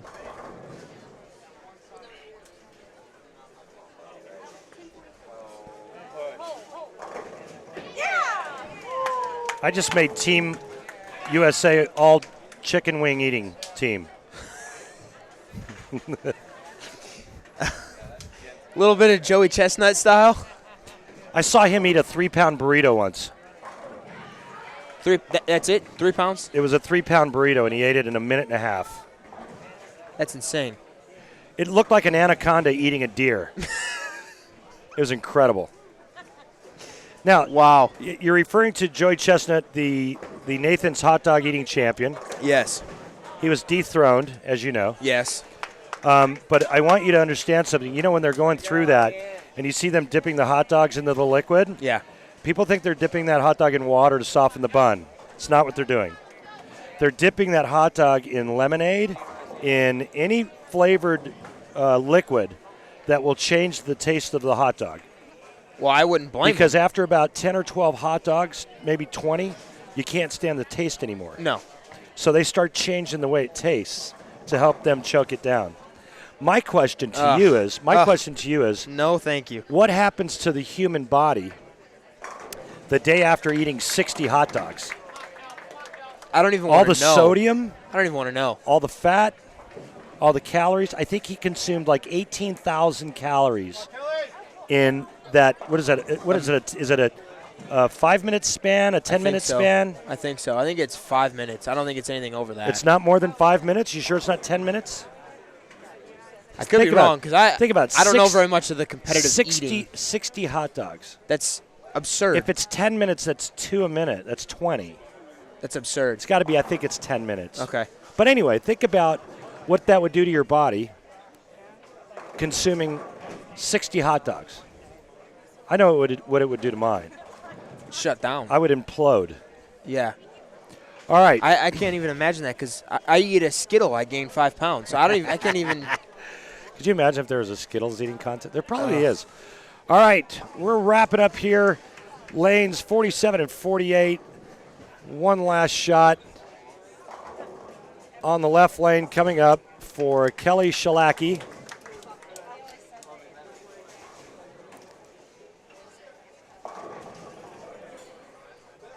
Just about everybody finishing up here. I believe every pair is in the 10th frame. We're going to tabulate the scores. You are correct. We'll be back as soon as the scores are tabulated as we go into match play. Back with more action. Try to set the stage on who's in. Just a couple of more shots to the left of us, and this round is complete.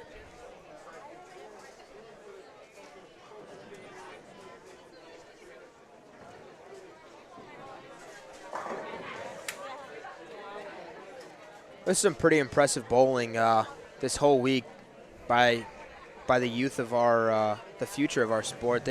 These conditions were not easy this week, and walking around and watching, I felt for them because I've been in those situations before and know what it's like, and they're not fun by any means. But the ones that are bowling now, the ones that are going to be bowling in match play later, those are the ones that have conquered this week mentally. Yeah. Not only physically, but mentally. Greg Young said the same thing. It was all about a big mental grind. And there's a lot of really good bowlers here. And there's some really good bowlers in the under 15 division, some really good bowlers in the under 20 division. Amazing. And we're going to see a lot of those same players moving on to match play.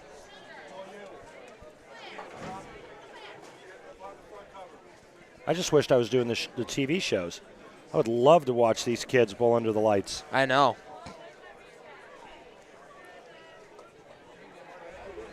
Dave and I were talking earlier. How great is it that these young bowlers who, we assume are aspiring to be the next collegiate stars, professional bowlers, for them to get the opportunity to bowl on a TV show under the lights this early before getting to that point. Chance of a lifetime. I can't imagine. I wish I would have had that opportunity. Me too. Beforehand. When I was growing up and I was a junior bowler, we didn't have Junior Team USA. We didn't have Junior Gold. We had junior leagues and tournaments. And all we ever did was we'd get done with our tournaments, we'd get to the nearest television Saturday afternoon, and we'd watch the guys on TV, and we would all say, I want to be there someday. Exactly.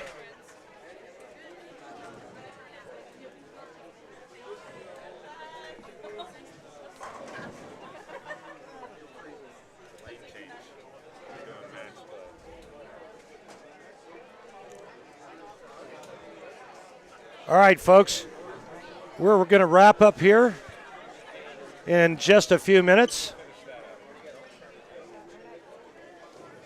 Just a couple of more shots left on lane 45, and we're going to take a short break.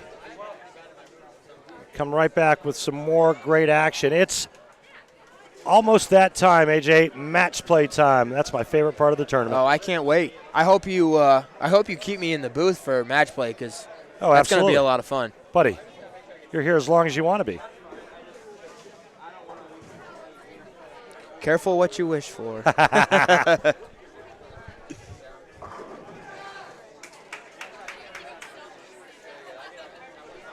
Now, I believe I was mistaken for the 1 and 2 spots for automatic junior team. Right. Sydney Brummett did get one, and her teammate in Wichita State, I cannot think of her name. I believe the two of them are the 1 and 2 automatic spots. If the one girl would turn around. Ask him.